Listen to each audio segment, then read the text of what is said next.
Chapter 176. While the two factions were fighting, classes at the Eldane Academy continued as usual. The atmosphere, however, was different from before. The professors and the children of high-ranking nobles were tense. The monsters known as the Seven Stars of the Continent, the Three-Sword Emperors and the Four Sages, were watching one another. Rumors about who had sided with whom spread like wildfire. The momentum of the already ignited fuse showed no sign of dying down anytime soon. It could not be helped. In this situation, which could be seen as a game of chicken over who would become the next head of the imperial family, it was only natural that they would be on high alert. One student leaned in, whispering, "So, Nox von Reinhaver has joined the princess's side." Another replied, "Yeah, that is what I heard. But did not his engagement to the imperial family get called off? It is strange. Why would the Reinhaver family support the imperial family even though the engagement has already been cancelled? I am not sure either. Maybe the Reinhaver family just abandoned Nox. No way, he is still the top student in Eldane. What about the rival and merchant group? They are leaning towards the Eleanor faction. They are with the princess now, so that makes sense. Even so, is not the first Prince Louis going to win? He is the regent, and most of the power is on his side. From what I have heard, the Goth merchant has fully allied with the first prince.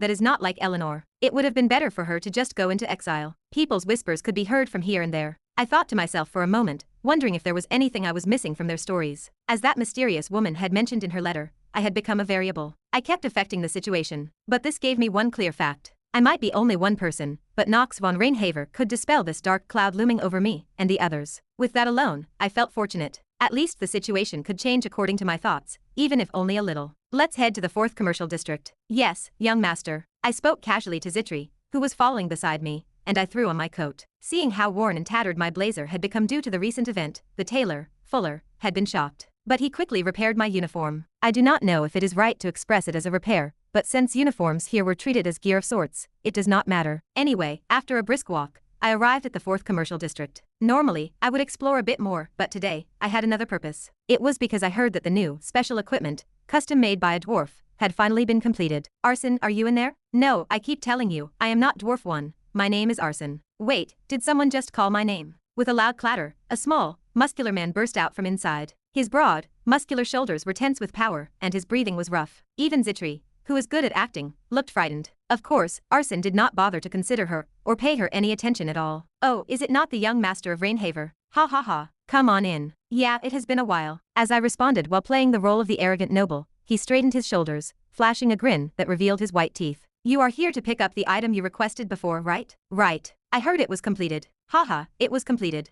That is right." He looked quite satisfied. It seemed he had achieved more than he had expected. Thinking back to the glimpses of his character from the game, dwarves are dwarves after all. The more impressive their creations, the more they could not contain their racing excitement. He must have known the dark clouds were gathering, with war looming just around the corner, and he must have heard countless rumors of how I would move. Yet, he paid them no mind. The reason is simple. It is because he is a dwarf. I think the game describes him that way. Now, even though I know this world is my reality, I still cannot shake off everything from my past days of playing inner lunatic on a monitor. It would be best to consider this as just an adjustment period, a necessary time to fully accept that this world is now truly mine. With that thought in mind, I looked at him. "Show me the item." "Of course. Come on in." With a confident look, Arson led me and Zitri inside. The inside of his workshop, dim and lit by only a single beam of light, was simple yet meticulously organized, with all the essentials neatly in place. If we follow the game's setting, this was a place that most players would never even get to see. Unless one requested a piece worthy of his interest or displayed enormous wealth,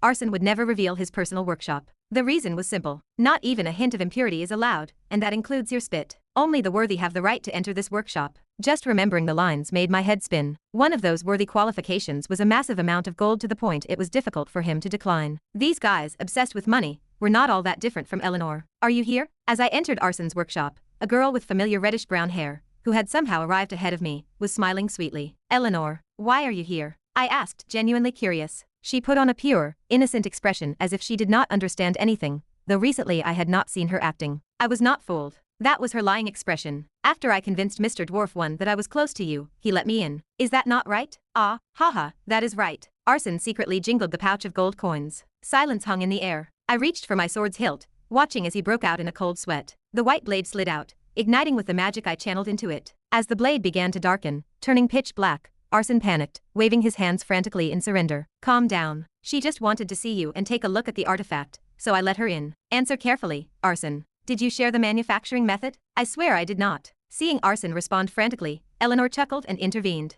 "That is true. Mr. Dwarf 1 here just could not resist my charming offer, and he is not guilty. Blacksmiths have the right to display their creations according to empire laws. I do not care about the law. I paid for confidentiality, yet you broke it. You are dead. There is no such empire law. You will feel better once you see the item. It does not matter to see the item after you are dead. Wait. That sword. Was it fine to not hear about that sword? I will give you some worthy information for free. Wow. I guess even he is intimidated by my sword. To think I would hear the word free come out of Arson's mouth. Perhaps that is enough playing around. Besides, to have already gathered information on my sword, Stormbringer, his resourcefulness is unique. The first head of the family, the sword that was wielded by someone that even I do not know. It piqued my curiosity, and I had asked Arson to investigate it. All I knew was that it was crafted from the scales of a white dragon, and once belonged to the first head of the family. A sword that consumes magic to strengthen itself? I never heard about it even in all my game completions. No matter how I think about it, there must be something hidden within this. I will listen, but only after she leaves.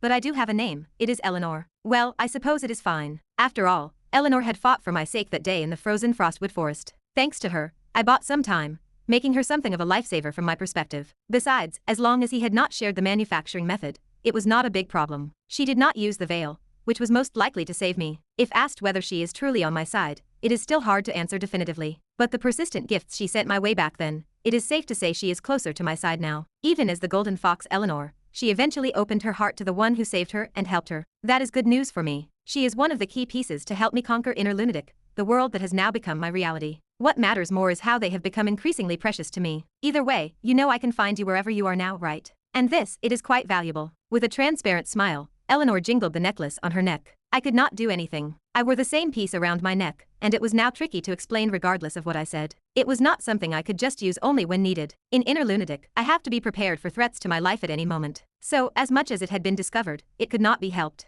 It was important to content myself with it. It seems the necklaces are matching, Zitri suddenly remarked. Realizing I had not yet explained this to Zitri, I hesitated. Feeling a bit of a cold sweat, I nonchalantly shrugged it off and began to talk. Rather than that, bring the item, Arson. I sat in the chair at the center of the forge for the time being. Arson stammered, disappearing with a clatter and soon returning with a chainmail. It was, of course, a familiar item to me, but it was better to confirm it definitively. I moved in to examine the armor's structure and texture in detail. It wrapped lightly around the neck, resting just below the Adam's apple, a bit different from standard chainmail. It featured a leather strap and belt running down the center as a distinguishing detail. From it emanated a soft green glow, an effect from the essence of a griffin, which appeared when mana rose. You have obtained a new artifact. Would you like to view its information? Of course. Finally, I had acquired one of the artifacts I had been eager to get my hands on. I smiled, looking at the info screen that appeared. At last, I held the first piece of equipment worthy of my delight. I could not help but be pleased, and even though this was now my new reality, it was the same. Chapter 177. You have obtained a new artifact.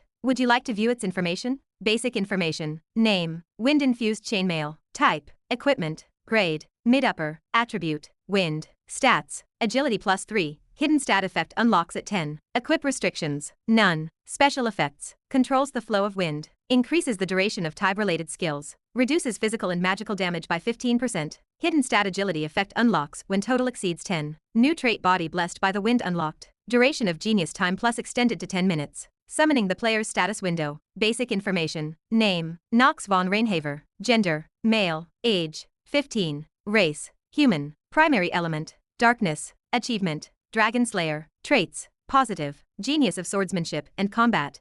Genius of mana sensitivity. Insight. Master of memorization. Iron mentality. Genius of acting. Body blessed by the wind. New. Neutral. Manifestation of darkness. Negative. Terminal illness. Prone to minor illnesses. Cold limbs. Possession. Stats. Physical strength. 9.1, +2. Mana. 14.8, +2. Luck. 10. Willpower. 14.9, +1. Charm. 27.3. Skills. Active skills. Genius time plus. Advanced Dark Family Swordsmanship. Southern Swordsmanship. Ignition. Basic Arcane Empire Swordsmanship. Material Transformation. Dark Spear. Limit Break. Mana Conversion. Basic Moonlight Sword. Light Step. Asterisk due to the terminal illness trait. The player's remaining lifespan is 163 days. A wave of satisfaction surged through me. If there is a high-risk, high-return skill that lets you use it for 10 whole minutes without backlash, especially when it is genius time, does it even need more explanation? This skill already upgraded once with a scroll I got from Noah. What if it is enhanced again here? And the benefits of this armor do not end here. This artifact is specialized for nimble movements, and, best of all, it can be worn discreetly underneath the clothes without anyone catching on. Naturally, I have to invest in armor to protect my life. But lugging around bulky cloaks and plate armor? That is insane. Even if you use magic to conceal it, other people will eventually find out. In that case, wearing something slim and easy to layer like chainmail just like this is better. The plate armor is too risky after all. There is no comparable method to catch your opponent off guard besides this. That is inner lunatic's law. Of course, in real medieval times, this would have been too thick as well. But not here. The technology is far more advanced. It is thin but still performs incredibly well. There is no reason to not use it. Not bad. Haha. Of course. It is equipment crafted by this Arson after all. Arson, recovering quickly, laughed awkwardly. For a moment, I thought about how I should teach this talkative dwarf a lesson, but I quickly snapped out of it. There is no point. Even though he looks like this, he is still useful. And there is something I have not heard from him yet. Something very important, related to my origin. The secret behind the first head sword. I pondered for a moment, but I am someone who saves the main dish for last. Getting the crucial stuff out of the way first puts my mind at ease. Let's start with the enhancements. Are you sane? Arson looked at me in shock, but I did not care. Is it not just natural? What is the point of equipment that isn't enhanced? But what if I cannot recreate such a masterpiece again? Enhancement might be a bit. Even Eleanor seemed startled, but I was not bothered. Since this gear is difficult to obtain, I will keep the enhancements minimal, just within the limits of what my luck stat allows. Let's begin. Young master, gambling has been proven dangerous many times over. As prime representative, Paracelsus is. That guy was just plain unlucky. From the beginning, I am not gambling, it is enhancement. I dismissed Zidri's advice and urged Arson to pick up his hammer. He was trembling, but there was nothing to worry about. It was not like this was dangerous. Why? My luck stat is maxed at 10. This means that for any equipment enhancement, I can get straight up to 7 enhancements without fail. I plan to enhance the chainmail exactly 7 times. With every one enhancement, physical and magical damage reduction increases by 2%. I would easily gain an additional 14% defense boost. From my perspective, not taking advantage of this would be foolish. So, I declared as I looked at Arson's face, enhance it. But I do not like saying it, but recently, I have had failures here and there. So I even nearly died. Someone almost killed Arson? I do not know who it is, but I nearly lost a talented person. I asked him with a serious expression. Who asked you to do the enhancement? Someone called Paracelsus. Yeah, that was the name. He grabbed me by the collar and held a blade to my throat, threatening that he would kill me. People barely managed to stop him. Paracelsus. Without realizing it, I sighed while resting my chin on my hand. Pathetic guy. Gambling was never his forte. Mr. Dwarf was the person who stopped him, a small, frail-looking, black-haired individual. Eleanor asked. Arson nodded as sweat dripped off him. Yes, that is right. It was Leon. Leon. After Zitri, and I declared almost at the same time. I reflected on the despair Paracelsus must have felt trying to enhance equipment here. My perspective shifted a bit. I retrieved a pile of enhancement stones from my spatial pouch and placed them on the floor. What are you doing now? We are going to 10 enhancements. What did you just say? Arson scratched his ear, trying to ignore me. But I was already motioning for him to grab the hammer, pressing him to act. Could he even refuse this? All right. In return, you cannot hold me responsible for anything. Got it. I will consider it. Just consider it? I would not really mind cutting you down right here. After giving a truly ruffian-like response, I watched him proceed with the enhancement, and I had no regrets. The reason was clear. You have successfully enhanced wind-infused chainmail to +10. Because the enhancement succeeded. Although the chances had significantly decreased, I firmly believed that this enhancement would succeed. From the olden times, enhancement always requires a sacrifice. Paracelsus, your equipment was a worthy offering. Be satisfied. With a faint smile, I finished enhancing my equipment and briefly locked eyes with Eleanor. For some reason, she did not look at me like I was crazy. Instead, she just shrugged her shoulders, shooting her characteristic calm gaze my way. Now then, Eleanor, could you give us some space? Yes, I understand. In exchange, please make some time for me later. There is something I would like to ask. I will consider it. You promised to help me, did you not? I remained silent, acknowledging the weight of her question. I could not answer as I watched Eleanor rise from her seat. Even if it was from my days as Shane,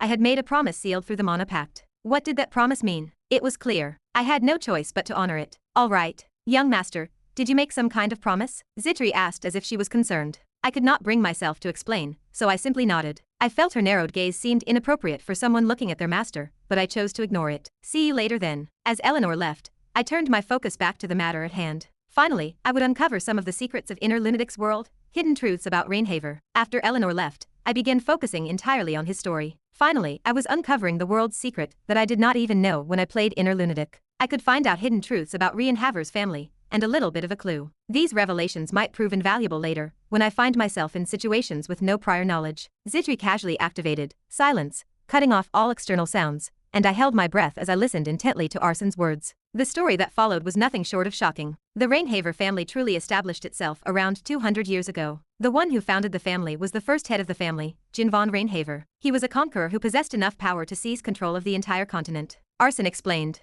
I could only freeze at his words. 200 years ago? But that time it was still. That is right. It was before the Holy Arcane Empire was founded. But there is no mistake, this is a fact. The history of the Reinhaver family is far more extensive than you might think. And the surprising part does not end here. What is that shocking truth? Demons. My two eyes narrowed. What did I just hear now? The first head of the Reinhaver family was a demon seed. That is why he was able to wield such power. They say he used it to slay the sacred white dragon, a symbol of divine purity. From its scales and skin, the sword you now wield, Stormbringer, was forged. It was a story you could not understand easily if you were sane. The first head of Reinhaver could wield demonic power? Even without that, I had been questioning the origins of the holy attribute within my own mana. In such a situation, to suddenly hear that the founder of the family had wielded demonic power, it was extremely unbelievable. We will have to pause the story here. What is the reason? As I asked sharply, for once, Arson met my gaze with an uncharacteristically serious expression. Silence hung heavy in the air. Zidri's trembling hand and gaze were directed at me. Arson took a breath before continuing. Because the rest of the story is even more shocking.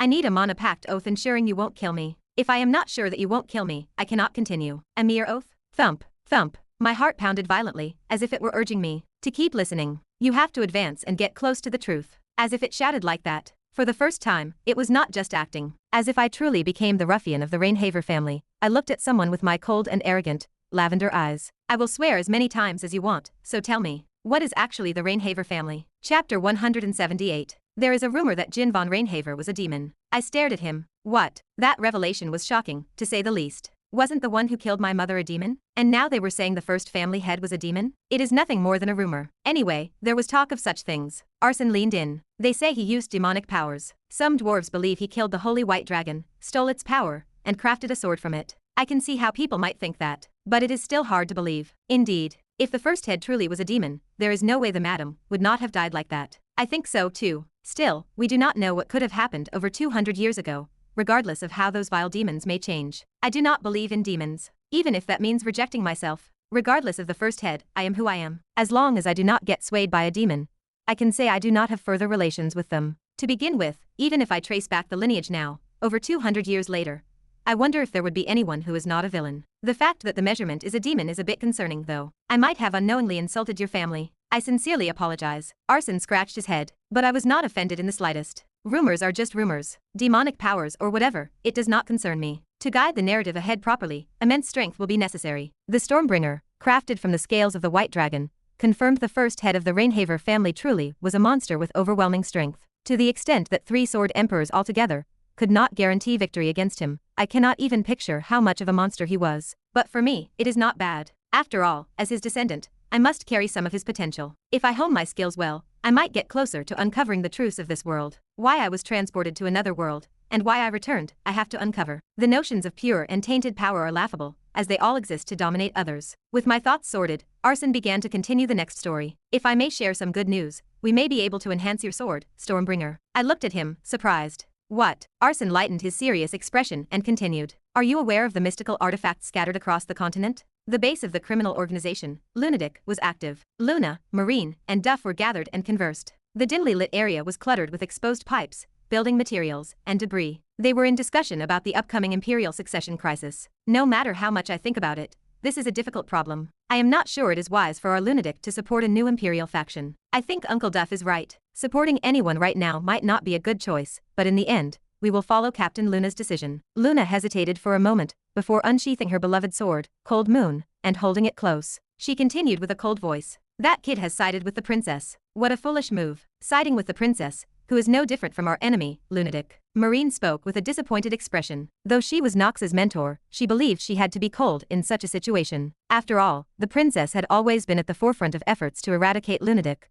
which was known externally as a criminal organization. Siding with her could be seen as an excellent spy move, but acting without consultation could also be perceived as betrayal. Because she had a soft spot for her junior, she felt more disappointed by Nox's judgment. Neither Duff nor Luna's expressions changed significantly. Duff spoke first. I do not believe Nox von Reinhaver is someone who would do that. Unless he has gone completely mad, he will not betray Lunatic. I think the same. Was it not that kid who recently asked me to teach him the Moonlight Sword? Does it make sense for him to attach himself to another faction without using me? He must have some secret plans. I do not understand why a junior is so brazen. While Marine partially agreed, she could not help but sigh. Seriously, there should be a limit to being brazen. Never did she expect to be backstabbed in this way. If Nox truly had a plan, he should have shared it so they could work together. Instead, he was handling everything alone, which made her worried. If Nox had betrayed them, he would have struck lunatic, the most significant variable to the princess, before the war even began. That way, they could create a more favorable situation for the princess as well. But he had not done that. This meant Nox was working towards some other goal. In turn, it is clear that preparing for Nox's plans would be favorable. She understood it, but Marine's anger and frustration stemmed from her regret and sadness for Nox. She could not forget the look on his face when he tried to sacrifice himself for her and Luna in the past. Shoot the arrow. Nox's ability to utter those words at that moment spoke volumes about his trust in himself. She thought that no matter how immense a person is, they would not be able to say such a thing in that moment like he did. The confidence that Marine lacked most was something Nox already possessed. Nox tended to bear too many burdens on his own, more than necessary. Even in the most dangerous moments, he continued to gnaw at himself. That was what she found most regrettable about him. The members of Lunatic continued to be busy with concern about the upcoming imperial succession battle. Marine still voiced complaints, while Luna and Duff decided to observe the situation first. Luna chose to consider how to handle this brazen newcomer, Nox, and envision their future from a long-term perspective. If necessary, it would inevitably become a situation where they would have to intervene themselves. Careful consideration was essential here. Who exactly is Nox von Reinhaver? Where does he want to belong? And what does he seek from us? Everything. Have you ever heard of the mystical artifacts scattered across the continent? Arson suddenly asked me. Though I had knowledge from the game, I shook my head, wanting to hear it from him. Clearing his throat, Arson continued. There are artifacts imbued with mysterious powers scattered all over the world. Particularly in the barren east or in the west, where the former Catalu kingdom existed, there are said to be many hidden relics. Cold Moon, used by Luna, the leader of Lunatic, or Twilight, wielded by your father, are such weapons. Among them, the most remarkable artifact is this Stormbringer. However, the issue is that it is broken and requires some repairs. At the same time, he muttered to himself, if only we had some dragon scales or fangs. I almost laughed, but I managed to hold it back. I realized I had reached the point where I could claim my reward for risking my life. A moment later, Arson stumbled backward in shock. Will this suffice? This. There is no doubt. Are these ice dragon scales? And clearly from an adult dragon on top of that. Where did you even find this? I caught it. What? I will not give you a long explanation, so listen. I caught it, and I intend to keep this a secret. Now, can you repair the sword with this? Arson closed his lips tightly before whispering. Though it seems like some of its immense power has been drained to repair it to its perfect condition, I believe I can fix it to a certain extent. With this material, it is entirely possible. Good. Then start it. How long will it take? If I start right away, I could finish within a month. All right, then I will return in 2 weeks to pick it up. Arson looked up at me as if I were being unreasonable, but it was futile. I had already set the deadline, and there was only one answer from his lips. Understood. I will work day and night to finish it. I will keep it a secret from the red-haired girl outside. I promised to make her some other equipment, but it seems I will have to delay it. Reinhavers are known for keeping their word. Young master, I strongly advise against making such bold declarations during public activities as much as possible. It makes my heart race with worry. Haha, is that not the charm of this young master? As Arson spoke with growing excitement, Zitri unconsciously shook her head. She knew it was not polite, but she also realized she could not quite keep up with their conversation. Nox von Reinhaver, with his strangely obsessive pursuit of strength, and Arson, with his almost uncanny focus on artifact crafting, made for a party of peculiar individuals. But that too had its own charm, Zitri thought, nodding slightly to herself. I gazed forward for a moment. Before me was a beautiful suit of armor, its design resembling intertwined chains, as if captivating my eyes. Moreover, she knew just how extraordinary the weapon that I, her master, wielded truly was. Stormbringer was a cursed sword that fed on its owner's mana, yet the thought that it could still be enhanced further was nothing short of astonishing. It was already an artifact that could stand shoulder to shoulder with other renowned relics without falling short in the slightest. She must have thought that if it became even stronger, combined with the talents I possessed, it could lead to unparalleled growth. I agreed wholeheartedly. If it becomes even stronger here, I cannot even imagine it. The only thing I needed to concern myself with right now was that. The impending battle and the secrets of the first head. Uncovering those secrets and steering my current situation in a better direction was my goal. If I could succeed in that, I would surely triumph in this fight against the prince. I was not about to back down and show any sign of retreat. I would solve it just like the ruffian of the Reinhaver family. That was my sole objective. Chapter 179. I am aware that many rumors have been circulating within the academy recently. However, I hope everyone remembers that this is a place for learning. Today's class ends here. Inside the first lecture room, Professor Lars looked at his students with a worried gaze after concluding the basics of magic theory class. The reason was the recent ominous shadow looming over the empire. The first Prince Louis and Princess Penelope were causing conflict between two factions, which could plunge the empire into a state of chaos. While students from other nations were allowed to take classes here, this place was a national institution under the empire. It was only natural that tensions among individuals heightened. There were even widespread rumors of students forming their own factions, gathering with those who shared similar ideologies. It was said that within these groups, those with the most powerful family backgrounds naturally assumed leadership roles. To Lars, this was a lamentable situation. This place was a sacred space for learning. There was no reason for aristocratic formalities to be maintained here, for commoners to be belittled, or for attendants to be treated with contempt. That was his philosophy. But there was no clear solution. From the start, there was very little he could do alone. To abolish such harmful practices, one would have to reform the entire continent. The current Lars did not possess the power to influence even a single nation, let alone the entire continent. If he had wielded such power, perhaps he wouldn't have lost his son so tragically on the battlefield. Anyway, Lars found the current situation difficult to accept. Why was the first Prince Louis, despite solidifying his power as the second-in-command after Esteban, so urgently attempting to start a war? No matter how much he thought about it, the answer seemed clear. Even for a mere territorial war, it is customary to first declare it to the nation. It is highly likely that another faction has incited the first Prince Louis. The first prince was impressionable and greedy, which made him all the more dangerous. Such individuals frequently caused unimaginable problems. If a dark cloud indeed envelopes the continent in the future, it will likely stem from his reign and its aftermath. Lars silently contemplated, though he did not outwardly express his thoughts. It wasn't because Princess Penelope was his student. Was it because she was more competent? No, that wasn't the reason either. What lingered in Lars's mind was the memory of the first Prince Louis when he had been his student, exuding arrogance that flaunted his lineage and contemptuously belittling the weak. After a while, the students had all emptied the lecture room. He was left alone in the stillness of the empty space. Closing his eyes, he fell into deep thought. The first thing that surfaced in his mind was the time he had taught the first prince and the atrocities he had committed. He recalled the prince shouting at his classmates, "Do I really have to take lessons with these lowly worms?" He remembered the prince dismissing the rules. "Cut the nonsense. Equal treatment. Don't make me laugh." He recalled the prince threatening the staff, "With a single word from me, instructors and professors wouldn't die peacefully. I'll annihilate their entire families." The younger first Prince Louis had been even more ruthless in his treatment of others. This resulted in countless budding talents being prematurely snuffed out, handicapped and unable to fully bloom. Each time Lars recalled this, he blamed his own weakness. He remembered a student pleading for help after being crippled.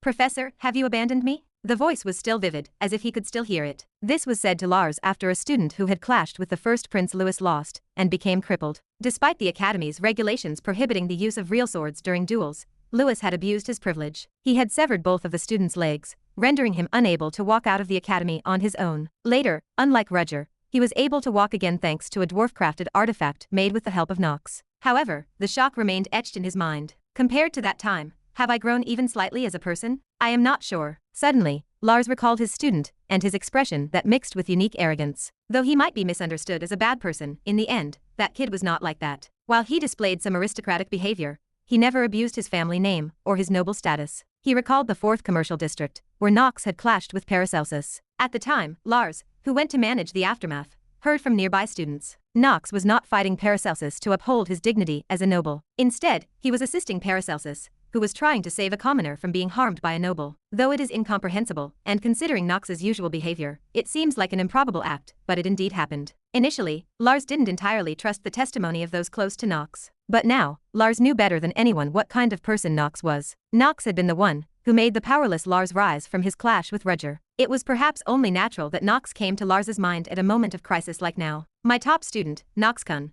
I can't predict what choice he will make. He is such an inscrutable individual, so there is no helping it. After a quiet sigh, Professor Lars began to organize his thoughts about the events that would unfold. My course of action is already decided. No matter the circumstances, he would protect his students. He thought of the students forming a bond with him, from the elites to the kids whose talents had yet to blossom. Lars reaffirmed his resolve as he opened his eyes. The anxiety of the looming future seemed to gnaw at him. Nox, it looks like he has been getting close to Eleanor lately. Inside Talia's room, located within the Sidus Hall, a chilling voice could be heard. This was followed by an extended silence and Emma's visibly flustered expression. Her face revealed that she did not know what to do. For her, that reaction was natural. Emma was well aware that even the slightest provocation might cause this young lady, who was not different from a little devil, to stir up trouble. But this time is really an exception. I thought she had no interest outside of swordsmanship. Initially, Emma had believed Talia's interest would last just a few days before fizzling out. However, contrary to her expectations, Talia's affection for Nox had grown deeper over time. No, more accurately, it seemed to burn even brighter. "Miss, nothing is certain yet, so please do not get too upset." "Emma, I saw it not long ago." No matter how brazen the young lady might be, she was still a child of a noble family. Talia,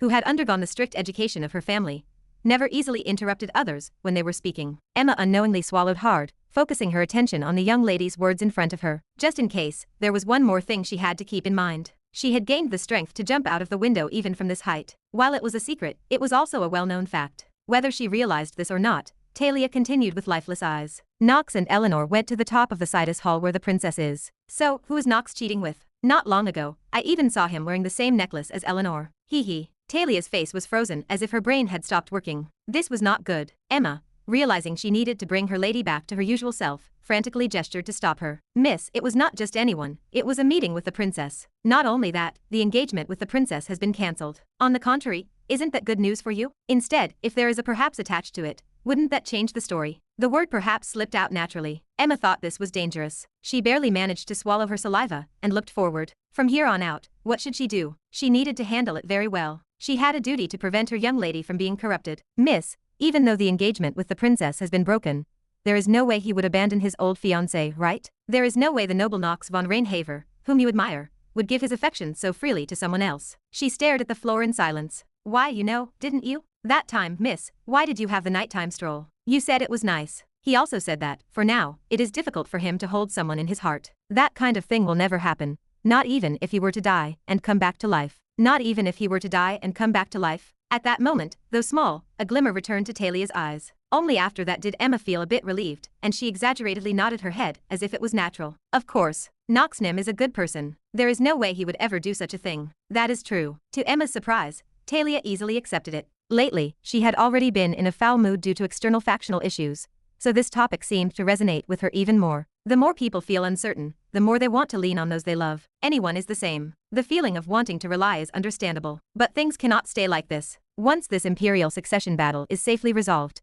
I will make sure to give Nox and those around him a clear warning. It is only right that he and I end up together, isn't it? Nox, right? That, of course. Emma, without realizing it, practically yelled in agreement. Why is that? Though the warning Talia mentioned sounded intimidating, if she were to stay despondent now and be attacked by the Academy's internal faction, or the first Prince Louis, or Penelope, the consequences could be disastrous. At worst, everyone might end up dead. Even if Robert and the Stilliner family were still strong, just the mere implication of having almost formed ties with the Dark family could be enough of a reason to attack out of displeasure. The first Prince Louis was known to everyone, and even across the continent's people, as a tyrant. There was no need for further explanation. For now, I think it is best to focus on resolving the issues related to the Imperial power battle first. After saying that, Emma looked at Talia for a moment. Even without that, recently, Robert made a decision. Which side to support and which faction to lend their strength to. Everything. Of course, the reason for choosing the faction was rather absurd, but Emma recalled Robert's characteristic hearty laugh, and the words he had made clear in her mind. Us. Naturally, we will support Nox von Reinhaver. Support Reinhaver? That's unimaginable. Even if he is my in-law, I carefully calculate gains and losses. I support the talent and boldness of a son-in-law who will elevate my family. I had no interest in the other sides. Not the first Prince Louis, not Princess Penelope, but Nox. Robert had already planned to mobilize his White Flame Knights according to Nox's movements. In many ways, it was typical of him, determined not to let his potential son-in-law be snatched away. Chapter 180. The rain lashed against the windows with a relentless intensity. Theo von Reinhaver, the head of the family, gazed out at the downpour, lost in thought. This was not the leisurely contemplation of the scenery. His current position demanded he deliberate over the serious matters unfolding before him. He simply could not afford to stop thinking. The next emperor of the imperial family was about to be decided. If there were no major surprises, the regent, first Prince Louis, would undoubtedly dominate the stage. Unlike his usual self, he had meticulously built his power base, using his characteristic silver tongue and extravagant proposals to draw the nobles to his side. He had also recently heard a report of collusion between the first prince and demons reported by the Black Sword Knights. Though it was unconfirmed, it was almost certain that the prince was preparing a dangerous plan with the potential to shake the entire continent. If the first prince consolidated his power and ascended to the throne, it would naturally magnify the forces that threatened the Reinhaver family. The survival of the family itself might hang in the balance, so he had to set up the countermeasures. It was a natural conclusion. Even though Nox had recently broken off his engagement with the princess, it did not change the reality that he had once been her betrothed. He still had not aligned himself with the first prince's faction. Moreover, Nox had already informed Theo, his father and the head of the family, that he would not support the first prince and planned to align himself with the princess's faction. Even though this decision might have been calculated based on Nox's own interests, Theo could not help but be suspicious of his son's motives. There was no way that sharp-minded boy did not know he was the most legitimate heir to the Reinhaver family. Yet, despite that, he had made such a choice. Did this mean that Nox was going to abandon the Reinhaver name? In the end, the problems he did not want to think about kept swirling in his mind. It was a decision difficult to make, and yet, for a moment, Theo found himself darkened by the notion that his son would so easily cast his family aside. Along with this, a memory from the past resurfaced, a fragment that continued to haunt Theo. It was a demon's whisper he had heard once. Nox von Reinhaver to Theo von Reinhaver. He will kill you if necessary. He knew it was inevitable. Theo continued his thoughts. Either way, that boy had to kill me. It is not different now, so it is better for him to want to kill me than to hesitate simply because of blood ties. And yet, why did a part of his heart ache? Theo believed that he had buried such petty emotions along with the loss of his wife, but it seemed he was wrong. It seemed he was still alive and trapped in the past. It might be a futile sentiment, but he did not have much time left. Even if he could never fully convey his true feelings, Theo von Reinhaver still had things to do as the head of the family. A guard knocked on the door frame. Family head, the Council of Elders has assembled. I will go. After answering, Theo donned his heavy coat and rose from his seat. He did not forget to fasten his treasured black blade to his waist. The weapon was called Twilight. The black sword was an artifact revered across the continent for its mysterious and awe-inspiring capabilities. He stepped out of his office, reaching the conference room before long. The room was packed with familiar faces, mostly those not aligned closely with Theo. These were individuals who would seize any opportunity to take his position if they could. The Black Sword Knights, who had been waiting in perfect formation,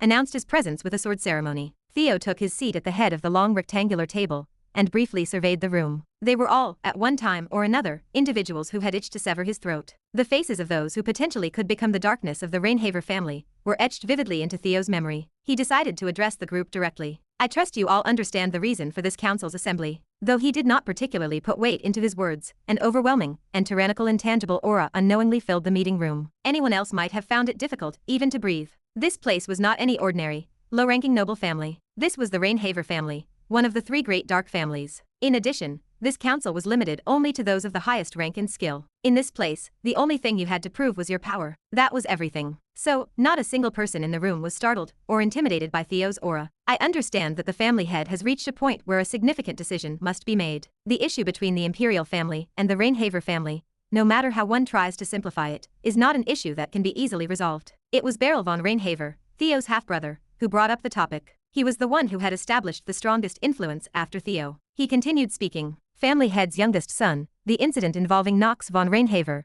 and the marriage proposal with the imperial princess, has already pushed relations between the first prince, Louis, and the Reinhaver family to their worst state. A decision must be made. What my elder brother says is true. As the head of the Reinhaver family, this matter cannot be ignored. The imperial family's recent favoritism toward the Holy Family has already gone too far. This time, it was Tas von Reinhaver, Theo's younger brother, who spoke. Theo had a total of 4 siblings, with himself being the second eldest. There is a way to resolve this without bloodshed. The one who spoke last was their youngest sister, Alice von Reinhaver. She brushed her hair back with a nonchalant expression. Speak. Alice, as if waiting for her turn, opened her mouth. How about declaring support for the first prince in exchange for renouncing Nox von Reinhaver, your youngest son? Christopher, who had been listening nearby, interjected. Alice Nim. He had unintentionally raised his voice slightly. The expressions of Alice and the other siblings instantly turned icy. Does an uninvited retainer recklessly speak out in the Council of Elders? Beryl began to suppress Christopher with an invisible force. His mana surged, wrapping tightly around Christopher's neck in an instant.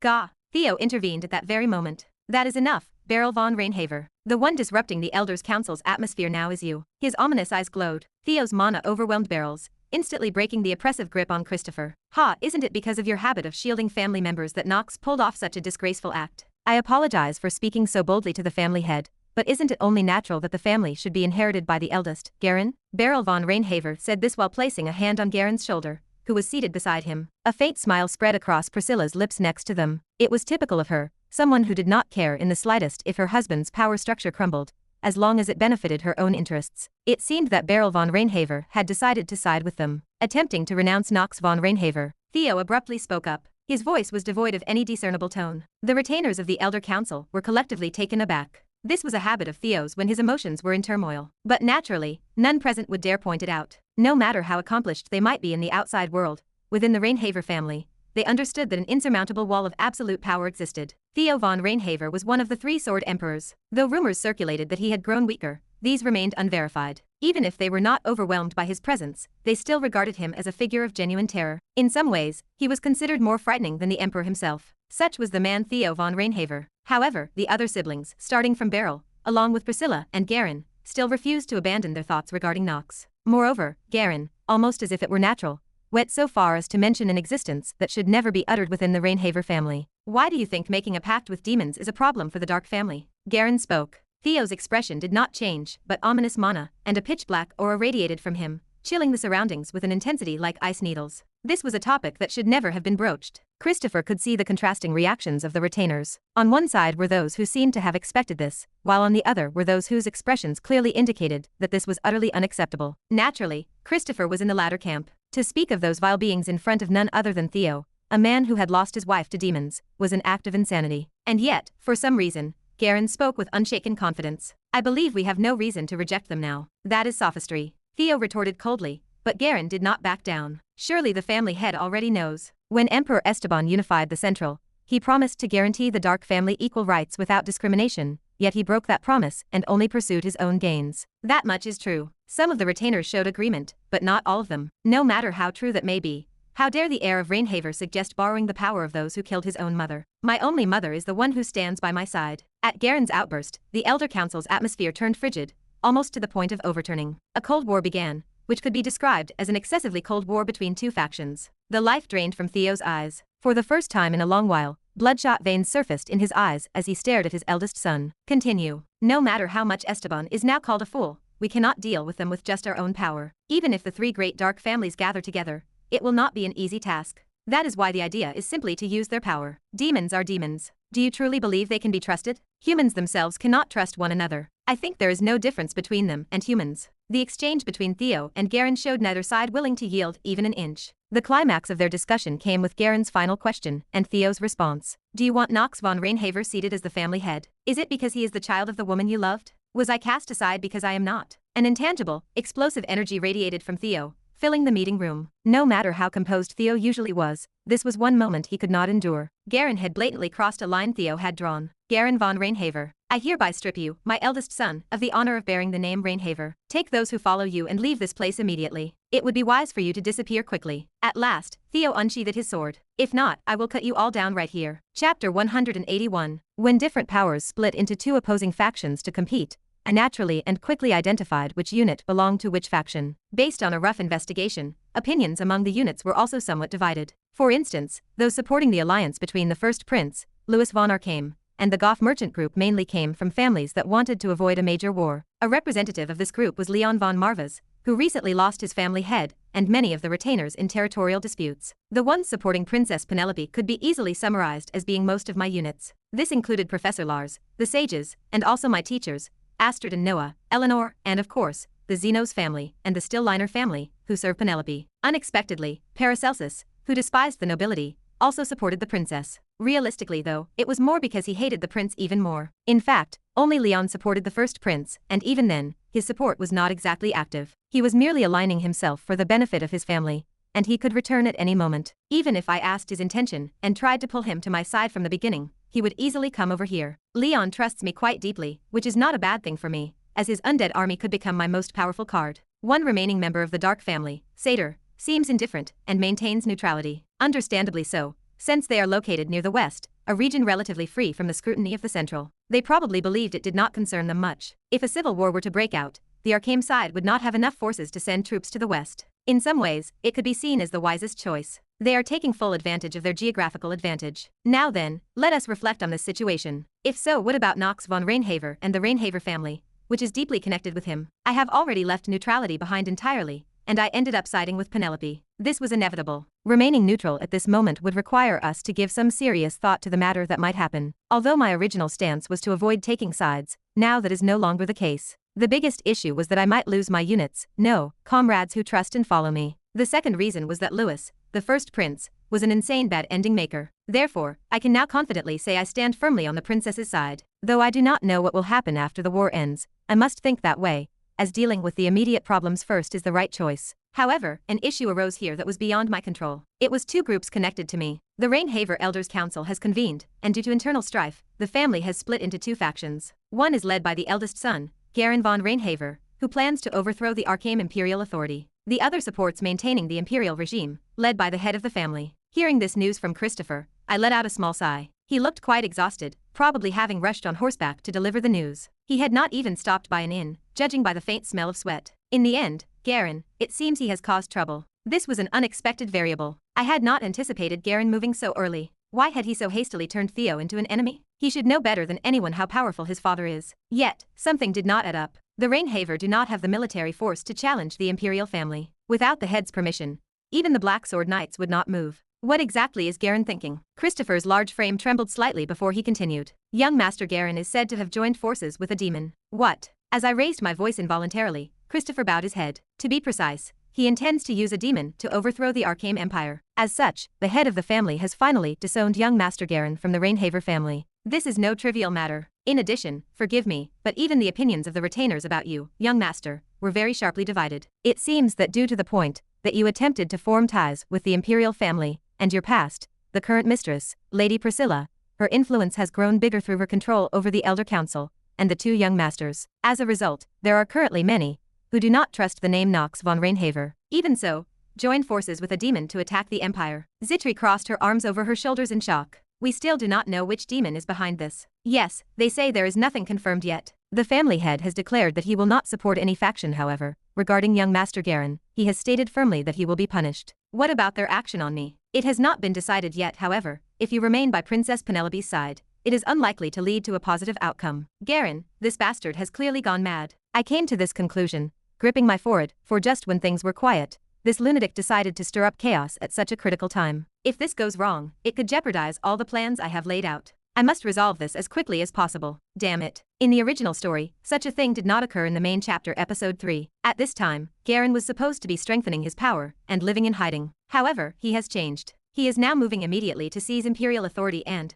rather than elevating Reinhaver, he seeks to place himself in the highest position, and he is doing so by borrowing the power of a demon. The only fortunate thing is that I know exactly who his first target will be. The unfortunate part is that the person he is targeting is me. It is only natural. Theo has truly marked me as his successor, and Garen's intent to reveal his position in the Elders' Council is unmistakable. And in such a situation, war breaks out, he would use the ensuing chaos to eliminate me and later even plan to deal with his father, Theo. But the problem is, Garen's excessively cautious nature. He will not attack me easily, he will target me when I am off guard, or alone. This requires some thought. For now, I decided to deal with the immediate issue. I nodded after coming to this conclusion. First, I got it. Christopher, you have had a rough time. After offering Christopher rare praise, untypical of a ruffian, I pondered for a moment. No, in fact, somehow the answer already came out. Young master, I will always follow your decisions. This Christopher has sworn loyalty to the family, but now the Reinhaver family needs you, young Master Nox. Please relieve the enormous burden bestowed upon the family by Theo. That statement, however, was not easy to agree with.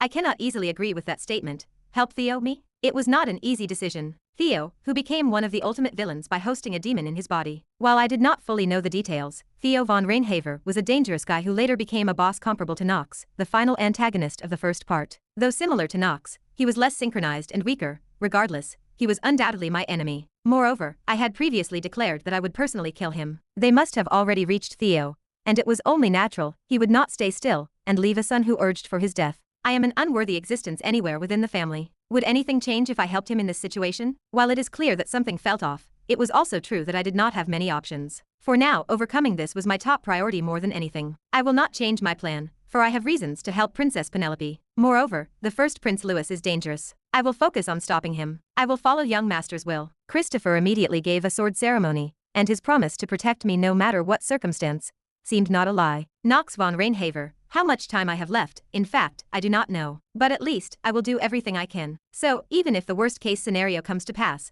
I would not have any regrets. Temporary school closure notice. Due to an urgent matter, we inform you that the school will be temporarily closed. We hope all students return to their respective families and protect themselves until further notice. Let us hope for the day when we can meet again with smiles. Professor of the esteemed Eldane Academy, Lars von Celestia. At the brink of war, the seeds of full scale were finally sprouted, engulfing the continent. Rumors spread that a massive army was assembling in the central region. Next, the first Prince Louis rallied noble supporters and urged them to eliminate Princess Penelope, while promising the Goth merchant group immense wealth. There were rumors circulating that the current emperor, Esteban the Fool, had already been killed by the prince. At this point, Nox von Reinhaver, who could become a kingmaker, was not by the princess he vowed to protect, nor by Eleanor's side, but was standing alone in a different place. The reason was simple. Nox von Reinhaver, for the sake of the family and great deed, you must die here. It is amusing to hear the great deed mentioned by an older brother, who has already lost the name of Reinhaver. This was because he already knew his half-brother, Garen, the oldest, who had now lost the Reinhaver name, would come to kill him. In fact, some time ago, he had moved to the outskirts of the central wilderness without informing units like Zitri and Rona. He already knew since Christopher had already informed him that Garen would arrive,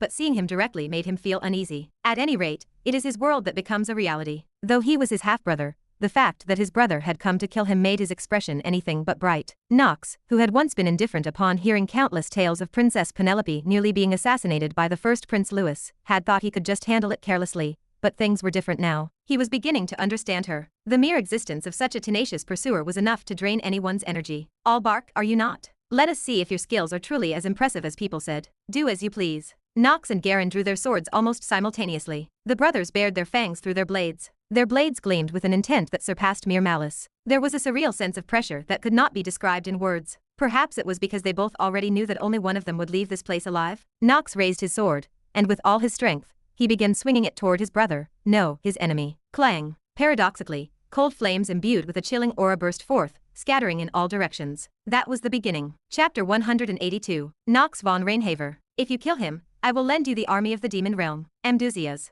Recently, when Garen visited the western city to seek him out, Amdusias issued him his first mission, to kill Nox von Reinhaver. This matter was of significant importance to Amdusias and the other members of Pandemonium, including Rick. After all, how many Grand Dukes had already fallen victim to Nox? Though a mere human, Amdusias had experienced seeing the 7 stars of the continent. This was why he preferred not to face Nox von Reinhaver directly. Amdusias does not want to confront anyone possessing even the slightest possibility. That was his difference from the other belligerent Grand Dukes. So, who would be the most suitable person to confront Nox? Naturally, a blood relative who was coveting his power. Amdusias understood. Regrettably, blood ties often cause deep wounds and deficiencies in others. For instance, when an older sibling gained comparatively more, the younger sibling inevitably received less affection, possessions, or power. The relative word is like a deceptive lie, leading individuals to compare what they held with others, ultimately leading people to unhappiness. Amdusias knew this well. That was why he planned to use Garen to eliminate Nox. For Garen, it was an offer he could not refuse. An offer to eliminate his troublesome youngest sibling as part of a task assigned by a Grand Duke for the first time was enticing. He thought there was no better offer than this.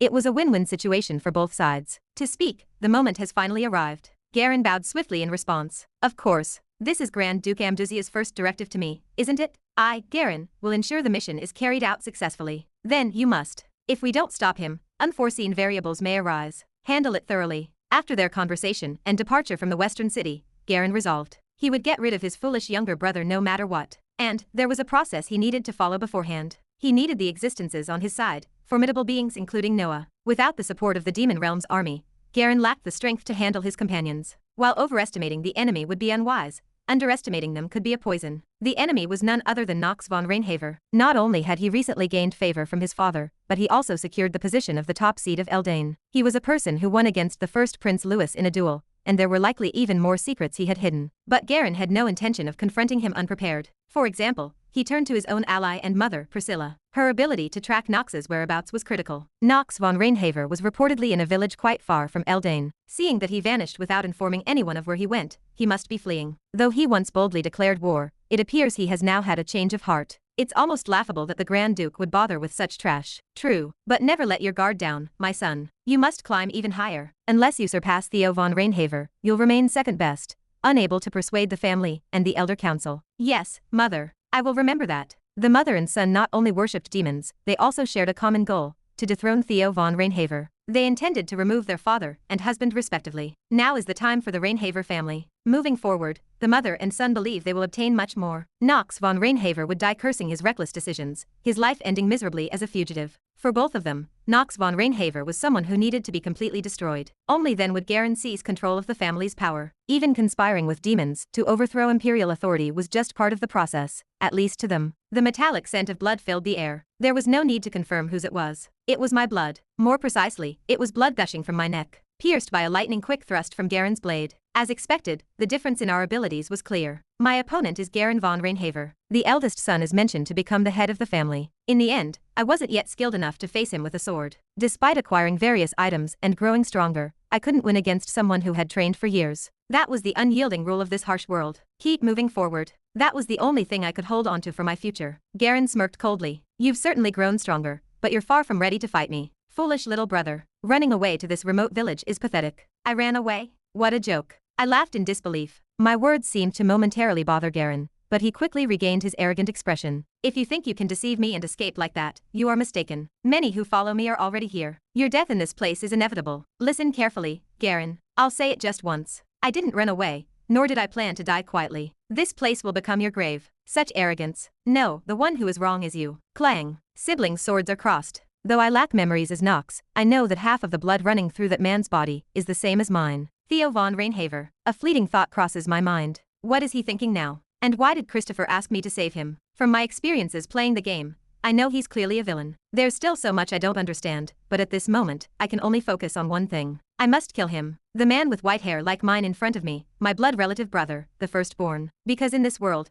I can't survive if I don't do it. Activating the skill genius time plus. For a moment, time slows. Everything etches into my retinas. Every part of the scenery, every leaf that rustles in the air, all freezes in place. Now I understand. This sensation is mine alone. Though it lasts only for a fleeting moment, the time that makes me stronger than anyone is my biggest weapon. Step. I take a single step. As my body moves, I see my opponent's view shift abruptly. The first step of the light step, taught to me by Vernon, is a basic movement technique. Yet, combined with this time, that is unique to me, it gains immense value. What the? A voice close to a scream escapes Garen's lips. He should never expect to be outpaced by his youngest sibling in a battle of speed. But what can he do? I have the skill. A skill that grants me a time no one else in this world possesses. A skill that belonged to Nox, but now belongs to me. A cold smile involuntarily forms on my lips. As if I truly enjoy it, I raise my sword toward Garen. The first half, the first form of the black sword, black blade flash. The sword, transformed into a flash slash, aims precisely for the enemy. Schwat. The sound of a spray of blood follows as I feel my blade bite into his shoulder. But the situation isn't that good. Shallow. How dare you? The son of a lowly woman. His voice drips with contempt. But it doesn't bother me. If anything, his excessive words only confirm that he's beginning to falter. Garen von Reinhaver, I'm sorry, but I won't kill you so easily. Not with all those eyes watching us like flickering candles. Though they are my relatives, they are hoping for my death more than anyone else. I have to show them. Nox von Reinhaver. I have to show them what kind of person I am. Curse it. What are you doing? Kill him immediately. With his scream, countless soldiers began to pour down from the top of the village where we fought. Clad in black, they are members of the Reinhaver family's branch lines. Now I can say they are clearly my enemies. I understood now. Sharing the same blood doesn't make us family. This world is no cradle. By the young master's order, kill Nox von Reinhaver. Kill him. Their voices echo along with torrents of murderous intent from the Reinhaver's swordsmanship. The soldiers uniformly wield black blades. I'm aware of the threat they pose. Still, I smiled involuntarily. They're behaving exactly as expected. Isn't that right? Xing. Despite the onslaught of swords aimed at me, I remain unbothered and just stand. Maybe I could react quickly enough to dodge. But is it physically possible to handle all these numbers? No. Yet, there's one reason I can just remain confident like this. Every blade shatters before they can touch me. Young master, this Christopher has arrived without delay. Though the journey here was long and arduous, my loyalty to you, young master Nox, has never wavered. This Christopher will prove it to you. Nox von Reinhaver. I ignore Christopher's rapid and verbose declaration entirely, and I incline my ear instead toward the clear, ringing voice of a young girl. Reddish-brown hair, a gaze that I've been meeting more frequently than ever these days. While looking at her, I made an expression of as expected. Eleanor, what were the rest of us supposed to think if you suddenly decide to start a war and then disappear? I was shocked. You. I replied nonchalantly, but her expression was quite serious this time. Was she acting? I wasn't sure. Regardless, she continued. If it weren't for this pendant, I never would have known you were here. I thought something had happened to you. That you might have abandoned everything. But you came, didn't you? Eleanor's pupils widened. As if it were natural, I kept speaking. I knew you'd come. More accurately, I knew she'd show up with an entire army, just as I could see behind her now. But I didn't say that. Mentioning it might shatter the trust I'd built. So instead, I simply stated that I trusted her. As I did that, for some reason. If you are saying things like that, how am I supposed to react? What? Suddenly, Eleanor's face turned bright red. Dealing with people was just like past Joachim. Apparently, she's really just as bad at dealing with people as he was. Calmly thinking this, I shifted my gaze back to Garen. He muttered in a dazed voice. Nonsense. You couldn't have contacted anyone before arriving here. Didn't I tell you? I smiled coldly as I replied. I didn't run. For a moment, the matching necklaces Eleanor and I were wearing emitted a brief flash of light. The beautiful pendants glowed with a brilliant hue, radiating shimmering water-like colors that scattered like magnificent fireworks. These necklaces were one of the critical components of my plan this time. Eleanor's quick wits are the same. Chapter 183. It seems you have resorted to shallow tricks. Garen assessed the situation. Judging by how he regained composure shortly after, he did not seem overly flustered. The sheer number of troops the man had brought along was overwhelming. The quality of the forces exceeded what a single family heir should command. By the laws of the imperial family, it would be a grave crime for a noble family to possess an army of this scale. The war had already begun. This was an act revealing his future plans. After seizing the central powers and imperial authority as a dark family, he would reject the holy families and arcane. I operate under the authority of the princess,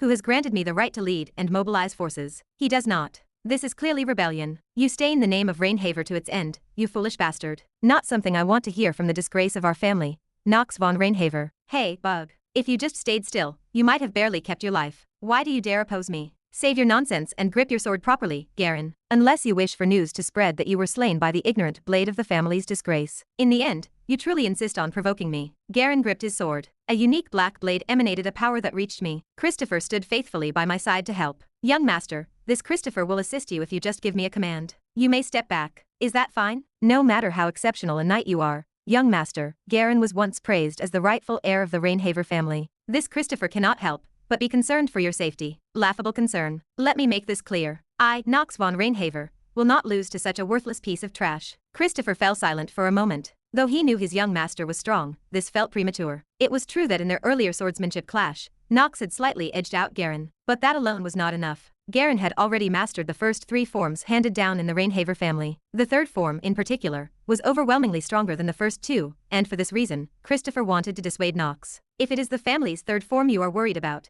do not worry. I can endure it. Trust in me, the one you swore loyalty to, Christopher. Christopher saw the gleam in the eyes of a knight enchanted by the sword. When he saw those eyes in his young master, Christopher could not help but be determined. He realized he had denied it until now, but Nox was showing that the true head of the Reinhaver family was not Garen, who colluded with demons, but himself. To prove this, Nox needed to showcase his skill to the imperial faction that followed his father. Nox was putting his life on the line for a show against his older brother. You seem confident, Nox. But your sword will never reach me. From now on, I will get serious. There will not be any luck like before, so prepare yourself. They say a long-tongued knight does not live long. Ever heard that proverb? Their swords clashed again. In the series of exchanges, they had already assessed each other's fundamental abilities. From here, it was a matter of whether one could press the other harder or finish it quickly. Meanwhile, Christopher moved to handle the forces under Garen's command. His skill with the frost sword had reached a new level, though it was not yet perfect. While following Nox, watching his explosive growth made him realize many things. Despite his young age, Nox was cool-headed, and he demonstrated a remarkable understanding of balancing magic and swordsmanship. For Christopher, who had struggled with stagnation in his swordsmanship, Nox was a ray of light. He was a person who helped him achieve astonishing progress. Therefore, Christopher was convinced that his young master was heaven beyond the heaven. He could not just be described as outstanding now. He has broken through yet another wall recently, but the young master must have realized that his first and second forms, Black Blade Flash and Black Blade Chain of Flashes, may not yet be enough to overcome the third form of the first half. Sure enough, the young master has a plan. Though the thought crossed his mind briefly, Christopher completely dismissed it. How could he, who could not match Nox's genius talent, understand what Nox had? This was not logical. His older age and hard work could not fill that gap. This was why people called it talent. Christopher was sincerely convinced that his young master would soon pierce the heart of his blood relative. The swords collided. Sparks flew, scorching the edge of a sleeve. But it was useless. The chainmail underneath stopped this. This level of attack was manageable. The equipment was crafted and equipped for a moment like this. I had worked with the talkative dwarf Arson, gathering materials from chatters, and the result was this chainmail, usable until the mid-phase. It was an item for clearing the heightened difficulty of the real inner lunatic. You seem prepared to fight me,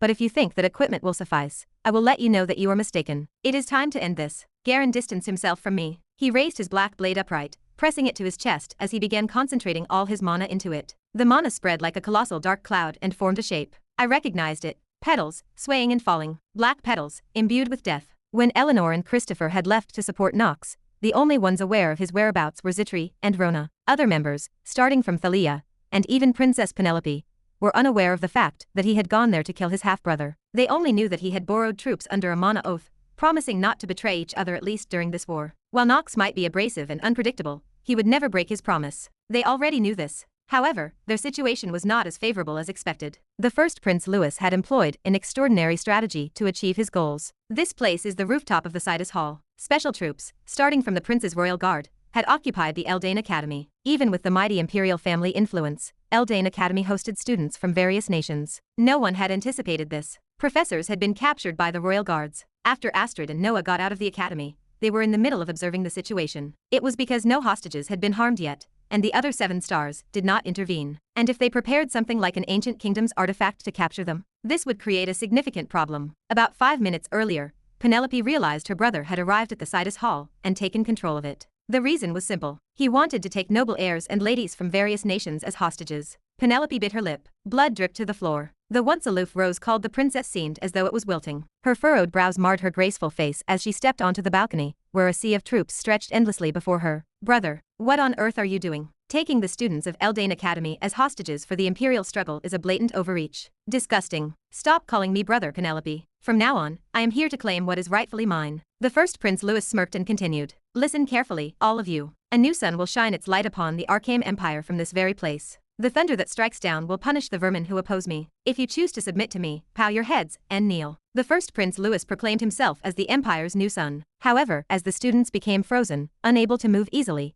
he furrowed his brow and turned to one of his knights. Drawing his sword, Louis pointed it at a trembling commoner, who could not speak, to follow him, and decapitated his head. The first Prince Louis sneered. Be it commoners. A fountain of blood spurted out. Penelope's eyes were filled with deep emptiness as she witnessed this. That man is supposed to be the new son of the imperial family? No, that could never happen. This is wrong. I must say it is not. As her thoughts filled with these convictions, the first Prince Louis proceeded with his next action. This time, he beheaded another noble who also did not kneel. It was no different from before. However, no matter how many times one witnessed it, the shock did not lessen. It was still horrifying. Their gazes grew colder. Or nobles are no exception. If you defy me, you will all die the same way. Now swear your allegiance to the new Sunday. Meanwhile, in the background, Goff, the head of the merchant guild, who had been passively observing the first Prince Louis's insane behavior, trembled uncontrollably. He urgently asked Rick, who was waiting behind him. Rick, I was not informed about this. If the prince continues acting like this, our guild will not be able to establish trade relations with other territories. Not to mention, if those noble armies ever reach this place, no matter how many troops we have, it will be impossible to handle. You still do not realize? You really are human trash too. With a cold reply, Goff's pupils narrowed. For a moment, heavy silence enveloped the air, but Goff knew better than anyone else that speaking up here might lead to his death. He thought about what that bastard's true identity was from the very beginning. At that moment, the insignia that Rick had hidden beneath his newsboy cap, which blew away in a gust of wind, began to stand out more vividly than ever. A black goat with 2 horns, wearing a dark crown. Goff's expression froze. It was the look of a merchant realizing his judgment had failed. It went beyond that. It was the look of a human sensing the imminent threat to his very life. Chapter 184. The tyranny of the first Prince Louis had begun. Before anyone could intervene, the beheading of 2 individuals served as proof. Penelope, unable to believe her brother's shocking behavior, could only tremble with a feeling of utter despair. The Emperor. She understood that the position weighed heavier than she thought. She imagined that it might be dirtier and more repugnant, but to this extent? No matter how wild Louis had been, she never imagined he would fall this far. His actions had gone far beyond excessive. Even if he ascended to the throne in the future, he would face a tidal wave of opposition. Commoners and nobles alike, he was suppressing everyone, promising to favor only those who blatantly flattered him. He demanded that others kneel at his feet to gain power. This was not the kind of governance Penelope envisioned. This was not the empire that her father, Esteban, had built. Dark clouds finally loomed over the once radiant empire, bringing with it the worst-case scenario. A storm of rebellion had arrived. Penelope pressed her lips together tightly. With an expression full of killing intent, she glared at her brother. You have become pathetic. What do you know to spew such nonsense? Do you think you can ignore your older brother because you have some talent in magic? Did you think the world is entirely on your side? Don't make me laugh, for I am the first Prince, Louis, the rightful heir of Arcane. At that moment, Penelope realized something. The first Prince Louis was consumed by something. It was already too late to turn him back. You are nothing but trash. A figure emerged through the crowd. It was none other than Paracelsus. He had been observing the situation from a distance, waiting for the right opportunity, but the head of a commoner he had been conversing with flew off in an instant. Louis went as far as to decapitate a fellow noble, declaring that he would reign over this place. He then uttered an unforgivable statement. A new sun has risen in Arcane. It was a declaration that no one could accept,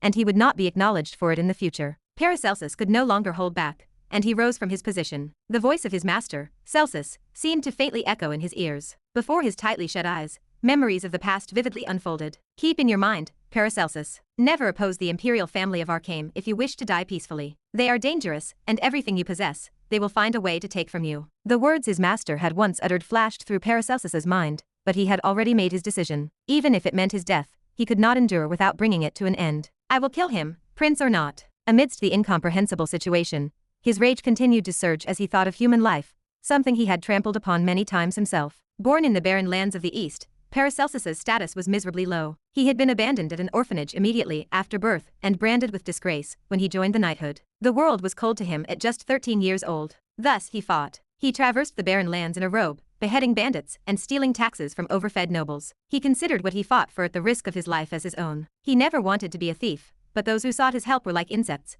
clinging to others. Paracelsus understood that people preferred to remain idle. He never considered himself a good person, but people imposed hypocritical standards of good and evil upon him. Paracelsus realized that his own standard had just collapsed. He could not tolerate the current situation. Why are you all frozen? Everyone, stand up and fight. If they did not want to lose their lives in vain, they had to fight. Sadly, most people were already too terrified to move. No, if I defy the prince here, what will happen to my family? What about my mother and father? What do you know, you lowly commoner? In our noble family. Don't make me laugh. Your Highness, take that wretch down first. Ha! The scent of blood spread across Paracelsus's lips, and a trickle of blood seeped out as he clenched his teeth. Feeling a vivid surge of anger and rising mana, he shook his head. In the end, it was you who placed the chains around your own necks. Paracelsus drew his sword in disappointment, a transparent, pure white blade that carried a pristine light. At times, it was a weapon that cut through light itself to save lives. Yet, its true nature was slightly different as Paracelsus took a step forward. The first form of the living sword was gold. A brilliant light enveloped Paracelsus's sword and illuminated the surroundings. The first prince raised his voice in mockery. You fool, a mere commoner dares to challenge me? You would say the same even if a noble stood against you. Paracelsus replied and unfolded the next form. The second form, which his master warned him never to reveal, was now unleashed. Very few people knew of the second form of the living sword. Despite being a sword created to save lives, its technique was chillingly brutal. He unleashed the salvation sword. Salvation. If you want to truly save someone, you must first become strong. Only when they swing their blade from a position others cannot reach will they be called strong, for the living sword encapsulates this essence. Paracelsus's master, Celsus, one of the 3 sword emperors, had taught him this special sword. This became the foundation for his title, the Conqueror of the East, and the nickname Ashen Wolf. Despite his youth, he annihilated countless bandit groups in the East, and his reputation continued to rise. This feat remains an enduring legend, and the salvation sword was a technique that made a knight colder and stronger. He combined swift footwork with precise strikes to vital points and blood vessels. It was one of the sword's core techniques, and he struck with a swish. The transparent light enveloping the sword cut down the soldiers holding the hostages. His movement was flawless and his perfect posture imprinted in everyone's eyes. None recognized his sword, but it was clear that it was completely different from any other. The first prince faltered for a moment, showing faint hesitation. That was all, however. The first form of the living sword and the salvation sword were excellent, but they were not enough to handle all the soldiers. He could only buy time, burning his life away like a moth drawn to a flame. As the first prince thought this, a youthful boy's voice rang out from behind him. It seems the first prince's tyranny is worse than I expected. A frail-looking boy, having disposed of the soldiers, stood and gazed at the prince. It was Leon von Marvas, one of the Dark family heads. Ha, now even a dog of the Dark family dares to challenge me? Forgive me, your highness, but even if I were not of a Dark family, I believe I would have done the same. I felt ashamed for thinking I would support you. Leon spoke calmly, summoning a massive Death Knight with his mana. The Death Knight was a rare, powerful undead. Together with Nox, Leon had reached a new level of strength, but his situation was worse than Paracelsus's. A Dark family mutt dares to oppose me? How laughable. The first prince unleashed his magic and channeled it into a spear handed to him by a knight. It was the lightning attribute, the power known as divine punishment, passed down within the direct line of Arcane. Since this attribute was capable of dispelling darkness, it was dangerous, making him almost invincible against a Dark family. Lewis hurled the lightning-infused spear, a sharp sound piercing the air as it streaked toward Leon. At that moment, the same golden light that infused the prince's spear descended from the sky. It was none other than his half-sister, Penelope von Arcane. Brother, no, Lewis von Arcane. As an imperial princess, I can no longer stand by and watch your disgrace. From this moment, in the name of Arcane, I shall judge you, traitor. Golden hair, the symbol of the Arcane Empire, scattered as dark clouds loomed in the sky. Waves of mana erupted with her gestures, and the battle between the two began. Very well, if you think you can, then try. No matter how extraordinary your talent is, I shall prove your insignificance before my army. In the end, it is I, Lewis von Arcane, who will survive and stand at the top of the empire. Thunderclouds struck down. The prince's forces, and the hidden forces of the princess's faction surged between the northern byways and waterways of Eldain. Penelope von Arcane finally realized that unless she killed her brother, the empire's safety could never be secured. She understood that she must now abandon the title of the benevolent princess and cast off her shackles. For the sake of the empire's safety, please die, brother. A chilling frost filled the princess's pupils, and as her focus vanished, immense mana engulfed the Sidus Hall roof. Chapter 185. Basic information. Name, Garen von Reinhaver. Gender, male. Age, 21. Race, human. Primary element, darkness. Achievements, minion of the demon. Eldest son of the Reinhaver family. The continent's executioner. Traits, positive. Prodigy of swordsmanship and combat. Prodigy of mana sensitivity. Rapid growth, versatility. Neutral, boundary between good and evil. Negative, twisted desires, love and hatred. Demon worshipper, murderer. Stats, physical strength, 19, mana, 18, luck, 6, willpower, 14, charm, 24, skills, passive skills, demonic sword manifestation, essence of dark magic, active skills, supreme black sword, first form, supreme black sword, second form, supreme black sword, third form, mana amplification, I checked Garen's status window out of caution, but it was just as I remembered. He was an irredeemable piece of trash, just as he was in the game, a monster who led countless others, including his own kin, to their deaths. I keenly realized this once again. The enemy before my eyes was an absurdly dangerous lunatic. I examined his traits more carefully. First, his achievements. The title, Minion of the Demon, was proof that Garen was indeed a follower of the dark forces. Next, the title, the continent's executioner, and the negative trait, murderer, spoke volumes about his evil deeds. Garen von Reinhaver was a hopeless madman who lost all control at the sight of blood. In the game, after he sealed his fate defeated by the protagonist's party, driven insane by his thirst for blood, he ultimately ended his life. But things are different now. He has a clear objective and a demon backing him. It's obvious what this means. The difficulty of inner lunatic has risen yet again. But I've grown stronger too. Even if he has two prodigy traits, he is different from me. If battles were decided by something as simple as higher or lower stats, I wouldn't have played this game. So I keep my eyes wide open, staring at my enemy. Christopher's urgent voice and Eleanor's cry, reach me. None of it shakes me. I calmly repeated to myself, I might just be a crazy bastard. I might just be someone who doesn't even fully understand myself. At least, I understand the talent of Nox von Reinhaver, a character who might become a villain. No, I understand my talent completely. Come, Garen. With a voice that I let out without realizing, Garen raises his two outstretched swords upright and draws them close to his body. Then, as he focuses his mana, and the dark blade begins to brim with magic, the guy starts to hurl it toward me as if to make it explode. Countless shapes flash through my mind. I stop that moment. The swaying white hair, the trembling tips of my fingers from excitement, and even the feeble breath that might stop in an instant. The only light granted to me, who has stopped this moment, is time. The ability to move faster than the enemy? No, at least this time, I won't do that. Then, the ability to block the enemy's attack. No, that too holds no meaning at this moment. No, that's not enough. That won't even come close. I need to make it more clear. I need to assert myself, to prove that I am undeniably more skilled than Garen. To etch it clearly into the minds of everyone present here. Just being able to stop isn't nearly enough. Then, the correct answer is, my pupils, my cold and arrogant lavender eyes, continue to gaze at the attack of someone who resembles me. Knowing that the thought of dodging or retreating must not be allowed, I stake my very life and death at this moment. As if it's nothing. As if even this is just a game. When my pupils move and track his motion, Garen's clear voice, which had been moving slowly, bursts forth and strikes my ears. It's one of the most dangerous forms I know. One of the forms at the pinnacle of the supreme black sword. A form that showcases unprecedented destructive power. I'll especially show you why I am the new head of the Reinhaver family. His voice continues to reach me from his vilely twisted smirk. Initial stage of the supreme black sword, third form. Garen, with his eyes wide open,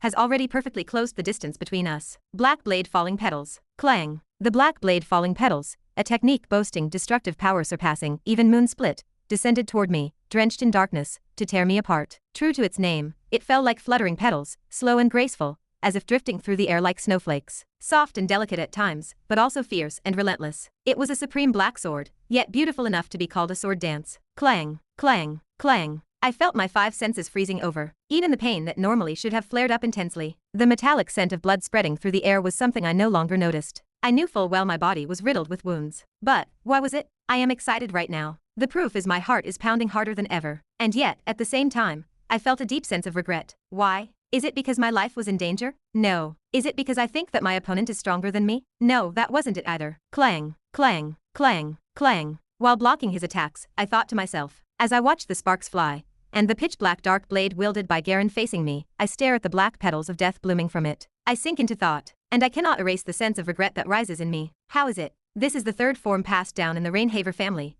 Black blade falling petals. Something that a wretch born to a lowly mother like you could never learn, no matter how much you die and come back to life. Yes, that was it. At that moment, hearing Garen's voice, I finally understood why I had been staring at his sword with such regret-filled eyes, even as my body was being torn apart. So I materialized it into words and spat it out at him. That sword, you still don't know how to wield it properly, do you? It was at that moment that my reason partially snapped. This isn't right. I have to stop it somehow. Nox will die. Eleanor de Rivalen. For her, a member of the magic department, the battle between Garen and Nox, which was based on swordsmanship, was at a level she could hardly even interpret. But at least one thing was certain. The swordsmanship Garen had just used was a legacy passed down through the Reinhaver family, a fragment of overwhelming talent so extraordinary that it could be called innate. Black blade falling petals. A sword technique that bore the meaning of black petals falling, embodying death. Though Eleanor didn't know much about swordsmanship, naturally, the black blade itself is famous. Theo, who wielded the supreme black sword, had risen to the rank of sword emperor, a position granted to only 3 individuals. But, even if she understood it in her mind, seeing it with her own eyes was completely different. It is almost impossible to predict where the next attack will come from. It is irregular and optimized for exploiting the opponent's gaps, making it an incredibly dangerous swordsmanship. That was Black Blade falling petals. Even though it was just the initial stage, the odds of Nox surviving after taking that attack were slim. That's why she, overcome with fear, took a step forward and shouted, "Nox, stop. It's too dangerous." But the one who stopped her from approaching was none other than Christopher, who had finished his own battle. Eleanor's face showed a mixture of slight sorrow and stubbornness. Suppressing her emotions, she spoke. "Why are you stopping me? Is it because I'm not helpful?" "That's not it." For once, Christopher didn't launch into long-winded praise of his young master or elaborate on his perspective. Instead, he simply pointed to the scene before them. At Nox, who was blocking the attacks of Nox von Reinhaver, his entire body covered in wounds, wearing an expression that seemed to suggest he was enjoying himself immensely. At Nox, who had started rapidly deflecting Garen's attacks, his pupils darting back and forth. "This is the first time I've seen the young master with that expression. I understand your concern, but please watch. The young master doesn't make promises he can't keep. I am certain that young Master Nox will win this battle." Clang, clang, clang. Even as sparks flew wildly, Nox showed no signs of agitation. This was just the beginning. Soon, something even more astounding began to happen. It didn't take long for Nox to start deflecting Garen's attacks more frequently. Christopher gulped unconsciously, his hands trembling. Black Blade falling petals, a technique known to be impossible to counter, leaving no option but to endure. Even I, who had seen that technique several times, never dreamed of following it. But, deflecting it, the fact that he was parrying the absurd swordsmanship of Garen, the eldest, whose skills far exceeded his own, sent shivers down Christopher's spine. This cannot be classified as just talent. Heaven beyond the heavens. Yes, I have seen a few talents that could be described in such terms. Even at the academy, such beings were numerous. Those called geniuses were extraordinary from the start, showcasing their skills and overwhelming everyone with their innate talent. Christopher too was a fairly talented knight, and had often been treated as such. But, even among them, even among those so-called geniuses, there exists another genius. Another heaven, a presence above all others. He couldn't help but feel this truth anew. Nox von Reinhaver. His young master was already deflecting both Nox von Reinhaver's third form and his sword, as if he knew all too well that he could do so. Garen's flustered expression, and Nox, whose white hair was matted with blood and clinging to his face. The involuntary curl on his lips represented Nox's current situation. He had won. The match was already as good as decided. How? Christopher's hands holding the sword trembled violently. Suddenly, the image of his young master's cold and resolute gaze flashed through his mind. Only then did Christopher realize that it wasn't arrogance, nor was it pride. It was confidence born of genuine conviction. So it wasn't, as others said, that he was a ruffian relying on his family name and wearing such an expression. That wasn't it at all. And, he was certain, Nox von Reinhaver might have been a ruler from the very beginning. And perhaps that was why he had been drawn to him. Meanwhile, at that moment, Nox had already lost consciousness. He felt a strange sensation and memory controlling his body. It was an entirely unfamiliar feeling, yet at the same time, it acted as a kind of trigger, unraveling the hidden truths of who Nox von Reinhaver truly was. Chapter 186. Clang. The final strike that should have reached Nox was cleanly deflected. The black petals, unable to fully bloom, slowly withered away. The sight of a flower that bore the arrogant name of death crumbling miserably was enough to bewilder the gathered knights in the desolate village. "Is that all?" A voice as cold as frost, piercing to the bone, belonged to his half-younger brother. Along with it came a sharp pain that ran up Garen's wrist, sending chills down his spine. This isn't it. The situation unfolding was far different from what he had anticipated. He realized it only when Nox's voice reached him again shortly after. "You." Beginning with that preamble, the disgrace of the Reinhaver family wore a cold smile. "That sword, you still don't know how to wield it properly, do you?" Garen ground his teeth. As if his shameful side had been exposed, he couldn't suppress the unbearable rage and shouted, "What nonsense! How dare you, Nox, someone like you, dare to climb over me?" But, naturally, there was no answer from Nox. His transparent silver hair clung to his blood-soaked clothes. Even the moonlight above his head was absorbed, scattering into a chaotic reflection. Nox's two pupils were obscured by the strands of fallen hair. At that moment, why was it? Garen couldn't help but feel the sensation of goosebumps rising all over his body. His legs wouldn't move. Cold sweat began to drip, and his body, frozen stiff, kept sending him warnings. "Run. It's dangerous." But Garen didn't run. No, to be precise, he wasn't even given the luxury to do so. The moment he closed and opened his eyes, Nox was already right in front of him. Nox's sword, which had reached close range, glistened pitch black as if it had absorbed oil. What the? Light step. First step. What Nox used was, in truth, nothing more than a simple movement technique. Without saying a word, Nox raised his mana to its limit. Even for someone like Garen, it was a level of mana hard to fend off. It crawled up to his chin like a living entity. A light, vertical slash. Ordinarily, one would simply avoid it. It was an attack that didn't even seem worth blocking. But, schwa-it. Blood splattered.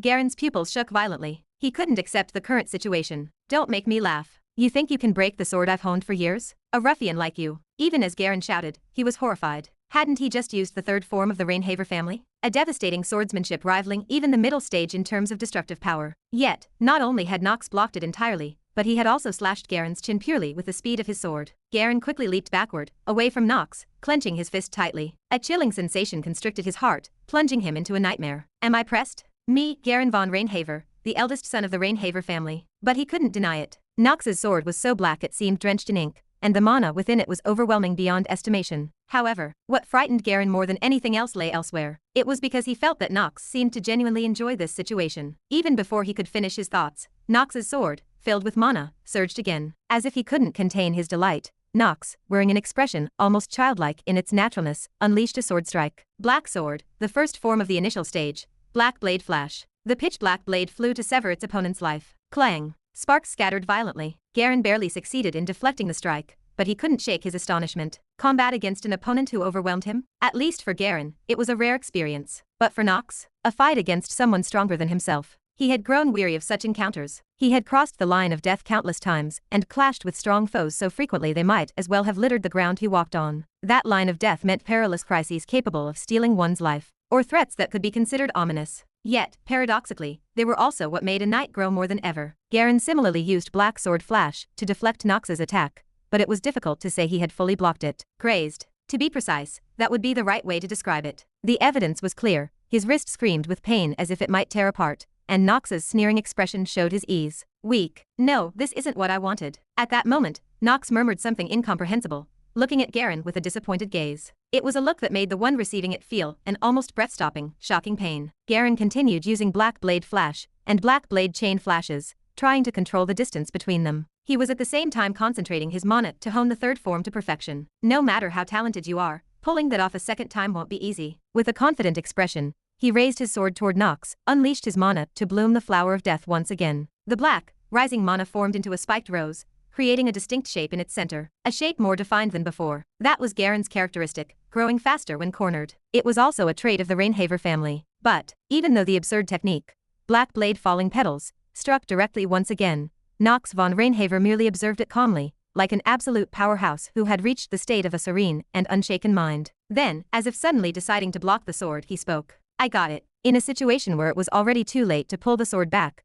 Nox gathered mana into his grip and caught the enemy's attack with his bare hand. The grip caused a stream of blood to flow from his palm, but Nox ignored it, his sneering face unchanging. He then guided the tip of Garen's sword to his own left chest, tapping it twice. If you're going to do it properly. For example. Nox laughed, and suddenly, the air around him surged into a vortex, gouging the ground. At the same time, his overwhelming mana exploded instantaneously. This momentary explosive power was possible because he had opened the upper, middle, and finally, the lower dantian. Of course, there was a significant penalty of immense strain on the player's body, but he seemed completely unbothered by it. Nox, who was enjoying this situation, exuded an almost chilling aura. With blood dripping from Garen's sword, Nox grasped it with one hand and began wielding his own sword with the other. Christopher and the other knights watched this scene. Even Eleanor was horrified. The initial stage of Supreme Black Sword, third form. As Nox softly muttered these words, Garen's pupils narrowed sharply. What? This was impossible. It was none other than the third form that was passed down in the Reinhaver family. How could his youngest brother, a mere ruffian, have learned such a profound swordsmanship? Was it a bluff? But as if to dispel such thoughts, Nox had already begun preparing a sword dance that aligned perfectly with the technique. A flower imbued with the dark attribute, steeped in the thick scent of blood, bloomed. Even though it could be called beautiful, there was no sense of incongruity, only delicate and refined swordsmanship slowly filling the vision before their eyes. And then, Nox said something that should never have been uttered. Black Blade Falling Petals. As the ground split open, the surrounding mana turned into a deep black, forming a clear, tangible shape. It was a flower, a rose that embodied the essence of mana, a few times more beautiful than what Garen had conjured. Its thorns were sharp, but it was beautiful more than anything that it couldn't be refused. A sword that left no choice but to accept it. At that moment, it became clear. Nox von Reinhaver had succeeded in replicating Black Blade Falling Petals that he used just by observing it. The shimmering sword began to break down Garen's body and mind, bit by bit. Was there any point in holding on further? Such thoughts arose as the situation became difficult to accept. As each small wound carved itself into his body, Garen thought. This pain, this torment. Did his youngest brother endure such an overwhelming disparity? A disgrace to the Reinhaver family. For years, his younger brother had been called by that name, living a miserable and insignificant life. And yet, Nox had endured this powerlessness. That's impossible. Garen's tightly clenched lips let out a voice mixed with blood, but it did nothing to reverse the situation. Even though numerous vital points on his body had already been slashed, Garen's face was not one of surrender. But even in that situation, the wounds continued to accumulate. The priests, who had been secretly standing by to assist Garen, continued their healing, but Nox's black blade falling petals overwhelmed even their speed, stacking damage onto Garen. Even so, Garen was a man evaluated as one of the vessels worthy of the head of the Reinhaver family. He is a monster that grows even in such a dire situation. That was the hallmark of those who bore the name Reinhaver. Garen burst into wild laughter as he stared at Nox. Simply enduring such humiliation did not suit his temperament, it was no more than making the other vassals present to waver. Now was the time to show them, to prove why he was the one that would surpass even Theo, and had a qualification to claim the position of rightful heir. He, who had desperately longed for it, threw his sword to the ground. I acknowledge you, Nox von Reinhaver. From now on, I will use everything I have to utterly crush you. You have no objections, do you? You'd better make it more entertaining for me. Dying too soon would ruin the fun, wouldn't it? As Garen's confident expression surfaced, a new and entirely different sensation began to permeate his body. It was the power of a demon, a fragment of power given to Garen by Archduke Amdusias as a contingency plan. Though it could easily corrupt a human's personality, when it didn't absorb blood, it transformed the user into a state of overwhelming strength. Hoots, hoots, mana surged. Along with it, the wounds Garen had sustained from Nox's black blade falling petals began to heal, albeit slightly. It was a shocking sight. Christopher cried out in alarm. Young Master Nox, you must avoid him. Young Master Garen's condition is not normal. When Christopher tried to rush to Nox's side, countless knights blocked his path. Among them was a member of the Black Blade Knights who had once fought alongside him. Christopher's gaze narrowed more than ever. So, you've become a dog that betrays the head of the family? The fool is the one who supports the petty youngest as the family head, Christopher. When the eldest son fell into ruin by relying on demonic power, what did you do to stop it? You dare speak such nonsense now? Humph. We don't care what happens. Come at me, Christopher. Very well. Gripping his sword, Christopher began emanating a chilling frost. Closing his eyes for a brief moment, he thought to himself, please wait a little longer, young master. I will reach you soon. Meanwhile, by then, Garen had already transformed into a monster with pale, purple skin and 2 horns. His eyes, completely shrouded in darkness, and his blood-red lips gave off an uncanny terror, making him seem no longer human. From now on, it will be different. Is that so? But Nox's gaze showed not a hint of fear. With a smile on his face, the two clashed once again. Garen von Reinhaver. The second phase of the villain boss raid had begun. Chapter 187. The core units of Inner Lunatic, such as Paracelsus, Leon von Marvas, and Eleanor de Rivelin, each have their own unique nicknames. Examples include the Ashen Wolf Paracelsus, or the Black Lion Leon. These nicknames act as narrative devices to emphasize the character's distinctive traits. For Paracelsus, the animal wolf was chosen to showcase his straightforward and pure-hearted traits. Due to the color of his hair, he was given the alias Ashen Wolf. In the case of Leon, as a young head of a family dealing with the undead, he serves the demon Marvas, who takes the form of a black lion. The same logic applies to other characters like the benevolent Princess Penelope, or the golden fox Eleanor. Even by knowing the nicknames of the characters in Inner Lunatic, it becomes easy to recall them vividly. Still, there are always individuals who leave an especially strong impression. One such example is the benevolent Princess Penelope. In this incident, an imperial power struggle that compels her to kill her brother, she acquires a new nickname, the Cold-Blooded Princess. I shall judge you. The cold voice of Penelope von Arkham rang out. Boom, boom, boom. Along with her voice, dark clouds looming over Sidus Hall unleashed not rain, but lightning, striking the knights below. Though not yet fully refined, her innate talent for destruction already rivaled that of her father, Esteban von Arkham. The princess's divine retribution descended upon her treacherous brother and his soldiers. At the same time, cries of panic erupted in the surrounding area. Kieok. Damn it. Is the princess really this powerful? No one ever said this. Stay focused. Regroup and use the students as hostages before taking further action. The knights of the first Prince Louis were seasoned veterans. They were cunning and experienced enough to have stood at death's edge numerous times, enabling them to make swift decisions. They understood better than anyone how to escape disaster. Princess Penelope, if you do not stop at once, we will execute all the nobles and commoners here. Should that happen, even your title as the benevolent princess will be tarnished. One of the captains at the forefront, tasked with protecting Louis, raised his voice. Look at the sheer number of soldiers here. Why do you persist, knowing you cannot win this battle? Everyone here will meet their end anyway. In truth, Penelope was justified in resisting in this situation. Though slim, there was still a chance for survival. Moreover, she had Paracelsus and Leon, 2 genius units aiding her. Even if this battlefield became their grave, they would harbor no regrets. Therefore, Penelope had to resist here. Not seizing the opportunity when it arose would also be a foolish act. However, her opponents thought differently. Considering her reputation as the benevolent princess beloved by all, the captain and the first Prince Louis assumed she could not easily overcome this dire situation. But why is it? The princess's response diverged from their expectations. If I don't stop the first Prince Louis here, even more lives will be sacrificed. Penelope replied with unexpected resolve. Isn't it better to save more people at the cost of fewer sacrifices? Even if everyone here dies. At that moment, Echidna, who had been assisting her nearby, flinched as if shaken to her core. What is this? This is strange. The princess isn't acting like herself. The Penelope she knew would never say such things. Echidna had always thought Penelope von Arcame, whose name suited benevolent more than anyone else, was destined to become the next emperor. But this was nothing like the Penelope she knew. Before the shock could fully sink in, Penelope calmly continued speaking. Therefore, let us all die here together. As she spoke, the compassion in her gaze had vanished entirely. Demonization. In the world of inner lunatic, demonization refers to the process by which an ordinary human borrows power from a demon to become a demonic human. Through demonization, even a regular person can gain the abilities of a skilled knight or mage. For those who are already proficient, their power can increase to rival that of the captain of an elite knight order. This is why many foolishly fall prey to the temptations of demons. They abandon their families, kill their loved ones, and ultimately destroy the places they were meant to protect. Such outcomes are tragic results of human foolishness. However, there is a stage beyond demonization that directly connects an individual with the Grand Dukes of the demon realm. We call it devilization. As the name suggests, devilization transforms a human into a demon. This process enables truly astonishing power UPS. An ordinary person could rise to a level exceeding that of a knight commander. Skilled knights easily ascend to the rank of what demons call a legion commander. Those who reach the rank of legion commander often grow to match the level of a nation's sovereign, or the 7 stars of the continent. Naturally, such transformations are exceedingly rare. This is because few can fully accept demons' power without any loss, and the physical vessel must also be exceptional. Those who already possess considerable skills rarely covet such power. Most of those who seek a higher realm, while already having much, are usually those who carry a sense of deficiency. Most of them have lost family, been betrayed, or abandoned. For this reason, there are not many strong individuals in the world who desire the power of demons. However, anomalies exist everywhere, and those with deficiencies inevitably appear. For example, Nox von Reinhaver. He was a man overshadowed by the presence of his father. Though incomplete, this power should be enough to handle you. Incomplete power. Christopher couldn't help but be stunned. Garen's strength had risen by at least 1 or 2 levels compared to before. While he had not yet reached the level of a Grand Duke, his power had clearly reached outside human levels, unconsciously shocking Christopher. If that power were complete, the thought alone was terrifying. A dark, overwhelming, and colossal power. Christopher realized that neither he nor everyone else here could stand a chance, no matter how many of them fought together. Even Nox realized he wasn't an easy opponent now. Christopher was now preparing himself to join the fight and sacrifice his life, constantly rehearsing ways to help his young master escape.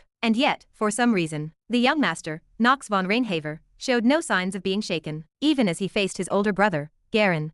Now his enemy, who had surpassed demonization and achieved incomplete devilization, his expression remained cold. With a maniacal smile, his expression seemed to show that he found this situation so enjoyable that he couldn't contain himself. This was enough to unsettle not only Christopher and Eleanor but everyone present. No one believed that Nox currently possessed the power to match his opponent. Moreover, unbeknownst to anyone else, Nox's genius time plus had already ended. A counterattack like before would be difficult. Even so, Garen, as if unwilling to waste any more time, lunged toward Nox. Thud. Their vision narrowed as Garen closed the gap, brushing past Garen's countless soldiers and Nox. The distance between the two brothers narrows, and before the dark clouds as if the world were collapsing could fully clear, a single sword slashes Nox's shoulder. Black blade flash. Splatter. The slash from Garen tore through Nox's shoulder, leaving a wound. Without missing a beat, Garen followed up with another attack aimed at the wound. Black blade chain of flashes. Swat. The relentless slashes from the black blade continued to dig into Nox's shoulder. While it was fortunate that it wasn't his sword-wielding arm, the situation was dire enough that his shoulder could have been severed entirely, leading to the loss of his arm. Eleanor screamed in shock. No. Nox. Dodge, please. Along with her desperate voice, the first stage's final third form was about to manifest. Clang. With sparks flying, Nox's expression returned to normal, even if just slightly. Thick liquids, dyed crimson, dripped from his blood-soaked white hair, forming a small puddle on the ground. Then, Nox countered the black blade chain of flashes, forcing Garen to retreat. Screech. 2 lines were etched into the ground. Despite Garen's advanced stage of devilization, Nox's swordsmanship remained formidable. Even without genius time plus, Nox von Reinhaver was born with the most exceptional talent on the continent. Garen's prodigy trait, along with his stats, Nox possesses a strength that could surpass it. Now, I think I understand. At that moment, Nox muttered something incomprehensible. What? Before Garen could register his confusion, Nox let out a dry chuckle and continued. Why Nox? No, why I had to live such a miserable, filthy life. Flames ignited in Nox's 2 lavender eyes. Small, yet immense. The searing, chaotic blaze began to burn its enemy. Some might describe it as a flame that judged evil, but in truth, it had little connection to such lofty ideals. Behind Nox, the crimson, vertical pupil eye that had appeared when he saved Eleanor in the past now shone like a sun. Its appearance resembled that of a goat's, unnatural and alien. The floating eye, connected to him, radiated an overwhelming flow of mana. It was vastly different from anything others had wielded before, but it even bore no resemblance to the mana typically used by a demon. Yet, the oppressive force it emitted suffocated everyone around him. Nox took a single, deliberate step forward. As he did, the flickering violet waves of energy seeped into his sword aura, writhing in a curving form as they moved here and there as if alive, coquettishly fawning over Nox. The energy took on a shape akin to tendrils, even melting the surrounding boulders as it squirmed toward Garen. An involuntary shock numbed his body. The sheer force of the sight left Garen's body paralyzed in shock. This is absurd. Such enormous. Garen narrowed his eyes, his grip on his sword trembling. Even though he had progressed beyond demonization and reached incomplete devilization, it was astonishing to see Nox still able to unleash such power. Strength. This wasn't merely about strength. Nox had become something that Garen dreaded most. Right. The current Nox von Reinhaver was like a Grand Duke-level demon. Chapter 188. When I was half unconscious, I was seized by an eerie sensation. A faint moonlight gently settled on my forehead, and in the thick darkness, the form of a young child floating above the bed emerged. It was a child with beautiful white hair, with eyes dyed mysteriously lavender under the transparent moonlight. The child, with gem-like eyes tightly shut, was suffering from a fever. That child is me, Nox von Reinhaver. I was the youngest of the prestigious Reinhaver family, an eternal outcast who was always despised. Although I had seen him countless times through the game screen, today felt different. And that is because this memory was not the one I have. At that moment, I realized this was Nox's past, one that never once appeared in the game during my time as Joachim. In other words, this was a piece of memory, a fragment. Precisely, it was something I had forgotten. As if my fight with Garen momentarily froze, my surroundings turned black and white, blinking across my retinas. Could this too be a part of the system's power? This sudden recall of memories came as I crossed swords with Garen and grew earnest in my sword handling. I am not sure what is happening, but I wanted to focus on this vision a little longer. This fleeting dream, rising like a mirage, seemed like a bridge connecting me and Joachim. For a brief, ephemeral moment in front of my enemy, I closed my eyes. I sensed its emptiness. The deep sense of emptiness always filled and tormented my heart. Even as I clearly approached death after being diagnosed as terminally ill, the source of the thirst I continued to feel exists in this place, and my heart pounds violently at this realization. It is paradoxical. I, the one who had gained power by gambling with death, feel so vividly alive through a fragment of the past. Even about myself, who cannot help but feel this much joy as I shared swords with my blood relative, I find it somewhat amusing. No, in truth, it is immensely enjoyable. The act of clashing swords, striking down my opponent, and deploying every ounce of skill I possessed, was intoxicating. The process of showing everything I held, reading the enemy's moves, and clashing with them in fierce combat was exhilarating. I could not help but love it. Perhaps that is why I have been cast in the role of Nox von Reinhaver. Next, the scene shifts slightly. Time flows as someone with a black veil over their face, and Rona gently strokes my thin cheek, and soon disappears. Again, the scene rewinds slightly. Time flows onward, and I sense my body has grown slightly larger. Though my body remains immobile, I see a slightly older version of myself. I hold a sword, but upon seeing my eldest brother, Garen, and my other mother, Priscilla, I immediately lower it. I was weak. It was not that I could not hold the sword, but I was overly conscious of others' gazes. It was not that I lacked talent. I executed a series of fluid, beautiful movements, imagining an invisible sword in the air, striking downward, and then performing a seamless horizontal slash. But no one watched me. It was just extremely natural. As long as Priscilla and Garen were present, and as long as I was the youngest child, who had lost my mother, no one in the Reinhaver family would turn their gaze to me. Rather, it was fortunate I did not die there. I wanted to live. I knew more than anyone that my body was falling apart, and that is why I wanted to live all the more. And so, I realized that acting foolishly was the only way I could survive. I spilled the food the maid brought, and I never left my room. I resented my father, the head of this house. I resented him for failing to protect my mother, and now, you even abandoned me. Was Theo von Reinhaver unwilling to grant me even the family name of Reinhaver? That was when I really began to fall apart. My memories of this world were severed, along with a mysterious light. Gasp. I surfaced as though I had plunged deep into the water. My rough breathing echoed as the blinding white faded from my vision. Among the memories flashing past like a panorama, one piece fell into place. It was about Garen. My body trembled faintly. Garen von Reinhaver, the eldest of the Reinhaver family, was a wicked man who ruled from above all others. He was a filthy murderer and trash who had tried countless times to kill even me. I could kill him now. It was like the forbidden fruit, a sweet reward for all the effort I had made until now. A surge of impulse seeped into my entire body, but simultaneously,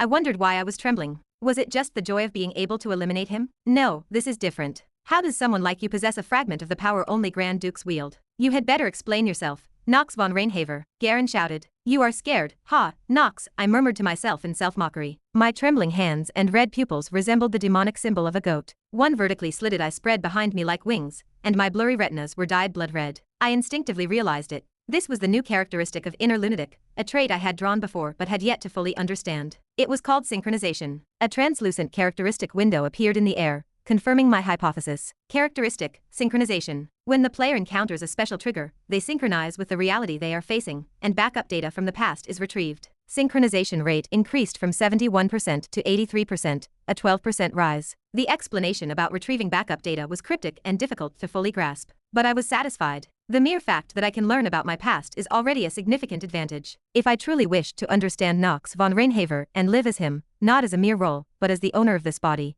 I had to come to terms with it. Yes, this is a process of reclaiming myself. That is why I felt this vague, nauseating fear. Garen von Reinhaver is, to Nox in other words, to me one of my weaknesses. Since childhood, he thoroughly excluded me, forming his own circle and attacking me, branding me as the most foolish and useless one. Through this process, I was truly cast aside and ultimately failed to gain even the family head's recognition. The ruffian Nox. That was his creation. Though I survived because of it, it still feels unjust. Of course, I made good use of that ruffian reputation, and will continue to, but still, it is undeniable that Garen is the one who ruined my happy life. Thus, I have no reason to show him mercy. There is also another reason I must cut him down. I fear you, Garen von Reinhaver, I said calmly, but with a cold confession that made me seem weaker than ever. I fear you. This might serve as a bulwark to protect myself, but it could also disappoint those who trust and follow Nox. That is why, after voicing those words, I carefully observe the reactions of those around me. Then, I hear Garen's response, dripping with arrogance. Yes, that is the Nox I know, Garen replied. A disgrace to the Reinhaver name. Because of that, I began. Facing Garen directly, I suppressed the tremble in my hands and meet his arrogant gaze, so similar to my own. It is not a particularly pleasant experience, but it is something I must do now. If I do not, I will not be able to get closer to what I seek. The strength I desired was not the kind that bows servilely to the powerful, or indulges in hollow flattery. Nor was it about offering unconditional goodwill, or selfless affection to anyone. It was the strength to remain true to myself, no matter who I faced. For that, I had to put an end to the miserable remnants of my past. Even if my hands trembled, and my lungs felt crushed under pressure at this very moment. I must cut you down. And in addition, this current situation is extremely dangerous for me, but at the same time, it presents the greatest opportunity. One of Nox's hidden traits, one that did not appear in the characteristic window, had manifested. A hidden trait shrouded in mystery, which only emerged late in the first part of the game, had now awakened. It was devilization. Though less complete than Garen's, it was in a state easier to control, and had already begun manifesting within me. If I were to be precise, it would rank just below a Grand Duke, among the weaker ones, to be exact. Still, this was an undeniable fact. Garen smirks as he responds to my words. Can you overcome what you fear? If necessary. Ridiculous. Garen lets out a sly smirk and, in an instant, leaps forward with incredible speed. The distance between us closes rapidly, and the ground shatters in all directions, scattering debris high into the air. Garen and my swords clashed almost simultaneously. Chang-ang. The moment our blades meet, I deflect his strike diagonally. Garen's wrist rides up the length of my blade, aiming for my neck. However, I counter his attack by using the tentacles of my devilization form to block him immediately. My eyes, before turning to evil eyes, lock onto him, overwhelming him with an oppressive aura. For a moment, just before he stumbles backward, I leap forward. Our blades clash again in a single exchange. Chang. The formidable destructive power of the sword, Black Blade Flash, hits the enemy squarely. Following his tearing scream, I unleash Black Blade Chain of Flashes. I begin returning to him everything he has done to me, in the exact same order, because I know this is something I must do to truly move forward. Simply defeating the enemy is not enough. At that moment, for some reason, a line from Theo von Reinhaver from the game suddenly came to mind. He was the person I must kill, the wall I must overcome. One day he said this: the supreme black sword does not merely destroy and dismantle the opponent before you. With overwhelming power, it cuts down everything they possess, even their will to rise again. That is exactly. In that instant, blood vessels burst in both my eyes, and droplets fall to the floor. With Theo's final words echoing in my mind, a chaotic status window appears. The supreme sword pursued by the Reinhaver family. Lifespan decreases by 40 days. Due to the effects of devilization, the player's stats temporarily skyrocket. Limit break is activated. Die, Garen. Black blade falling petals. With those final words, the consciousness that had been sustaining me is severed as well. A single black flower that had suddenly bloomed begins to burn like a flame, consuming the enemy along with it. Even now, my blade continues forward, relentlessly, like a mayfly repeating its arduous wing flutters over and over in its fleeting lifetime. The blade moves. This cannot be. My sword ultimately reaches Garen's neck, cutting him down at last. You have defeated Garen von Reinhaver. Player's lifespan is decreasing. A series of messages continues. Among them, I distinctly remember only the final one. Error, the main storyline is severely damaged. Current damage rate is 45%. The conclusion of Part 1 is approaching. Move forward for a new ending. Chapter 189. You have defeated Garen von Reinhaver. The player's lifespan has increased by 90 days. Error, the main storyline is severely damaged. Current damage rate, 45%. The conclusion of Part 1 is approaching. Move forward for a new ending. After the storm-like sword dance ended, I was fully composed. Garen's life was completely extinguished, and no one could deny my victory. Even in that moment, I neither fell nor wavered, standing upright. I had to show the Reinhaver disgraces, who followed Garen exactly who I was. I defeated Garen von Reinhaver, and as the youngest of the family, I had the right to carve my own path. I was no longer going to be swept away by their will. I never sought their recognition, and I would engrave the name Nox von Reinhaver to even greater heights. This would become a significant weapon for me later on. The other members of the Elder Council, especially Theo's brothers, needed to be strongly reminded of my presence. Having killed Garen, I could not afford to miss this opportunity. Even as I steadied my wavering gaze and legs, I stood tall without collapsing, straightening my back. Standing in that spot, I simply stared at them with my characteristic spirit. That alone should be enough. It was enough for them to feel a deep fear of my existence. Hundreds of shadows were hidden in the darkness. Their fighting spirit was likely already broken. With their pivotal figure, Garen, gone, they probably had no other way to escape. Christopher realized this and shouted loudly, "Young Master Nox has defeated young Master Garen. In this situation, do you still trust the runaway eldest son of the Reinhaver family, who defiled our family's name with the power of a demon and incited a civil war?" Christopher raised his voice further, halting everyone's fighting. He knelt briefly before me, offering a formal sword salute, and rose to declare, "Lay down your swords. Otherwise, all of you will be punished under the sacred name of the Reinhaver family. There is no future for traitors." Hearing this, their movement ceased.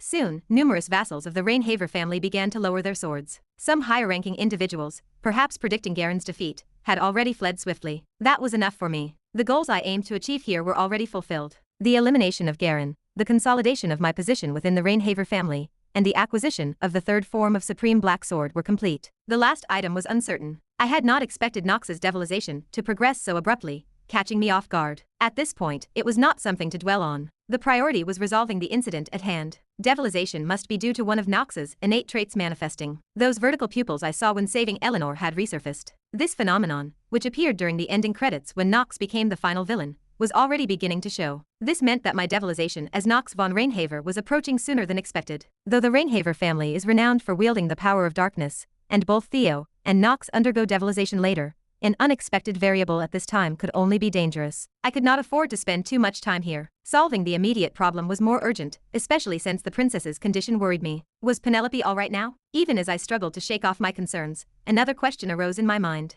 Where was Garen's mother, Priscilla von Orel? No matter how I looked around, she was not here. She had been missing for quite some time. This meant that any semblance of maternal affection or human connection she might have had disappeared long ago. Perhaps from the beginning, she was more captivated by her own power. This would likely lead to a storm with even greater repercussions later. But such things were not important at this moment. Had I not just overcome yet another wall? I survived. For the first time, I faced the past head-on under the name Nox von Reinhaver, Garen von Reinhaver. The moment I completely severed one of the chains that bound me, an indescribable exhilaration surged through me, elevating me to a higher place. Perhaps that is why I said what I said next. I, Nox von Reinhaver, have no interest in the position of family head. Tarnishing my name or labeling me as trash makes no difference to me. I probably wouldn't even care, but I clenched my fist tightly. Rain began to fall. The smell of blood spread. The metallic scent diffused, slowly consuming my body like a deadly poison. Standing for too long was a struggle, but I knew better than anyone else what I must do next. I had to declare it here. If anyone dares to obstruct or stand in my way, I will kill them, even if it goes against the greater good. Gradually, the raindrops grew heavier. It would undoubtedly be insufficient to wash away all the blood. That is the nature of war. No matter which side wins, the stench of blood and the pain that spreads within cannot be erased. It may dilute slightly over time, as if mixed with water, but it will never vanish completely. Its limits are inherently clear. Those wounded by war must always make a decision. They must decide whether to numb themselves with more blood to forget the scent, or to carve the memories of those forgotten into their hearts, while devoting themselves to the cruel present. Eleanor de Rivelin looked at me. "Are you all right, Nox? Your wounds haven't fully healed yet. Heading to Sidus now is far too dangerous." She knew well that I would never change my decision. She always analyzed every situation and the person in front of her, drawing conclusions based on even the slimmest possibilities. That was Eleanor, the merchant. I headed toward Sidus Hall, the Eldane Academy. I would eradicate the forces of the first prince, Louis von Arkham, who had unlawfully occupied the place. I spoke firmly. "I believe you already know my decision." "I do. I understand how dangerous the situation is, and that I cannot persuade you. But this is a shortcut to death." She hesitated. "Couldn't you reconsider just once more? I've already used the potions and recovery medicines you gave me, as well as the emergency remedies prepared by Erna. I'll be nearly fully healed before arriving,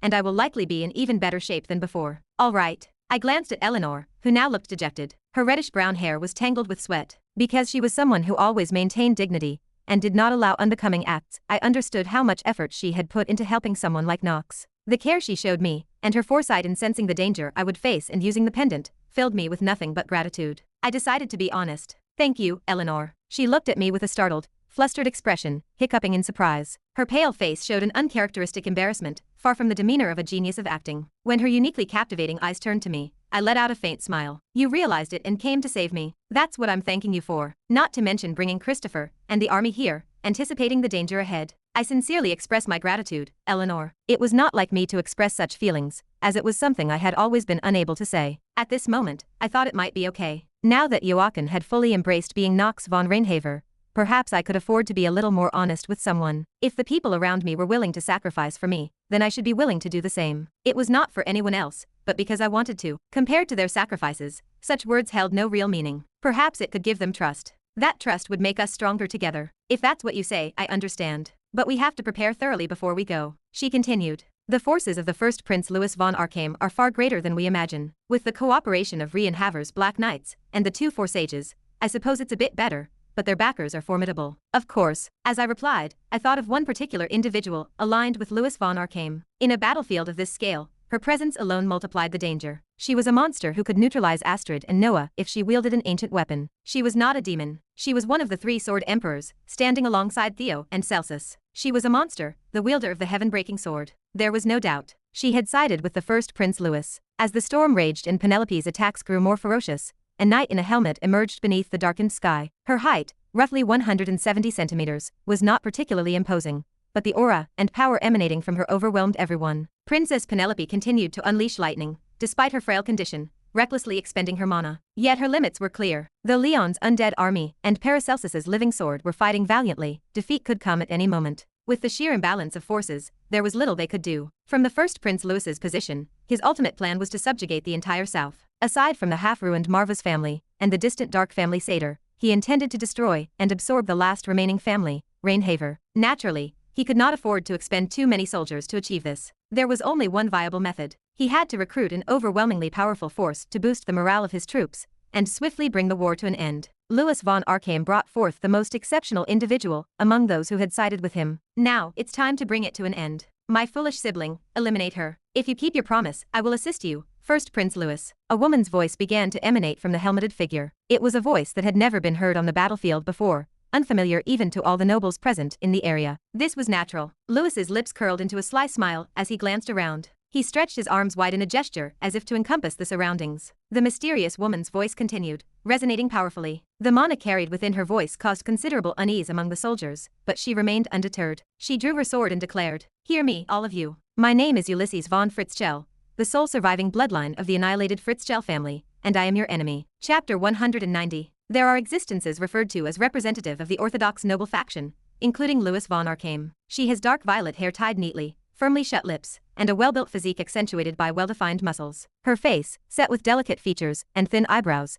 gives the impression of someone in their late 20s. Her true name is Ulysses von Fritzschell, one of the three sword emperors of the continent. The title Sword Emperor refers to individuals on par with Theo von Reinhaver, Celsus, who became a sacrifice during the arcane power struggle at that time, and Luna. Ulysses is renowned for wielding a massive bastard sword. Why was one of the continent's dignified sword emperors aiding someone as inexperienced as the first Prince Louis? To explain this, one must delve into her family, the Fritzschell lineage. In the past, the Fritzschell family was considered a distinguished family renowned for their mastery of swordsmanship. However, due to a particular incident, they fell into ruin, were annihilated during a territorial war, and she was the only survivor, barely escaping. The circumstances were as follows. Before the establishment of Arkham, the nobles in the chaotic central region were preoccupied with checking each other. It was routine to train private armies for constant territorial wars. During this period of conflict, the Fritzschell family revered justice and declared their support for the former emperor. But what is justice? It is not an easy matter to draw conclusions about this, but such noble values are often easily tarnished. Therefore, the Fritzschell family suffered defeat in various political struggles among the noble houses,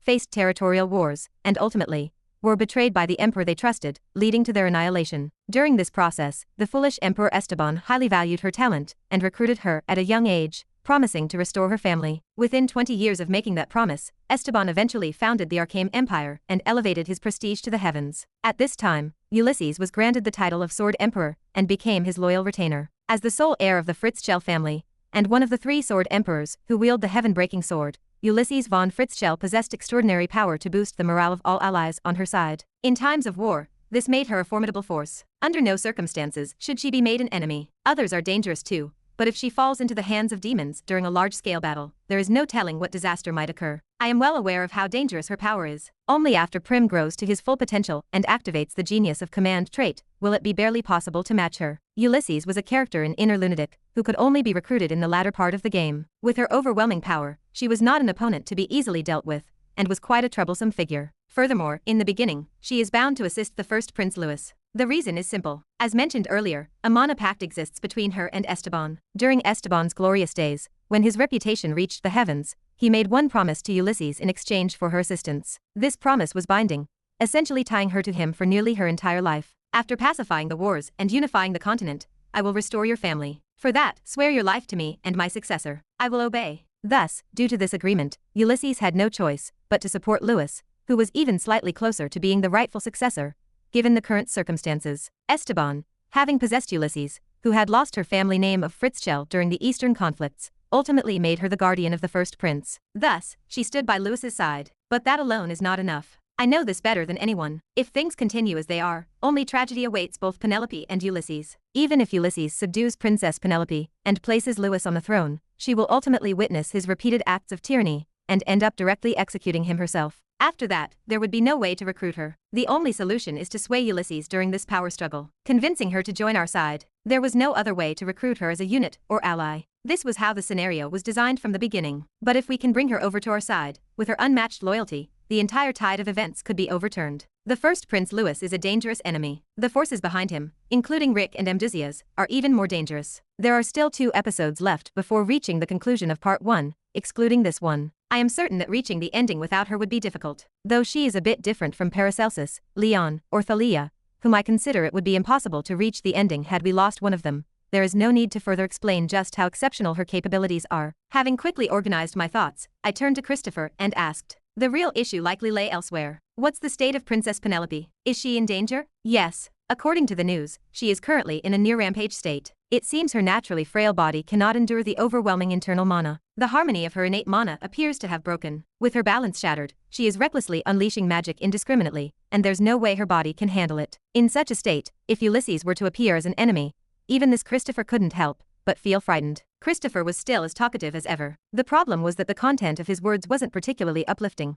But that wasn't a bad thing at the moment. A companion who could quickly assess and summarize the situation was indispensable. This time, I turned to Eleanor. She immediately caught on and continued. "Supply support is complete. As you instructed, I've requested Prim, your attendant, to assist with evacuating people. During this process, Talia and the others have all been lending their strength. The professors are also doing their part. What about my masters? Noah and Astrid are keeping a close watch on Ulysses or the ancient weapon that Prince Louis may have prepared. If they were to fall victim to that, it could completely destroy Mage's Dantians and end up giving the enemy a decisive advantage. Just as I thought. Damn it. A curse escaped my lips unconsciously. I knew the situation wasn't favorable, but I never expected to hear about an ancient weapon this early. Ancient weapon. Among the countless ancient devices referenced in Inner Lunatic, this one stands out. A weapon capable of targeting all mages within a 2-kilometer radius, destroying their Dantians with devastating power. This was discovered in the ruins of the now-destroyed Catalu Kingdom. While it may not be as legendary as the Philosopher's Stone, it caused quite a stir in the world. It operates using the magic stones of demonic beasts, and since these beasts are hunted relentlessly in the northern uninhabited land,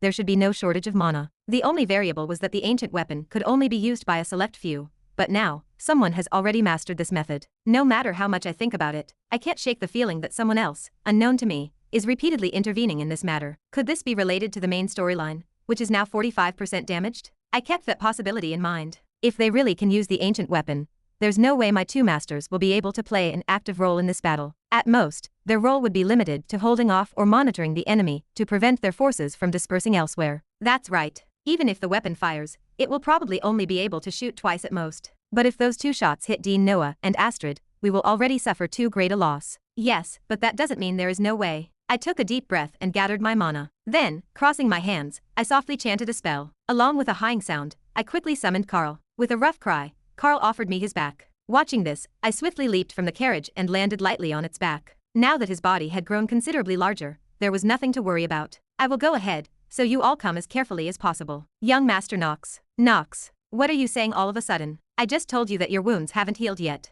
Christopher and Eleanor shouted as if bewildered, but I had no choice but to grab the reins quickly and urge Carl forward. I felt sorry for them, but now wasn't the time to hesitate. I needed to move quickly. Let's go. With those words, a rough snort, "Puvihing," echoed. Soon, Carl kicked the ground forcefully, quickly narrowing his stance, and I felt the surrounding scenery rush past with a whooshing sound as he sped forward. Simultaneously, I heard countless voices calling my name, but I didn't pay them any attention. Anyway, even if I try to stall for time here, they don't seem likely to listen, and there's nothing else I can do. Right now, the only option is to charge forward recklessly. There was no other choice. If I didn't move faster, I risked turning two of Inner Lunatic's greatest units into enemies. One of them was the woman I had just explained about, but the other, the most critical unit in Inner Lunatic, a character who, depending on the situation, could bear a tarnished reputation and lose her original title. That character was Penelope von Arkham. Whether Penelope remains the benevolent princess or becomes the cold-blooded princess will be decided at this moment. Even if she wins the battle for imperial power, if she falls into darkness, I'll have no choice but to find a way to kill her afterward. The assassination of the princess. As a member of Lunatic, I might face a situation where I would have to kill her. Of course, from a cold and rational perspective, taking such action could be considered a method. But at this moment, I must question myself. Has Penelope ever committed a crime so severe that she deserves to die? Not yet. Of course, after her descent into darkness, she becomes a character who, driven by excessive utilitarianism, passively allows countless people to die. But that hasn't happened yet. I can make a choice. No, calling it a choice might be too ambiguous. It's more about saving her, preserving her kind heart, and ensuring she doesn't become mired in misguided hypocrisy. That is the only purpose I have chosen, which is why I will save Princess Penelope. I could embellish my actions with all kinds of lofty language, but I know there's no need for that. The reason for action is simple. Because I want to. Because no one else, but Nox von Reinhaver, is stepping forward to protect his companion. Of course, if someone were to ask if she clearly belongs to my faction yet, I wouldn't be able to say for sure. Unlike Eleanor, who has undoubtedly opened her heart to me, Penelope is full of thorns. Hundreds of assassination attempts in the imperial palace. The envy and scheming of her rivals that she barely survived. That's why she is probably hesitant. Every moment of her life has been spent thinking, striving, and trying to move forward to be better. She has confined herself to the name benevolent, constantly attempting to live up to it. That was her life. But even she didn't realize that this name benevolent would ultimately be steeped in tragedy. She is slowly falling apart. Save her. Because if I fail, I know better than anyone how deeply I would disappoint myself. That is the common thread between Nox and Joachim, people who have now become one. Chapter 191. The rightful successor of the imperial family, known as the benevolent princess, Penelope von Arkham, furrowed her brows more fiercely than ever. She was halfway consumed by rage, but she quickly recognized the figure standing beneath her, looking up at her feet. She was none other than the emperor's closest confidant, and one of the three sword emperors, the one Penelope had admired since childhood, Ulysses von Fritzschel. She thought, an ally of my father. In the end, has she sided with my brother? No, the traitor. Ulysses had undoubtedly been Esteban's ally. The founding emperor was once called the Great Sun that would swallow the entire continent. Esteban von Arkham, Ulysses, a knight sworn to Esteban, and the last heir of the fallen Fritzschel family. Therefore, she was someone Penelope had grown familiar with. The distinctive dark violet hair was now tangled like seaweed from the fierce battles. The shadow cast by the helmet obscured a face arranged in delicate features. This was the face of the one who had, on countless occasions, pushed Penelope's swing, stood guard while she bathed in the Ark River, and saved her from dozens of assassination attempts. Though she now stood as an enemy, Penelope remembered those memories. They were not so far in the past. Penelope's legs trembled uncontrollably. The shock and sense of helplessness overwhelmed her, but she quickly regained her composure. This was not the first time something like this had happened. It is so common that I would trip over it. People I thought loved me, turning their backs and trying to kill me. When Penelope became accustomed to such things, she felt she was growing up. From the moment she severed the neck of her uncle, who had pointed a blade at her, to this very moment when her own blood, the first Prince Louis, was doing everything in his power to bring her down and seize the throne, she had been enduring the pains of growth all along. Penelope clenched her lips tightly before muttering a single, trembling word. Ulysses. Princess Penelope, I apologize for meeting you under such circumstances. Penelope, keeping her expression as still as possible, stared straight into her eyes. The calm glow of the imperial family's characteristic golden eyes met the fierce gaze typical of a knight. Why did you make such a choice? Was it to reclaim the family you lost in the past? Father, was it to take back what Esteban failed to give you? Removing her helmet and offering a moment of courtesy, Ulysses nodded briefly. In any case, it would be best for you not to get too deeply involved in this matter. This is a story between our Fritzschel family and His Majesty Emperor Esteban. A reply as cold and sharp as frost. Hearing this, Penelope unknowingly clenched her fists tightly. Her life up until now had always been like this. Even when she gave her wholehearted love, shared it generously, not a single person tried to reciprocate that love. Instead, it had only attracted parasite worms, trying to exploit that. It was the same reason why she did not easily open her heart to others. Eleanor de Rivellin. At first, she stood in direct political opposition to her. Yet, when talking to Eleanor, Penelope felt a small sense of ease. She now thought she understood why. It was because both had been deeply scarred by others, not by each other. Since it would not matter if either of them betrayed the other someday, they could share a conversation comfortably. That was because of Nox von Reinhaver. It was thanks to him, though I do not want to admit it. Suddenly, the brazen face of a man came to Penelope's mind. A man from a dark family, yet someone who had always been generous toward her. At first, it felt strange. That is why Penelope had doubted him, even refusing to grant him access to the Ark River. But it is definitely different from what I first thought. Now that she had barely regained her composure, Penelope thought back to Nox. He had always tried to save everyone without abandoning anyone. From the moment he rescued Eleanor during the entrance ceremony, to when the Ludger incident unfolded, it was the same. From the very beginning, he had acted as if he already knew what was going to happen, dismantling each situation flawlessly and earning trust along the way. That is why Penelope had worked hard to bring him. Of course, he also agreed to leave me behind, but still, a memory surfaced suddenly. It was the day Eleanor and Nox had visited her. Eleanor had made a demand. Though he was merely a candidate for the husband position, Eleanor dared to ask that Penelope disregard imperial law and relinquish him. But Penelope had complied without hesitation. And Eleanor had chosen the perfect moment, the imperial family's weakest moment. She had wedged herself in and made her demand. In truth, she could have demanded much more. She could have demanded exclusive rights to military supplies, like the Goff merchant group. It would not have been unreasonable. But she did not. Was it out of consideration? No. It was nothing more than erasing the name of a mere husband candidate from the imperial family's list. That was all it took. And yet, why? Why were her emotions in such turmoil? She had thought it would be difficult to understand, but it was not. One day, after a strategy meeting, Eleanor had spoken to her. Princess, if you win this war, you will gain many things. What? What do you mean all of a sudden? But I will not. When Eleanor said this, her expression had unknowingly grown serious. Penelope realized something. That expression was filled with sincerity. Surely, it was just that he was needed. Their current relationship would continue as it is. That was what the princess thought until the words that followed pierced her like a wedge. Give him to me. Nox von Reinhaver. A dizzying, fleeting memory passed by. Soon, her vision returned to normal, and before her, the knights lined up in formation came into view. Countless enemies aiming for her life stood alongside the Sword Emperor. Seeing this, the princess's rationality began to snap once again,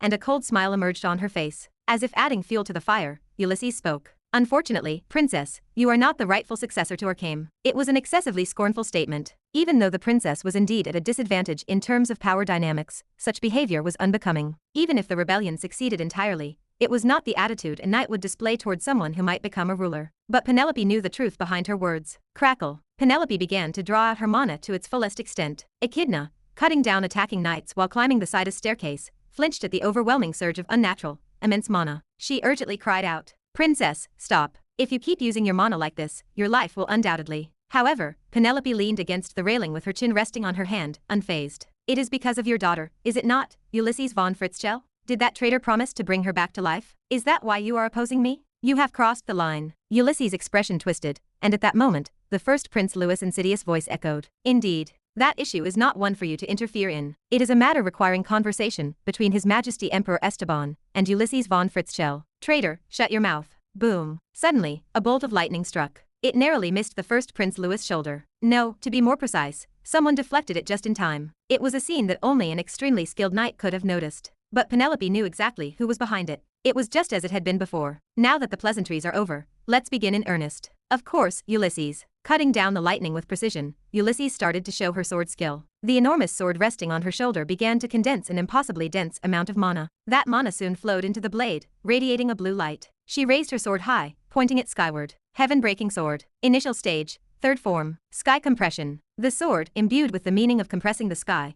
created rippling waves that spread outward in circular patterns. These waves coalesced into a massive force, directly striking Penelope and the knights surrounding her. The swordsmanship perfectly nullified Penelope's lightning strikes, gradually building its power. This was the most fearsome aspect of sky compression. It grew stronger by consuming the surrounding mana. Its ability to devour magic made her the ultimate counter against mages. This was the sword that cut through the world, passed down to Ulysses' family. If it is about destructive power, she was the upright existence that blocked the princess's lightning strike, which its destructiveness was second to none. Her feat of deflecting lightning attacks, famous for its dazzling and difficult to block with a single sword, earned her the name of one of the three sword emperors, Ulysses von Fritzschell. You are strong, but not yet fully matured, princess. Ulysses' cold evaluation. As she watched the first form of the initial stage sweeping through the allies like a storm, bloodshot appeared in Penelope's eyes. Ulysses. The more I watch, I cannot stand this any longer. Leon, take over here. What? What do you mean? Leon exclaimed in confusion. Paracelsus suddenly intervened and straightened the old sword he had been holding. Then, he leapt toward the first Prince Louis, channeling mana into his sword. Living sword. Initial stage. Second form. Salvation sword. The explosive surge of energy hurtled toward the first Prince Louis. Even though it was the basic form of the initial stage, the sword aimed for the vital spots, so its impact was beyond imagination. A shocking sword dance unfolded as numerous enemies blocking Louis' front were swept away, their blood rising under the sky. Just as Paracelsus showed no mercy, someone closed the distance and swung their sword at him. An overwhelming pressure that had never been felt before surged as sparks flew. With a clang, a shocking impact climbed up Paracelsus' wrist and up his spine. This is dangerous. Instinctively, a small grunt escaped Paracelsus' mouth. This time, Ulysses, who blocked the attack from this side, smiled faintly. She had a look of pure interest on her face. That Celsus. I wondered where he went in his old age. Looks like he raised an interesting disciple and died. He was the weakest among us. Well, I guess it is not a big deal if he got caught up in some petty intrigue and died. Do not speak ill of the old man. I will kill you. If you can, go ahead, young knight. Your sword is still far too weak to endure the long winter. Ulysses added with a faint smile. In the cold, piercing gaze, Paracelsus, for some reason, had the same expression as hers. Chapter 192. Young knight, what is your name? Hair as beautiful as if obsidian had been melted, and reforged swayed softly. A voice dropped before Paracelsus. It had a strangely enchanting charm to bewitch people, but at this moment, he could not allow himself to be captivated by it. The woman before his eyes was his enemy. Change. Paracelsus deflected the sword that came at him along with Ulysses' question, and replied,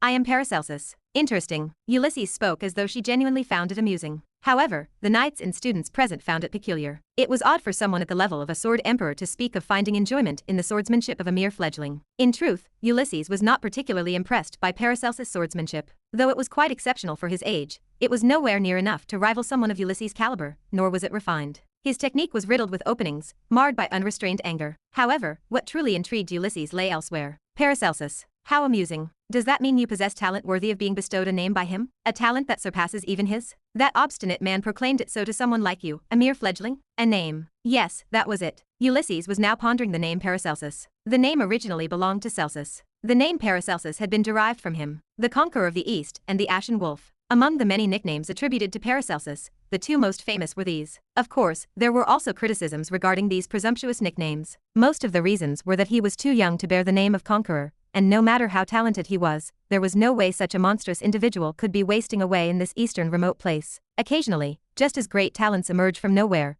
a remarkable, prodigious knight would suddenly appear. They argued that the time for such occurrences had long passed. Naturally, it was a given that the young men of the continent would dream of becoming knights of their nation, serving their lords, and earning recognition for their loyalty, perhaps even gaining a noble title. But such grand dreams were relegated to the era of the once prosperous Catalu kingdom. What were knights of recent times like? They were often scions of distinguished families, taught by exceptional swordmasters, wielding weapons crafted by master craftsmen. They sparred with each other, debating who was stronger, or who had connections to more prestigious families. Therefore, the knights and mages gathered in taverns or guilds, or common folk that looked over them could not believe it. That a genius had arisen who could overturn all these inequities, and ignite a flame that might consume the entire eastern region. Paracelsus. He was a genius. From birth, he possessed overwhelming talent, laden with innate skills. These abilities were honed and awakened by none other than Celsus, the creator of the ancient swordsmanship, the living sword, and a legendary healer. Through a chance encounter, the untamed Paracelsus crossed paths with Celsus, and they formed a master-disciple relationship. 2 years ago,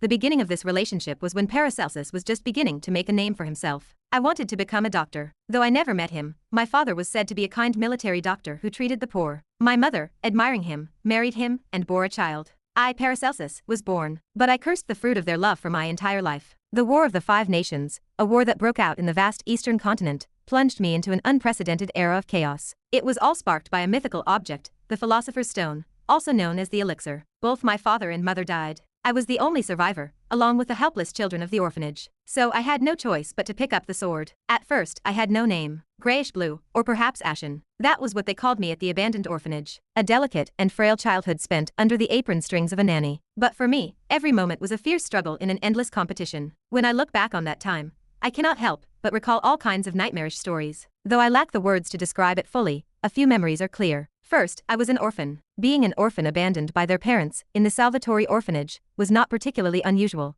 but I will explain in advance, to avoid troublesome explanations later. I will say this again. I am an orphan, and my education is lacking. Therefore, I may not be very accustomed to narrating the events I experienced. I can only describe them plainly, as if tracing the path I have walked, like the feeling of passing through an underground sewer. Hey, Ash brat, what are you doing wandering around? Picking fights again? Yep, still a worm ha. Don't cause too much trouble, otherwise, she will cry again. Ha ha ha. The she they pointed to was none other than the girl I often fought within the orphanage. Her situation was a little better than mine. Her name was Eloy, a somewhat odd name with a hint of alcohol to it, but at least she had won. Unlike me, she knew the fate of her family. They had died, and she understood that no one was coming to find her, though it was a bit of a problem itself. But it definitely made her better off than me. Don't bother me. That's my line. And stop picking fights everywhere. I'm the one who has to treat you afterward. We're already short on supplies, and if you keep doing that. Yeah, I get it. This girl often started fights with me. Usually, it was because she claimed I wasn't doing my share of the orphanage chores. I found her nagging annoying and often ran off. Perhaps she did not like that,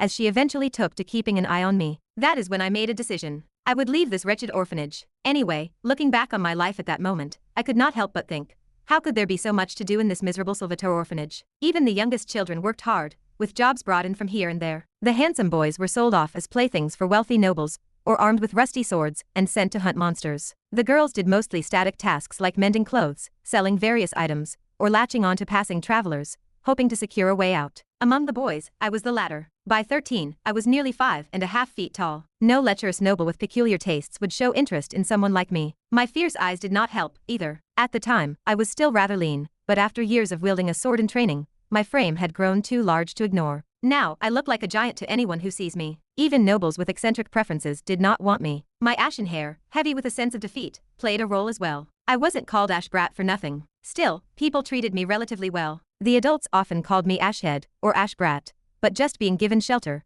and food in a place like this was better. Other orphanages had long since shut their doors. Thanks to that, I could spend my spare time continuing my sword training. Training, though, was nothing more than setting up a large log and chopping it with a sword instead of an axe. Still, wasn't it better than doing nothing at all? Time passed, and the 6-year-old abandoned child grew into a 13-year-old, nearly a full-fledged adult. Around that time, a major event occurred that would change my life. A nearby noble with a high opinion of himself decided to search for something out of fear of dying from illness and disease. That something was none other than the legendary object called the Philosopher's Stone, one of the fragments said to shape the world. To all who seek the Philosopher's Stone, Count Cases has promised a massive reward. Soon, a large-scale expedition force was organized. Despite my young age, I was already taller than most adults and skilled enough with a sword, so I volunteered for the expedition. After many twists and turns, I finally learned how to properly wield a sword for the first time in my life. The prestigious knightly order that had separated from Cavalier Royal Guard, I joined the Polymorph Knights. This was both a new beginning and the start of my tragic childhood. I suppose I should add one last thing. Eloy, that girl, her last words to me are still vivid in my memory. Why do you have to go off picking fights? Please, can't you just stay here? Why would I? Isn't this exactly what you wanted? Participating in this will bring food support to Salvatore, won't it? In truth, for me that's not. It's just forget it. Go, just go. I did not understand her final words, but my decision had already been made, and I had no regrets. I calmly walked off to join the long procession of knights. It was only natural. There was no reason to dwell on complex emotions. The greatest advantage and disadvantage of Salvatore Orphanage was that anyone could be sold off at any time. A year passed. As anyone knows, a year is a long time. It's especially long when you're constantly replenishing thousands of supplies and exploring underground dungeons. Even the finest knights grew exhausted. It was no surprise that the arrogant count grew increasingly desperate as his illness worsened. In the end, he was forced to halt the search for the Philosopher's Stone. He must have concluded that he could no longer endure. After all, there was no guarantee it even existed, and seeking such a legendary object with such slim odds of success was far from an easy task. Finally, when the rage of others culminated in the start of a coup, I simply thought, what do I care, and returned to this place once again. Salvatore Orphanage. But why? When I returned, there was nothing left but an empty ruin. It was strange. By now, Eloy should be pestering me as usual. No complaints about why I just came now. No answers at all. Even after knocking on the door Eloy and dozens of the other girls used to share, only a layer of pilled dust fell, and no response came. A sense of unease spread slowly through my body like poison. It was a kind of nightly intuition, akin to a reflex. This is strange. That was when I heard it. Outside the orphanage, the voices of a great number of people shouting in unison. I quickly ran outside, grabbed hold of a man who looked easy to handle, and asked him, "What's going on here? Let me go." "So, you are not going to answer nicely." I immediately grabbed him by the collar, putting force into my grip, and asked again politely, "Shut up and tell me." "Ugh, the Count, that bastard tricked us. He took mercenaries, saying he'd give us food supplies, but instead, he didn't distribute anything. Worse, he captured everyone from the orphanage and took them as slaves." At that moment, my brow furrowed slightly. Took them? What happens now? I genuinely asked. Honestly, I did not care what happened. Whether they were sold as slaves or taken as concubines, what could I do? This was wartime, and I wasn't a noble. As a commoner, wasn't I taught in the orphanage that this sort of discrimination was inevitable? At the time, I wasn't thinking much of it, or rather, I was trying hard not to think about it. That's probably a more accurate way to put it. Aren't you that Ashen? And if I am, what about it? Then, you'll find this even sadder. What are you talking about? I tilted my head, confused by the incomprehensible words. Why would I feel sad? But as the man continued, I started to sense something was wrong. Eloy, that girl, she was taken as a concubine for count cases. By force. I thought for a moment before speaking. Isn't that a good thing? But for some reason, a faint sense of confusion rose in my chest. In fact, wasn't this natural? For a girl in this orphanage, the happiest fate was becoming a concubine to a noble family. That is why I tried to dismiss it as no big deal. Even when I heard it was by force, I believed Eloy's life would improve. After all, what other choices did I have? Eloy's life could only get better from here. In truth, she was the most beautiful girl in the orphanage, and her nature was kind and gentle. I didn't want to admit it, but it was also Eloy who treated me every time I came back wounded. But why? This overwhelming weight in my chest, like a lump of lead, this suffocating sense of loss. Where did it come from? Why was it tormenting me? I kept reflecting on it, but no clear answer came to mind. It was then, shouldn't you go? At that moment, I realized I'd been gripping the man's collar for far longer than I should have, and it was then that I finally understood how wrong I was. Because of what the man said, I came to a realization. If it wasn't Eloy's own will, no one had the right to decide her life for her, and that I needed to save her immediately. So, where is the Count Case's estate? Chapter 193. According to a traveler who once visited the orphanage a long time ago, miracles are something that occasionally, suddenly, whoosh, find their way to you. I raised my hand out of mild curiosity and asked, are these miracles perhaps like moths or cockroaches? It seemed my poor expression did not sit well with the learned scholar. He gave a rather hollow laugh, patted my head, and explained further. Typically, things like those you mentioned bring misfortune. Bugs, beasts that harm humans, and magical creatures especially tend to do so. I would say your expression is not quite appropriate. But miracles are different. They are born from something you earnestly wish for, pray for, and believe in so deeply that it reaches the gods. That is what a miracle is. But he did not add this part. In most cases, the protagonist of the miracle is not me, and brats like me, born in some backwater eastern village, are better suited for tragic endings. Now, here I am, holding Eloy's lifeless body in my arms. She, now a cold corpse, had not even managed to utter a single word of farewell. Eloy's breasts were far too small to belong to someone who had become the concubine of a noble family. All I could do was hold her for a long time, as the noble had long since departed. After the supplies ran out, Count Cases stopped distributing meals to his people. Instead, he sold some of them as slaves to raise the required funds for the search for the Philosopher's Stone. Among those, Eloy, who was strikingly beautiful, became the concubine of that lecherous man. But Eloy had a defiant spirit, a stubbornness that would not let her bow to anyone. Sleeping in the same bed with a man she did not desire was likely something she could not even fathom, let alone dream of. What followed is a predictable story. Her chest bore savage stab wounds and bloodstains. The sight of her severed tongue, bitten off, told the rest. Eloy must have rejected the Count's demands and chosen to take her own life instead. She must have had no other choice than to end her own life. To protect her own will and chastity, that was the best judgment. That strong-willed woman would have done exactly that. Knowing her so well, I held her small body for a while. Her warmth was gone, her heartbeat silent, her eyes were closed, and her jaw was clenched shut, refusing to open. She wore a torn negligee, forcibly dressed on her by the Count's preferences, over white underclothes. At that moment, the words she had spoken to me a year ago, just before I left, came vividly to mind. Why do you have to go off picking fights? Please, can't you just stay here? Why would I? Isn't this exactly what you wanted? Participating in this will bring food support to Salvatore, won't it? In truth, for me that's not. It's just forget it.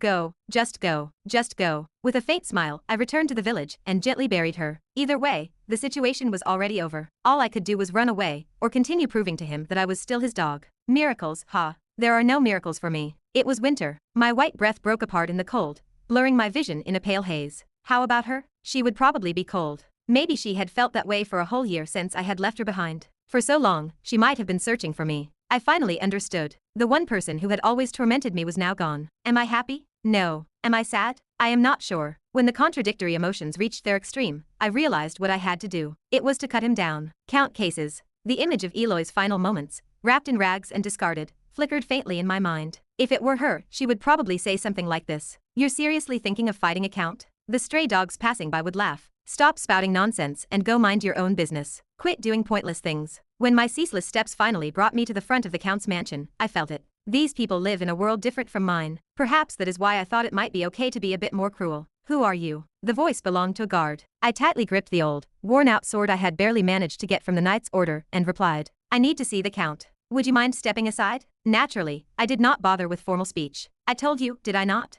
I am not well educated and tend to ramble. It is the same when speaking to others as it is when recounting my own story. A filthy commoner dares to spout such nonsense. How ridiculous. From the looks of it, you're trying to play at being a knight with that sword, ha. Get lost. I've seen plenty of fools like you. It will be a problem if you don't step aside. Haha. And what could a brat who hasn't even undergone their coming-of-age ceremony possibly do? Blood splattered into the air. Red stains spread across the blue sky like silk dye. Why? This strange sensation thrilled me. Perhaps it was similar to the rush I felt when I cut someone down most recently, when I killed the captain and took his place as squad leader. A head fell to the ground. The guard, unable to utter even a death cry, died instantly. Immediately after, a maid witnessing the scene screamed. I ignored her and stormed into the mansion. The hallway was absurdly long, so much so that even if it were given just a span, it would be wider than Salvatore. Looking back, I later found out that what I saw was merely the guest rooms. But that is not important. If necessary, I cut down those in my way, gradually making my way further inside. I ascended the stairs, amidst screams and the clatter of falling tableware. One man, who seemed to hold some authority, attempted to send a message somewhere. I let him be. The more people gathered to surround me, the more fun it would be. Contrary to my expectations, the enemies were incredibly weak. Weak. Trash. This is not the feeling. It needed to be more exhilarating. They must do it. After all, they had taken so much from me, had they not? It should not be bland like this. Finally, I reached the door to Count Cases's room, and a familiar face caught my eye. Platoon leader. If I were one of the squad leaders who led smaller units, this man, who gathered and commanded all the squad leaders, was the platoon leader. His name was Farrell, was it not? Anyway, he blocked my path, slowly pressed his sword against mine, and spoke. This is as far as you go. Stop this madness, Ashen. I heard the mercenaries were furious about not receiving their rations. Why are you siding with the noble? Count Cases and I are business partners. It was difficult to understand, but at least I knew something shady was going on. Was I not someone who had survived the back alleys? Therefore, I quickly caught on. This man had colluded with Count Cases and led the mercenaries under his command to their deaths. I did hear the mercenary rebellion was subdued without issue. I deflected his blade and replied. He furrowed his brows slightly. Are you serious? You're going to fight me, Ashen? Then, after creating this mess, do you think I will let the man behind that door live? Count Cases, for all his faults, values your strength. He intends to resume the search for the Philosopher's Stone. For his illness, that was the best end. And for that, he needs me? That is right. To be precise, he is interested in the Ashen, who severed the squad leader's head after barely half a year of wielding a sword properly. It seems you do not think that you can be thrown anytime. You will swear a mana pact. That person will never harm you, but you must swear the same in return. A mana pact. It was a magic I first heard about during my 1 year as a knight. It binds both parties, imposing severe penalties if broken. I remember I found it fascinating and listened attentively. Of course, the mage who had explained it to me lost his head to an ogre the very next day. Why should I do that? Because it is better than dying here and now. Honestly, I am surprised I have to explain this to you. Listen, Captain. No, Farrell, I only care about things that are interesting. You are spouting nonsense like a moth flying into the flame. Do you really think you will leave here alive? At the very least, I am confident I can take your head. Shall we bet? Ha. In the end, it has come to this. Wolves should never be tamed, but there is no choice. Farrell drew his mana with murderous intent, glaring at me. Naturally, since I was not an adult yet, I did not know how to use mana, so I simply observed, finding what he did fascinating. Not bad.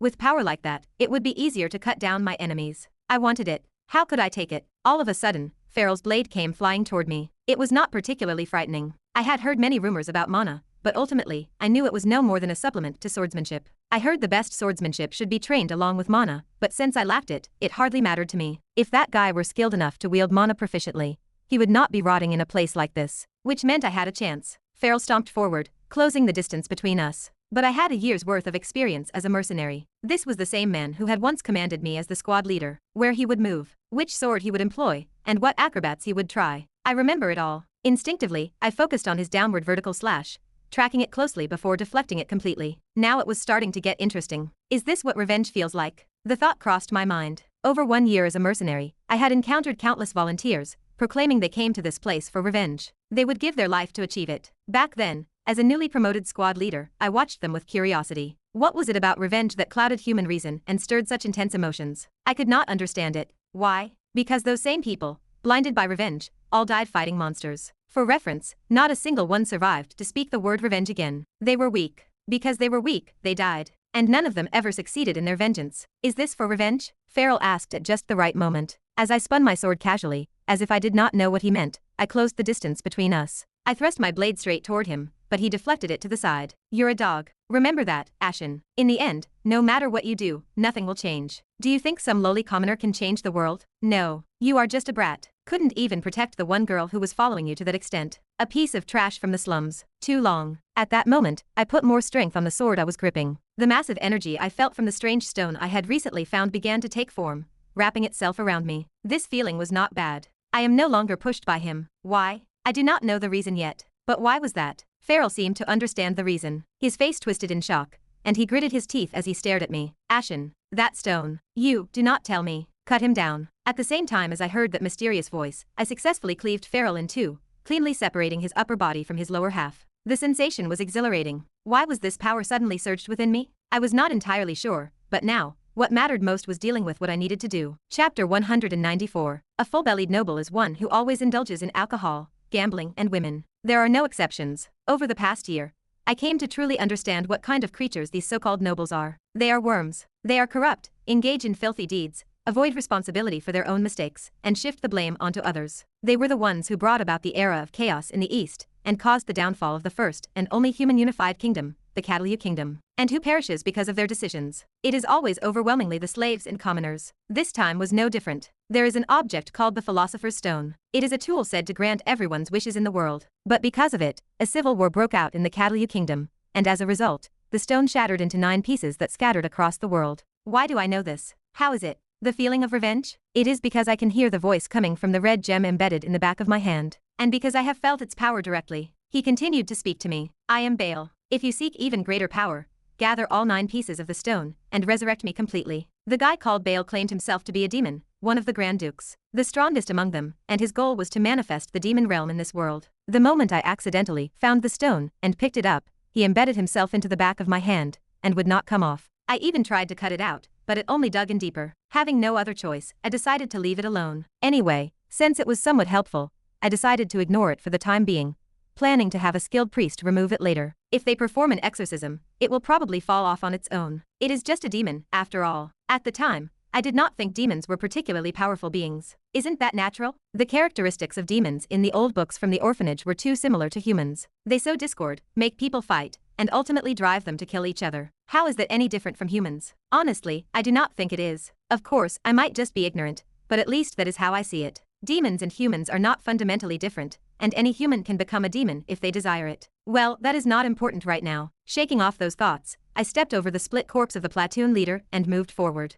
I grabbed the ornately decorated door and opened it, revealing the noble I had imagined. Behind a transparent veil-like curtain, the man exposed his bloated belly, while holding a woman in his arms. I could hear her coquettish voice. It struck me anew. That man and I lived in entirely different worlds. The reason? It is a matter of birth. From the very beginning, he was born a noble, bestowed with land and slaves. I was born a commoner, no different from a slave, just one of the countless orphans born during the era of chaos. A faint smile crept onto my lips. Hey, noble sir. Sorry to bother you while you are busy, but I need a moment of your time. What? Who are you? How dare you enter a count's residence without permission? That is a grave crime. Clang. Is there someone else here to enforce the laws? I tore through the veil and faced his bloated, sweaty face. The naked woman beneath his sagging face screamed, but I paid her no mind. My focus was solely on him. I drew my blood-stained sword and pressed it against his chin. Eloy. What do you want from me? Eloy. Eloy? He furrowed his brow, trying to recall the name, but it seemed he could not remember, as he tilted his head. His face looked at me, as if confused. Why should I remember that name? In a literal sense, it was that kind of expression. You killed her. Just moments ago,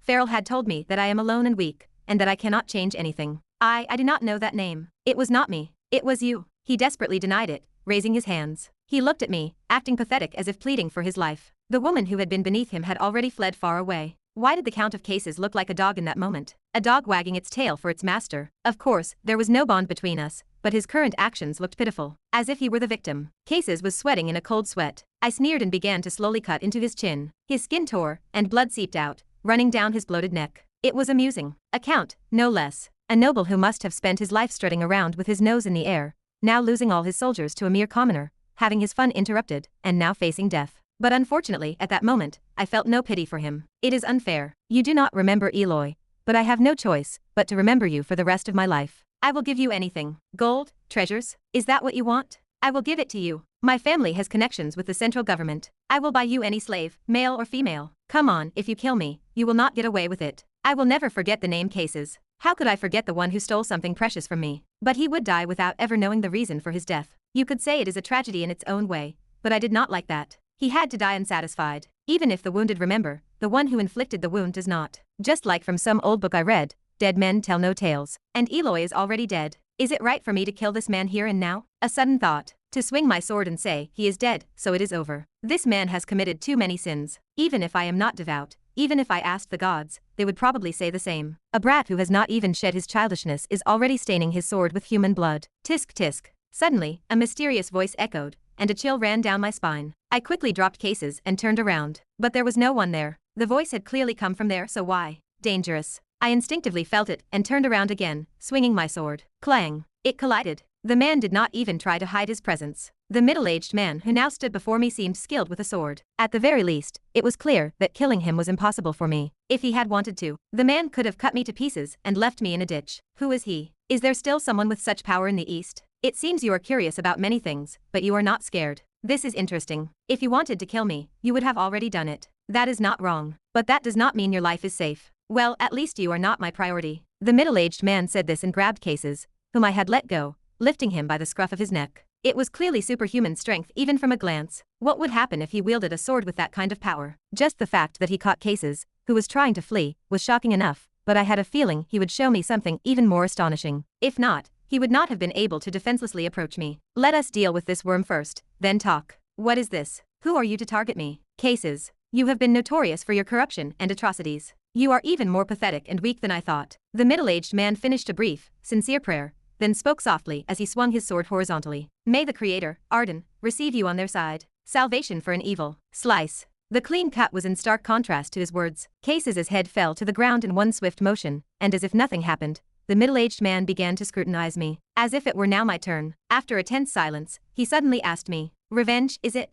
I remained silent, unable to bring myself to answer. I did not even know why I had acted this way, why I had done something so reckless. Among the abandoned children, there are too many like Eloy who are sold and killed. So why? I had no choice but to do this. As my thoughts trailed off, I suddenly felt something heavy resting on my head. Ah! I let out a sound without realizing it. It seemed he had punched me with a clenched fist, as the pain was quite severe. Young brat, you are already making a face like you have lived through everything in the world. How ridiculous. By the way, you need to fix that filthy mouth of yours. It is utterly unacceptable. What? Do you not want to live? A sudden, piercing question. It was hard to answer, but why? His question had a certain force to it. Not really. What do you want to have? What do I want to have? Gold and treasures? I have never even dreamed of them. Women? Not particularly interested. Then what is left for me? What is it that I pursue and desire to have? Let me guess. The middle-aged man said that and looked at me. His eyes were filled with a transparent clarity, free of any blemish. Is it because of his sincerity? Something I could not bring myself to possess? Could it be that something like a sacred power resides within him? The man continued indifferently. It is a sword. I watched you fight with another guy outside the door, and I realized what it is that you truly desire and cannot bear to be without. Yes, that is right. Now I think I understand. When a terrible sense of loss filled one side of my chest. Even at that moment, what was it that I thought I had to possess? A sword. One that contains mana, sometimes dazzling, and at other times, stronger than anything else. Yes, I need a sword. Will you become my disciple? But even at that moment, there was one thing that still tormented me. But even if I have that, what can I do with it? Even if I have a strong sword, what can I possibly change? Did Farrell not already tell me? That I cannot do anything alone. But that is when it happened. He gave me the answer I needed. If you reach a level where no one can look down on you, you can achieve anything. Even if you are alone, you will not be alone anymore. Who are you really? Unable to hold back the question, he simply smiled and said the following. Selkus. In the world, they call me one of the 3 sword emperors. Chapter 195. So, old man, why do I have to learn this? A sword is meant to cut, right? Do I really need to learn something like medicine, which is meant to save people? Isn't this something priests learn? I often talked back to my master like this. Whenever I did, Celsus would always seize the opportunity to smack the back of my head. Have you forgotten the meaning of the sword you are learning? I know.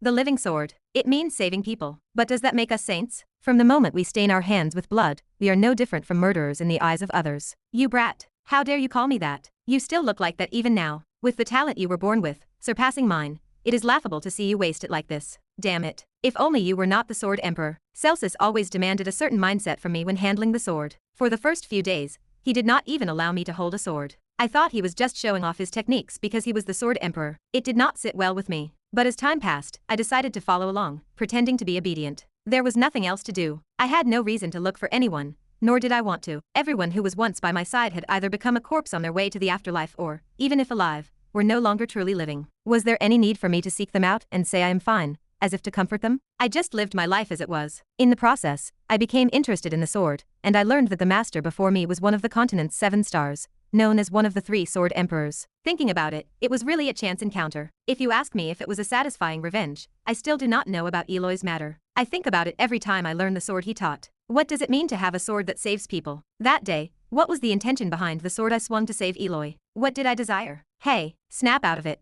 Where do you think you are dozing off? Tack. The crisp sound of bamboo echoed. No, what is this really? Celsus first corrected my posture. He said the sword I learned was rough, something I picked up unconsciously just for survival, but to reach the pinnacle, I needed to take a few more steps. He said I could not reach that level without correcting my stance from the beginning. So, he changed my posture and completely overhauled my breathing technique. It was clear what made the real knights different was their breathing technique. While others might barely manage to strike once per breath, knights were different. Depending on the situation, they could freely execute multiple sword techniques cutting their enemy, or use unconventional sword paths. This was a definite advantage. Being able to attack multiple times meant they could control the pace of the battle at will. For a knight, such an advantage was a significant strength. But back then, I did not understand that at all. No, I hear that even in my current state, I am good enough. There were no problems when I was active as a mercenary, and it was fine when dealing with those noble bastards.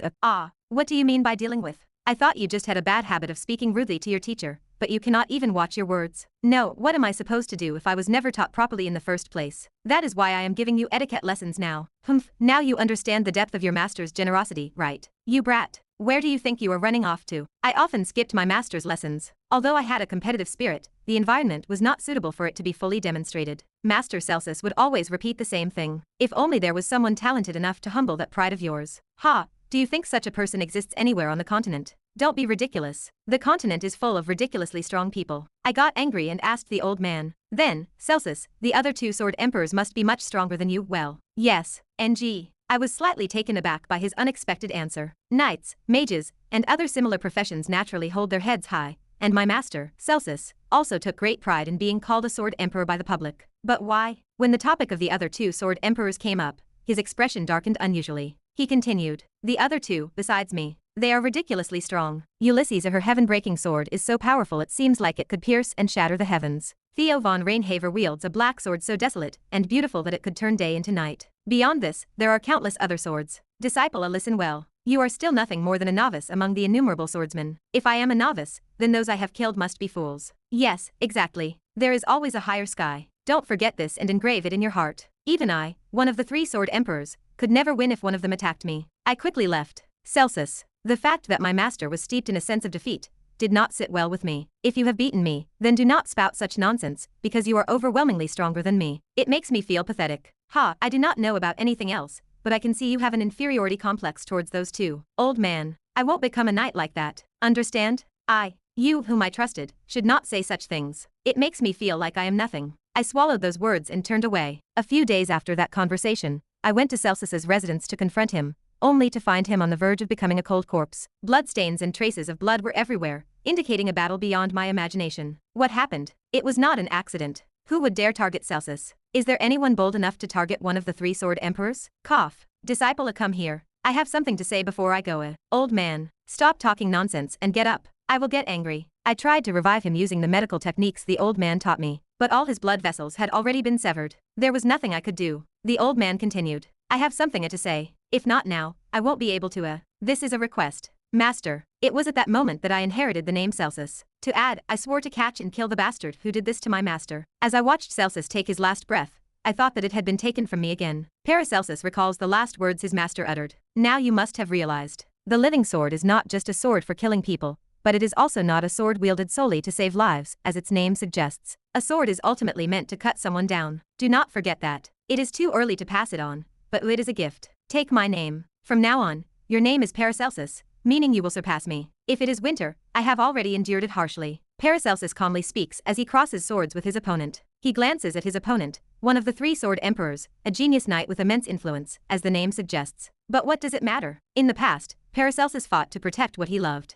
But he failed to protect anything, and he lost his sense of direction. This was not good. Bad memories. But he could overcome them, thanks to his master, Celsus. Sacrificed in the last emperor's secret struggle, his master told him to take the name Paracelsus, meaning to surpass him. From then on, that would be his name. From that moment, he thought he would at least live in a way that does not disgrace the name Paracelsus gave him. But even Celsus, in his later years, told him not to go against the imperial family, as he would only see blood. He said he could change everything only after completing the sword, adding that even he had not reached that point, and warned not to attempt it until then. Ulysses shatters Paracelsus's thoughts, and looks at him with arrogant eyes. Step back. This is not your place to interfere. Explain to me what kind of place I should be interfering in. Paracelsus, while being pushed back, continues to execute the salvation sword. He tries to hold her back somehow. Does he know he cannot turn this situation around? Of course, he does. It is laughable. After everything I learned from the old man, I am still stuck here. I cannot change anything on my own, can I? Paracelsus thinks this and smiles faintly. He still smiles, thinking of his master. His feet were scorched against the ground, and a sharp pain rose in his wrist, but he endured it without concern. If he strays even a little here, he will surely be killed. But even at this moment, he thought to himself, "Old man, did you know?" At that moment, Paracelsus prepares a full-powered attack. It was prepared in an instant, and even Ulysses did not notice. The reason was simple. First, she did not expect such power from this fledgling. Second, this required the most precise control among the sword techniques of the sword Emperor Celsus she knew. It could be activated silently, which was its unique advantage. Before anyone realized, Paracelsus deflected the sword and used the recoil to distance himself, murmuring softly. Living sword, the third form of the initial stage, concealment. A sword technique named for hiding one's traces. The third form, concealment, hits the enemy. This is a type of spatial sword technique that disappears and reappears, where a crescent-shaped flying attack vanishes, only to reappear right in front of the opponent and tear them apart. However, even for Paracelsus, hailed as a genius, this technique is still difficult to execute more than once. Thus, he focuses all his nerves and has no choice but to entrust his back entirely to Leon. But now it is okay. A way to deal with these terrible bastards has just appeared. Paracelsus, with all his might, deflects the sword and shouts, "Aren't you late?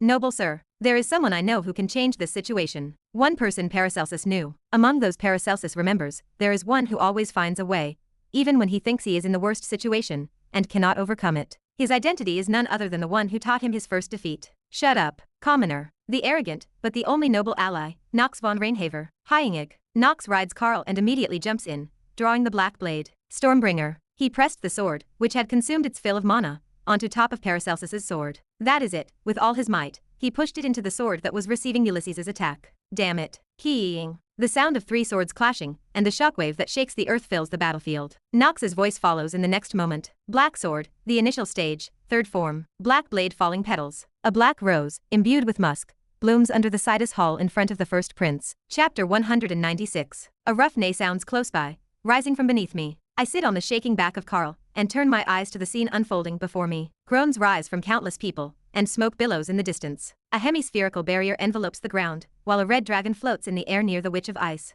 Seeing them, I am certain, Ulysses has already begun to act, and in the worst case, Penelope may have lost her benevolence. The chilling thought that we might have crossed an irreversible river stimulates my body. A sense of defeat clings to me like sticky mud. No matter how vaguely I foresaw what might come, this situation is difficult to handle. Judging the hearts of others is not something to be done lightly. Now I must predict their moves. What are my allies, including her, thinking, and how will they act? Penelope is likely exhausted. She must kill her own blood relative and her father's ally while her stamina is nearly depleted. It would be fortunate if the situation were advantageous to her allies, but that is not the case. The psychological pressure she must be enduring is immense. I always thought the tension hidden behind the name Benevolent Princess would one day become a thorn. The timing has been greatly accelerated. Penelope von Arkham is one of the rightful successors of the imperial family, a genius with innate magical talent. I think of her, then repeat my thoughts on other characters. I consider Paracelsus, Leon, Thalia, Eleanor, Rona, and many other figures in this world. I am a coward, am I not? At some point, the thought strikes me. I know their pasts, but have I not hidden myself from them? Have I not repeated choices that benefited me while driving them to their deaths? I continue to repeat this, writing down my cause of death with one resolution. It is my cause of death,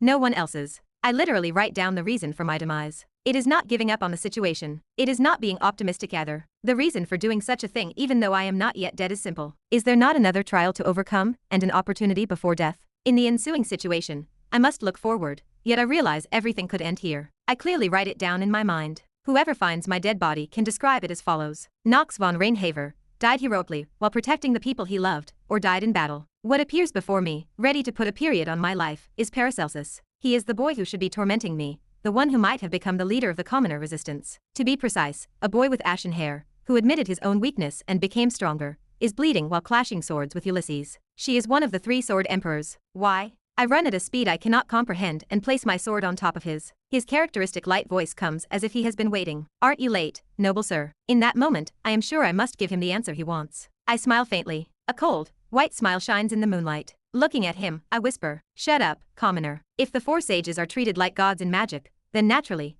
those who wield swords have transcendent beings called sword emperors. Born in various places across the continent, they usually grew up in fragile and difficult childhoods. Finally, overcoming their adversities, they rose to become mythical existences. But the Ulysses before us is a slightly different case. If the stories of other sword emperors are close to human hymns, her story is close to the desperate survival of a fallen noble. The Fritzschel family she was born into was one of the most prestigious on the continent. Born in the cradle of countless knights, she was blessed with the name genius. Naturally, she was expected to seize hegemony, and that was the expectation placed upon Ulysses. But in the end, Ulysses did not become that. She succeeded in becoming a genius knight who ruled the continent, but she did not live a blessed life. The biggest reason was the terrible family hierarchy disputes, rebellion, the age of chaos in the center, and the thick scent of blood that came with it. Her family went out for training, supposedly for hunting, only to return as mere ashes. The vassals who had faithfully followed her were already coldly hanging from the guillotine. Since it happened within just a few days, she could not even respond. What tormented her the most was the fact that even if she had been there, she could not have prevented the deaths of her family and the vassals. At the end of the line, there is always an unpleasant valley.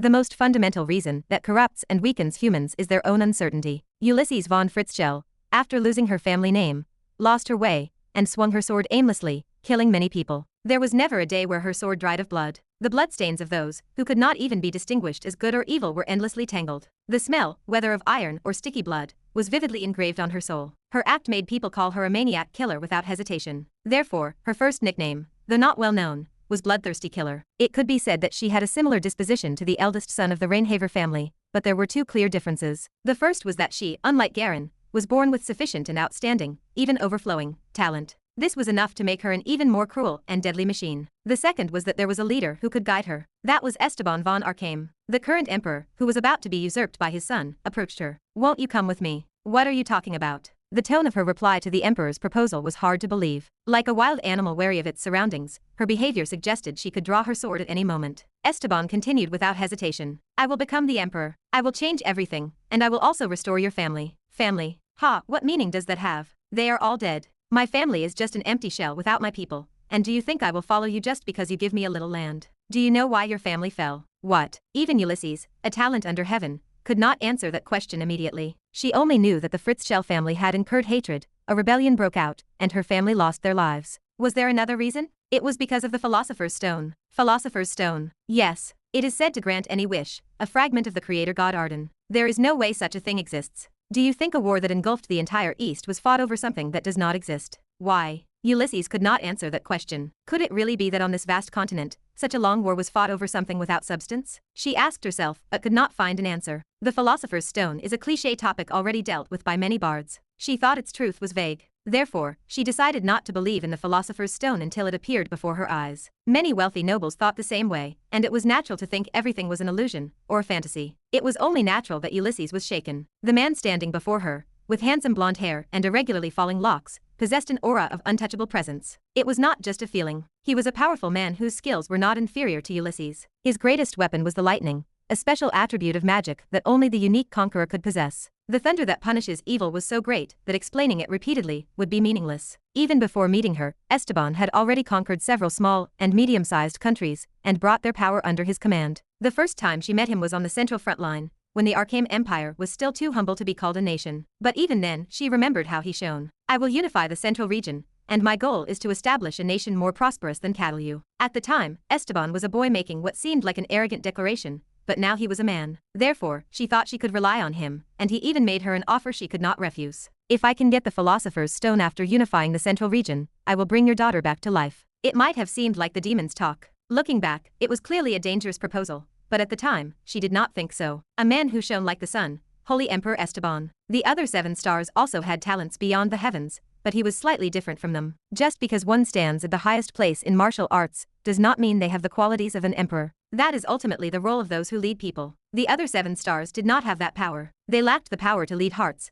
to make people obey and move forward, and to propose a new future to everyone. Thus, she decided to follow Esteban, and he soon unified the central region. Not long after, he ascended to the throne as emperor. But soon, he lost his brilliance, and the search for the Philosopher's Stone was halted. Feeling disillusioned, she had only one place to lean on. The first Prince Louis, who had slightly more power, became her target. After that, she could no longer see the spirited eyes of Esteban's past. She decided that regaining her lost daughter was more important than being disappointed. Therefore, the promise to support the rightful successor was to support the first Prince Louis. Even if it meant killing Penelope, who was like a daughter to her, it did not matter if it left a bitter taste in her heart. Penelope was just pushed aside. Like her own family, she would just die due to the schemes of others. She thought she had to adapt and accept it, even though Esteban had lost his spirit. She believed and trusted, but all that came back was that. But why? Now, Ulysses's eyes are filled with astonishment. That eye. When she saw the swords of the two young knights who had approached her, she faced the swords they were swinging and their pupils. Ulysses could see the spirit of Esteban, whom she had greatly believed and trusted in the past. Please step aside. His clothes were cut and fell,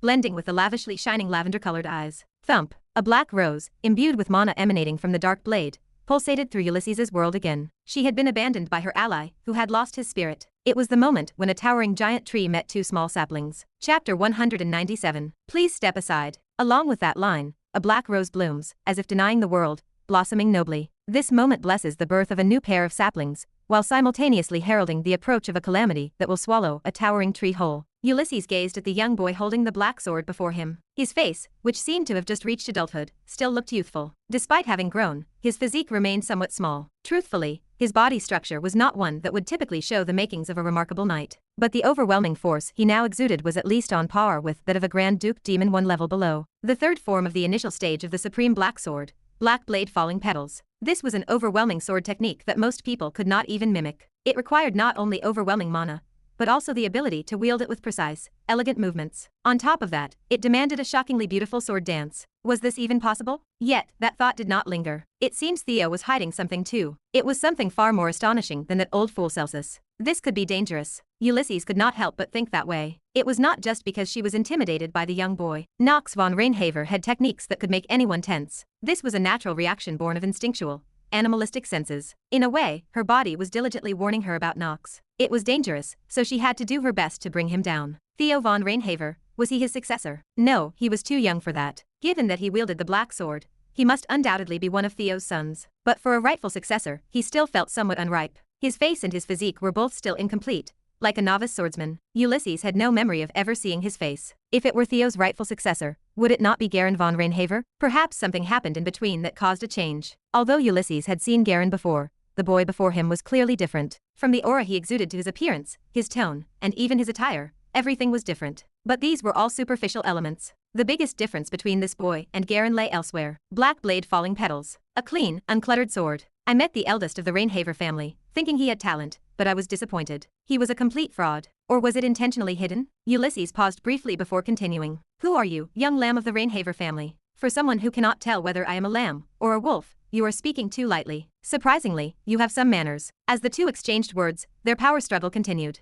To be precise, it was the clash between Paracelsus and Nox, their basic forms, against the heaven-breaking sword. This was slowly forcing Ulysses' body to retreat. Even though she possessed the name of one of the three sword emperors, a genius, and a bloodthirsty killer, facing two opponents was no easy task. Both of them were also born with genius talent. That is why Paracelsus had waited for Nox. Even when he heard the news that Nox had suddenly disappeared, he alone, along with Zitri, remained completely unfazed. As expected, he is on a different level. Nox von Reinhaver. To think he would grow this much. After all, Nox does not abandon the things he loves. As long as there is someone here who still needs his help, he will never leave anyone behind. Though I do not fully understand him, Nox was originally that kind of person. Faintly, he might be a cunning schemer, who does not fully reveal his true intentions, but the endings he creates are always better than the worst I could imagine. In terms of striving to go further, he was also naturally gifted. I have no choice but to admit it. I cannot forget what happened with Eloy, and it is etched into my heart. But labeling all nobles as arrogant, and the countless misunderstandings that arise from there will not make me any better. Nox von Reinhaver is stronger than me. He is the closest to the Sword Emperor, and has even defeated a Grand Duke. That is why, as the old man said, I will target him. I will surpass you someday. Paracelsus. Living up to the name his master gave him is somewhat gratifying, but Paracelsus knew well that it also meant losing sight of his own goals. That is why he set his own goal, and erected it like a wall in a corner of his heart. Somewhere here, Eloy's name. Somewhere, Celsus' name. And somewhere, Nox's name will be engraved. Now I have no choice but to admit it. Nox von Reinhaver has become the object of his admiration. Paracelsus tightly gripped his sword and spoke. She is an enemy I cannot defeat. You know that, right? Yeah. That is why I will only open the path for you. Even so, the probability of success is low. You are quite good at using difficult words for a commoner. Shut up. I am not joking. Paracelsus spat out the words as if exhaling broken breath. At the same time, a pool of blood fell to the ground with a plop, spreading in a circular pattern like a fireball, burning everything around it before exploding with a bang. Nox's eyes narrowed. His mana backfired. Has he already succeeded in opening the middle dungeon? Nox made his characteristic arrogant expression. But he is already at his limit. He is trying to sacrifice himself. Nox had already realized that this was not the Paracelsus he knew, but he did not know what outcome would arise from being so deeply involved in one person's narrative. As the thoughts continued, Paracelsus' voice, which seemed on the verge of breaking, continued. It was closer to a desperate plea. It was not the voice of the young man, who always showed strength, but rather like a dying warrior handing over his last belongings to his closest comrade before his death. That is why Nox was furious. I did not expect this from you. I did not know you were this powerless. Shut up and get up. It is the same thing I told the old man. As Paracelsus focused his mind, a rose bloomed messily. Its petals swayed and fell as he charged forward in a straight line toward the enemy, who had already created some distance. Nox's eyes narrowed. What are you doing? You. I know how damn crazy I am. That is why I am running now, you idiot. So save them. I am giving you the chance to become a hero. Why do nobles like that? A black petal touched Paracelsus' shoulder, crumbling and burning a circular area around his shoulder with mana flames. It was a scene best described as ignition. It was a starkly different scene from Ulysses dodging the attack and preparing for the next move. Come, young knight. Ulysses, already filled with a competitive spirit,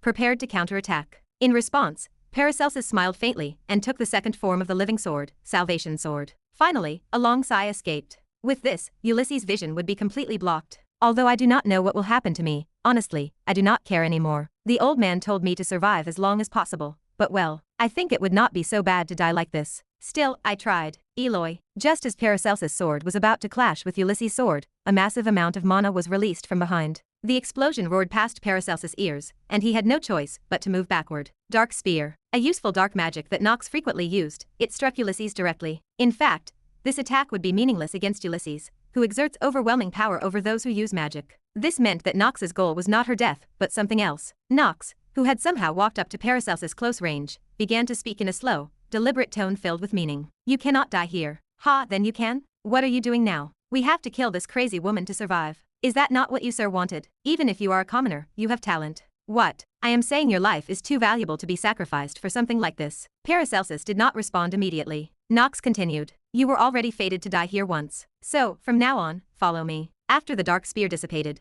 a woman emerged from the dust-filled front, swinging her sword directly at Nox. Paracelsus, unable to react in time, missed that moment, but Nox had been waiting for it all along. Did you ask what I am? With a rough explosion, Nox blocked the attack of the Sword Emperor. The ground shattered, and Paracelsus, who had been standing nearby, was thrown to the ground. Nox, who had blocked the heaven-breaking sword, faced Ulysses calmly, as if it were natural, and spoke. The disgrace of the Reinhaver family, Nox von Reinhaver, that so-called ruffian, the youngest. That is right. As the two conversed, they constantly searched for each other's weaknesses. Their swords, intertwined like snakes, seemed to crave each other's flesh, lashing out like tongues. The clash of the white sword and the pitch-black blade created a strange tension that captivated onlookers. They continued their conversation. Ridiculous. There is no way Theo would not have recognized your talent. He did not. Though it might be because of my stepmother that he had lived with his eyes closed. Well, he does not love his wife now. Ulysses narrowed her eyes and continued. The night of slaughter. It started from then. Theo von Reinhaver. Even he gradually weakened. Nox von Reinhaver. Sword Emperor, I Ulysses, ask you. What do you fight for? That is a ridiculous question. A knight. She interrupted Nox's words and continued. Become stronger when there is something to protect. That is why Theo weakened. After her death, he gradually became weaker. But you are strong now. So answer me, Nox von Reinhaver. What are you fighting to protect? This question caught the attention of Paracelsus and Leon, who were fighting behind. Just as the other soldiers were being subdued and his comrades were returning, they encountered Nox. Eleanor and Christopher had also just arrived at the Citus Hall. Thalia bit her lip. She instinctively knew that this was another situation she could not save him from. That is the intuition of a knight. Sharp, and a wall that can only be overcome by risking one's own death. Her pitiful eyes turned toward Nox. Then it became a spark, and soon everyone's eyes focused on one place. Nox von Reinhaver. In truth, Ulysses' question was something everyone here had been wondering about. They had all received help from him, but they did not fully understand why. Why had he saved them? It was not as if they had done anything for Nox. So why had he done it? But whether he knew their gazes were on him or not, Nox simply put strength into his black blade and held a faint smile. Whether he could spit it out or not, whether it would be his last breath or not, Nox simply let out a breath and smiled. For the first time, a pure, innocent smile. After showing it, he took his stance. What I want to protect is The thing I loved so much. This world and the ones who saved me even in the face of death. A lot of comrades and myself. Black blade flash. The most basic form of the Reinhaver family's sword. It was aimed precisely at Ulysses, striking at none other than the sword emperor at close range. But this time, it was different. After a single exchange, the sword, which had been rising vertically, bent unnaturally, and returned to Nox's side, hanging at his waist. Soon after, the sword, now tinged with purple, began to change form. Ulysses' brow furrowed. This, pure white. Nox's pitch-black blade had now turned pure white. The sword, based on the southern swordsmanship of Chatter, gradually transformed into a new form. Moonlight sword, the initial stage, third form. Moon split. Nox's transformed sword struck toward Ulysses, the legitimate successor of the heaven-breaking sword. As if to say, try to block this if you can. But at that moment, Ulysses could only think one thing. It is dazzling. Perhaps, even more than Esteban in the past. The moment they clashed, Ulysses realized that even if she blocked this sword, she would be injured. In the end, the towering tree knelt before the one tender sapling. With a splatter, a fountain of blood erupted from Ulysses' nape. You have won. Another young knight. Chapter 198. Ulysses finally fell, her helmet rolling helplessly on the ground. Between the helmet, which carried a unique metallic scent, her tangled hair was revealed, shining calmly like obsidian. Blood continued to spew from her neck. I quietly watched the scene unfold. I somehow managed to defeat this monster, but it was only possible thanks to my unconventional swordsmanship. To survive in this world, I definitely need more power than I have now. My stats have recently increased, and I have learned a new form of the black sword. I risked my life in the fight with Garen, because I knew he would use the third form, even though it was imperfect. I thought I would not die if I got hit, so I just charged in. In fact, there was no other way. This battle turned out to be a bit easier thanks to that decision. Black blade falling petals is a technique that literally cuts down the opponent with a rose bloomed from a black blade. It requires extremely precise mana control. If I hadn't learned magic beforehand, I would have been in trouble, but I am a disciple of the Red Dragon. Her lectures were special, and the performance of the newly acquired dragon heart cannot be ignored. Secondly, Luna's help was significant. She probably heard about the war situation and is planning to gather here with new members. I hope she doesn't think I betrayed her after all this. No matter how reckless I am, there is no way I could openly provoke the largest criminal organization. If Luna doesn't think so, there is nothing I can do. But if even one of them thinks that way, I will have to find a way to get forgiveness from my master. Paracelsus would know well. He definitely looks like he got beaten up by his master. He does not listen to anyone. Paracelsus is a crazy guy, even crazier than he was in the game. He might be able to share some tips in this situation. After all, didn't I save his life? Paracelsus is a crazy bastard, thinking of fighting the Sword Emperor even while desperate. I glance at the other comrades who have gathered around me. All of them have burdensome gazes. I awkwardly avoid their looks and speak to Paracelsus. Save this person. You can do it, right? What? Save her? Are you deaf? Paracelsus's brow furrows slightly. For what reason? This person tried to kill us, so why should I save her? It is a natural negative response. But I do not back down. When she wakes up, Ulysses will be on our side.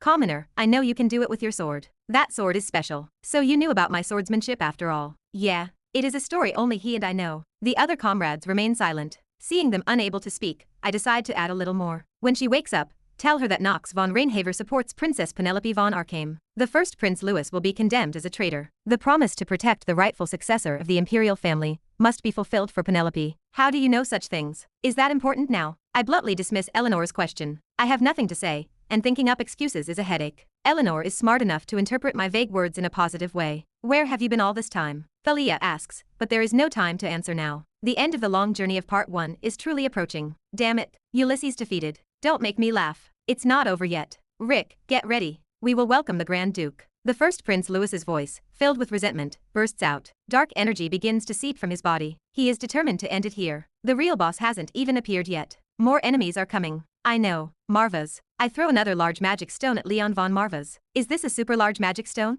Use it for now. I will give you something more useful later. I don't know what you are talking about, but I understand. I will protect everyone somehow, in the name of the Marvas family. Well, do as you please. I'm busy, so you all survive on your own. I hope you all struggle to survive. If you don't, all my efforts will be in vain, and the ending will be a dull tragedy. Life is fleeting and empty. Knowing that death is the predetermined end, we must struggle and create the process with our own hands. Where are you going? Zitri asks. Rona is sniffling, just looking at me. They probably already know. They know I am going to fight another strong enemy. Should you go? They might think that. I would have done the same. If Zitri went to fight for someone else, I would try to stop her. I would rather fight in her place, feeling more at ease, and think of a way to tie her feet. Even then, when I can't stop her, I would think that I cannot help her and feel utterly useless. But my comrades are not a burden. As long as I think so, I hope they open their hearts to me. I am Nox von Reinhaver, This life is entirely mine. The interactions with them, the conversations, and even my precious dying time. Survive. That is why I had to say that. If I don't do this, I wonder if I can heal their depression and the crushing sense of defeat. It will still be difficult, but if I can lift even a little of these emotions, I should tell them now. I believe you will survive. If you were that weak, I wouldn't have kept you by my side in the first place. So, live. At that moment, with a loud roar, countless demons begin to rise from the ground. The ground caves in, and an army emerges disorderly, baring their teeth at my comrades. Several Grand Duke-level demons that needed to be hunted are finally visible. One is Zapar, a Calamity-level demon who can make women infertile just by touching them. He is not strong, but he uses cunning tricks to make women fall in love with him. Unless the woman has someone she loves intensely, she has no choice but to fall for his temptations. Next is Seer, a man with the wings of a griffin, a silver horse, and long, attractive blonde hair. He is a demon symbolizing wealth, said to know the locations of countless artifacts. He is also said to have excellent eloquence among many demons. The little demon in the mirror fragment mutters that he dumped her a few hundred years ago. I ignore it and ponder which side is more dangerous. A fat noble opens his mouth, the one who dismissed the commoner's death earlier. We have to run. But how? Another noble says. He claps his hands, shouting. Demons prefer live human sacrifices, right? How about sacrificing the commoners here? That way at least.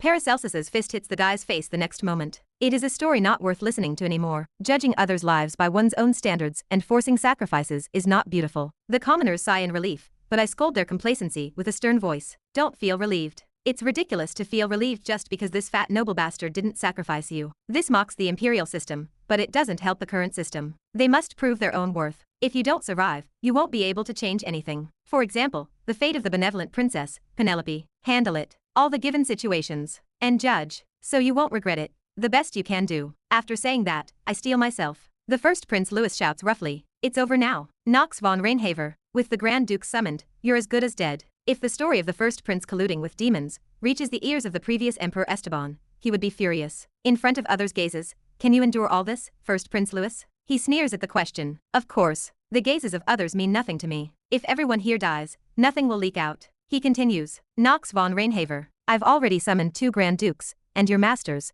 Noah von Trinity and Astrid, won't even be able to set foot here. The magic barrier, and the ancient weapon Apollo found in the Arcane Empire. You wouldn't want to face its full power, would you? Apollo. Finally, the story of the ancient weapon comes out of his mouth. It is the remnant of the past Catalu kingdom, the decisive reason why my 2 masters cannot intervene in this battle. It is an essential tool to break through the current situation, even to bring back Penelope von Arcane, who has become the cold-blooded empress, to the benevolent empress. I need that ancient weapon. At that moment, brazen newcomer. It's not too late, is it? Along with a familiar voice, a woman naturally grabs my back. I sigh in relief without looking at her. It is natural. The existence looking at me with dissatisfaction behind me is one of the strongest in this world. Behind her, I can see some of the figures who were nearly the strongest of lunatics. That is, they only appeared after the middle of the first part. I calmly straighten my neck and speak. Captain Luna, I'll explain the situation later. Can you and Christopher and our Black Sword Knights tie up those 2? Other members have also arrived here. I don't know what you want, but it won't bring shame to our lunatics, right? Of course. Go. Nox von Reinhaver. Luna lightly whispers to me. The current situation is all set up for you. Yes,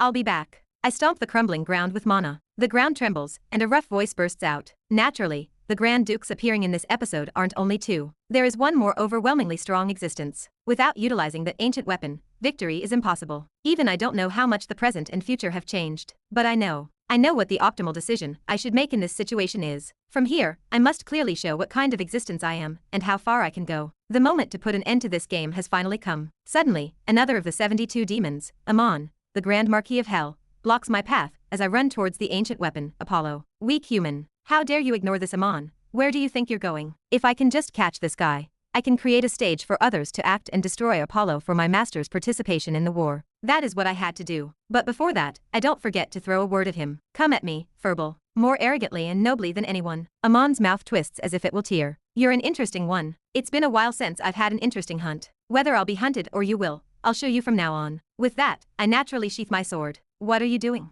Weren't you a swordsman? His reaction is natural in a way. Of course, he would be bewildered. That damn wolf is strong against physical attacks, but weak against magic. Which means there is no reason for me to use a sword against him. I'm quite confident in magic too. Thanks to that, I can clearly see his distorted expression. From now on, a bloody battle to hunt each other begins. More deeply than ever, I engrave this and raise a sphere of mana into the air. Finally, I, the final boss wandering outside, Nox von Reinhaver, joined this hellish war. This is my participation in the war. Chapter 199. 2 Grand Duke level demons joined the battlefield, turning Eldain upside down. The two sages, Astrid and Noah, were fighting to protect the academy. They were preventing the prince's army and demons from breaking through. Astrid used fire magic to attack, while Noah finished them off with ice magic. The two had complementary attributes, allowing for efficient combat. They knew each other's strengths well. In short, they were the strongest mage duo in existence. However, no matter how monstrous they were, the more they used their magic, the more their mana would deplete and their stamina would inevitably run out. They could not defy the natural order. These two were no exception to such limitations. Moreover, the prince possessed the ancient weapon, Apollo. If they recklessly approached, it would only hinder Nox. They would end up holding him back. Apollo was an ancient weapon discovered in the Catalu Kingdom in the past.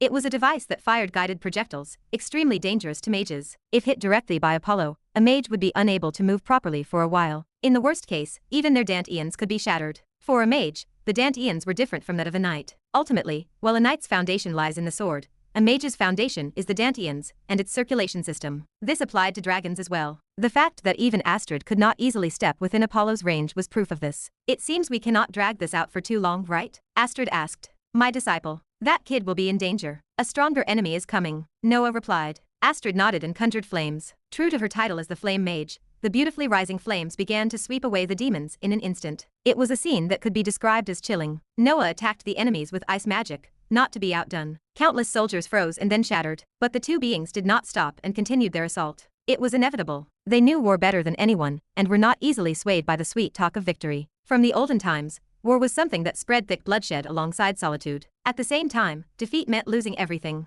As past history showed, a war brought glorious light to some but left tragic remnants for others. Thus, the two had no choice but to play along in this farce-like war drama. Other options were excluded from the start. To protect what was precious, they had to fight now, and to have no regrets. Apollo is a threat. If your dantians are destroyed, you might never be able to use magic again. Still, will you go? Noah asked. For Noah, it was a natural question. She was the academy's dean. No matter how recklessly she acted as a faculty member, she had more than enough reason to protect the students. In short, there was a reason for her participation in the war. But Astrid was different. Could it be said that she, a dragon, had to intervene in human conflicts? No. Dragons have their own way of survival. Though they are said to be extinct, their systems, existence, and civilization still remain scattered across the continent. That is why Noah asked. Astrid did not necessarily have to participate in the war and antagonize the first Prince Louis. It could even be troublesome. But Astrid's response was clear. Nox. I have to save Nox. As expected, that is how it is. Noah poked Astrid's side with a slightly mischievous expression. Astrid shook her head in annoyance. At that moment,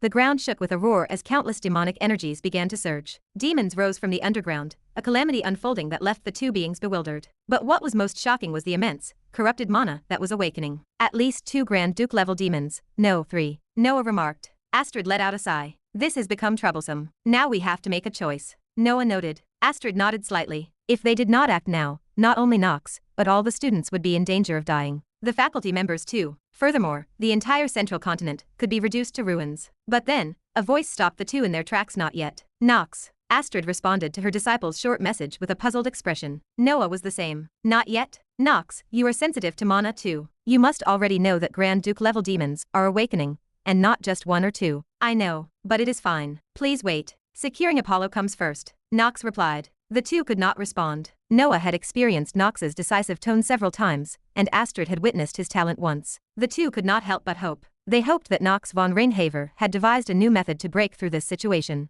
They wondered how efficient that method would be. But seizing it, is that really possible? It was a question that naturally arose. Apollo was in the hands of the royal family. Moreover, being such a crucial device, it would be heavily guarded by countless troops. In such a situation, to defeat the first prince's layered army and seize Apollo to their side was an absurdly difficult task. But there were no other clear options. Even if the two mages, Noah and Astrid, went to help Nox, there was no guarantee they could perfectly resolve the situation. After a moment of contemplation, the two finally nodded. If it takes too long, we will go to save you. If you fail to seize Apollo, there will be penalties, so keep that in mind. The sign of permission was given. As soon as it was given, Nox began to move. The night was creeping in. It was the time of demons. But it also meant that Nox's time was slowly approaching. The trait was activated. Along with the system sound, Nox von Reinhaver released a dark aura into the air amidst the thick darkness. He then smiled at the demon blocking his path. It was the smile of a victor who did not anticipate defeat. To put it simply, Apollo's principle was quite straightforward. It targets the most powerful mana-wielding entities one by one,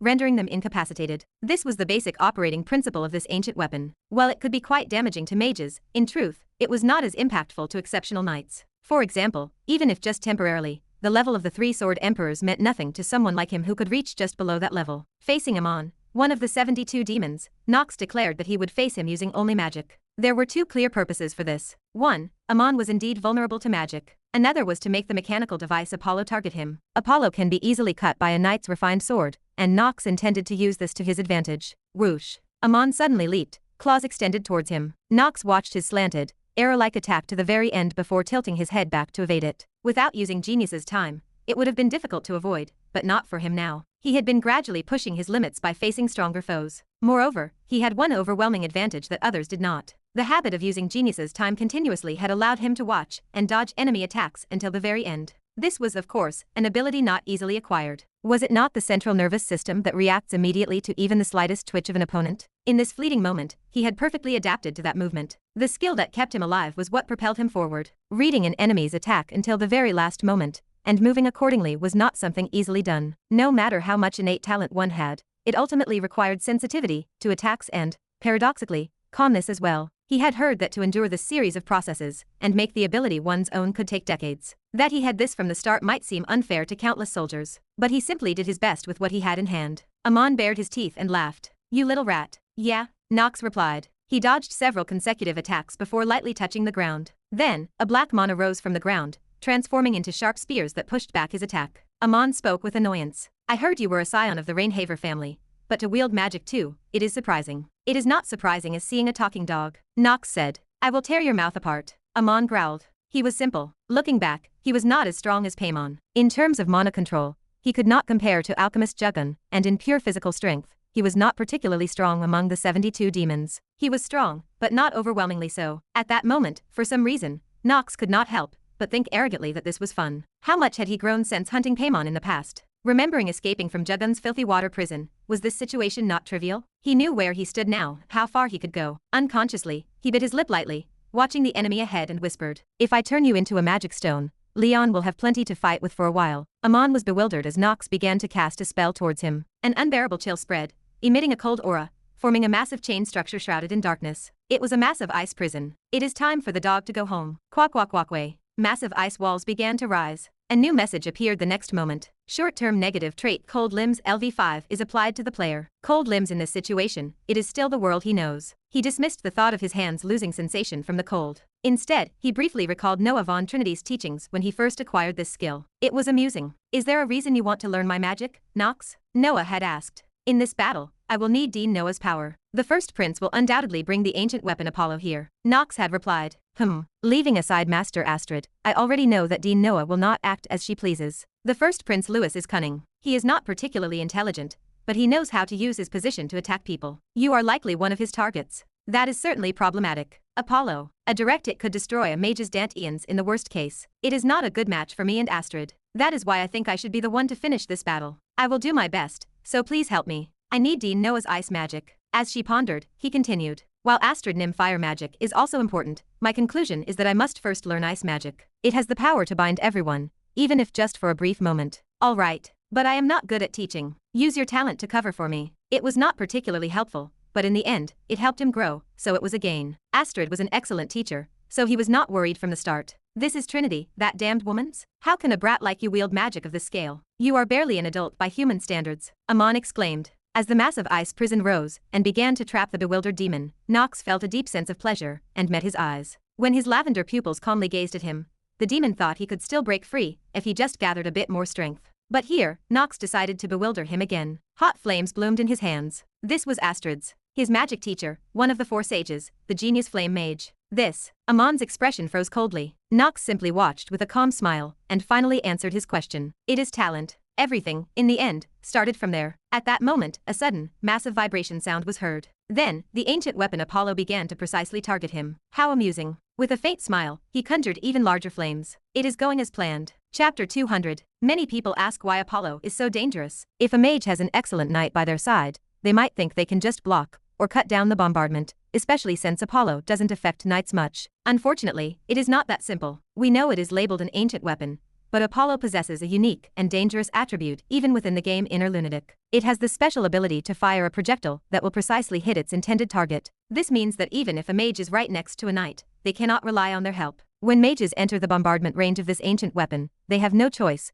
but to endure the attack with their own bodies. It is an unpleasant reality. Dirarek. Seeing Apollo aim at me, I cannot help but cheer. This is the method I proposed from the beginning so my masters, Astrid and Noah, could participate in this battlefield. The core of the capture plan was this. I needed to make Apollo target me, which required a massive activation of magic. Apollo is not a manually fired device. It is an auto-targeting weapon, a product of the ancient Catalu Kingdom's technology. Once the conditions are met and sufficient energy is accumulated, it fires automatically. The condition is the activation of large-scale, high-level magic. The simplest way to eliminate them without sacrificing my two masters was to rely on someone who had mastered both magic and swordsmanship. I needed the power of Nox von Reinhaver. By simultaneously activating a massive amount of mana, I planned to switch to my sword and cut down the bombardment the moment it targeted me. A thunderous explosion echoed. Following the large-scale freezing magic, a blue flame erupted toward me as I was casting fire magic, and Apollo fired a projectile at an unbelievable speed. This was what the game called an anti-magic bullet. Watching the attack head straight for me, I let out a light breath. I ignored Amon's taunting voice. He shouted about my wasted talent and imminent death,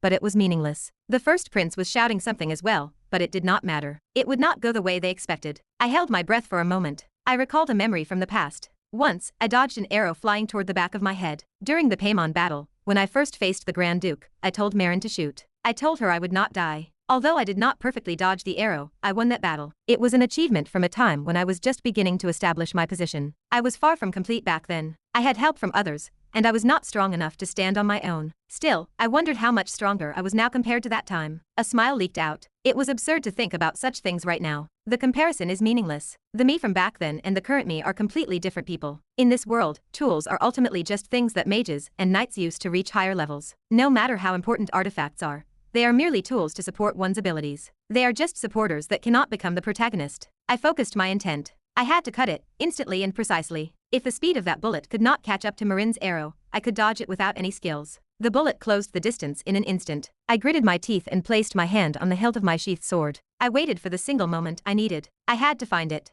Die, the first prince shouted. Another voice echoed in my mind, informing me that I had entered a state of trance, but I paid it no attention. I had to focus everything on the bombardment. If I did not, I would die. My hand gripped the hilt tightly. I raised my head, crossed my feet, and stomped on the ground to load my sword with more power. Even without activating genius time, I felt a sensation similar to when I used the skill. The stillness flowed around me. The surroundings darkened, and only the attack rushing toward me was clearly visible. No one's voice could torment me anymore. What I needed most was unwavering strength. I straightened my bloodshot eyes toward the enemy, engraving the thought that I would not die here. A heavy impact shook the air. The bombardment hit me precisely, but it was meaningless. I quickly switched to the sword and recalled the teacher who taught me, Luna, the one who helped me with our backs against each other. Her sword showed me the light. It was the light that could break through this situation. I channeled Moon Split. Although I could not mimic the smooth and resolute voice that flowed like a single orb, I had perfectly learned the technique to cut through this moment. With a clean sound, the bullet was severed. The process of cutting down the bullet was simple. My sword touched the bombardment flying at an unbelievable speed.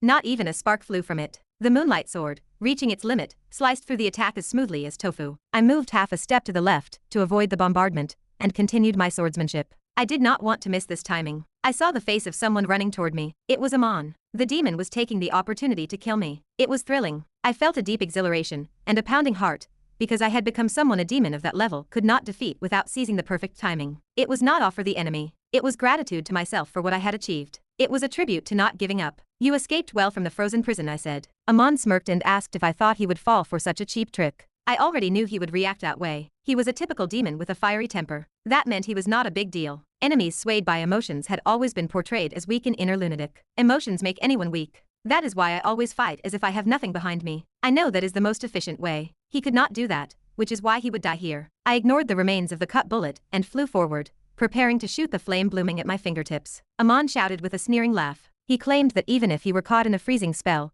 my flames alone could not take him down, and that even one of the 4 sages would find it impossible. I asked who he thought released him from the frozen prison. I wanted to burst out laughing, but I barely held it back. Amon stopped in his tracks. He examined his body and me, shocked, likely wondering if he had failed to melt all the ice. He did not realize he was facing a bigger problem. You tricked me, human, he accused. There is no way the aftermath of the frozen prison still remains. I told him to look up. A huge, pure white chain fell from the sky. It was even larger and more oppressive than before, and it wrapped tightly around Amon's body. Amon screamed in pain. He demanded to know what was happening. The flame I had ignited turned into a massive blaze. It was Fire Strike, the magic I learned from Astrid. Its power was not as great as the frozen prison, but with the prison suppressing him and the chains wrapped around his body, I could succeed. The low firepower did not matter. If it were the current me, I could easily defeat him. I could defeat him on and reverse the situation. After that, I would save the princess, who was once noble but had become stained by her lineage and lost her benevolence. Penelope von Arkham. Although I had not experienced much of her, I knew her. In reality,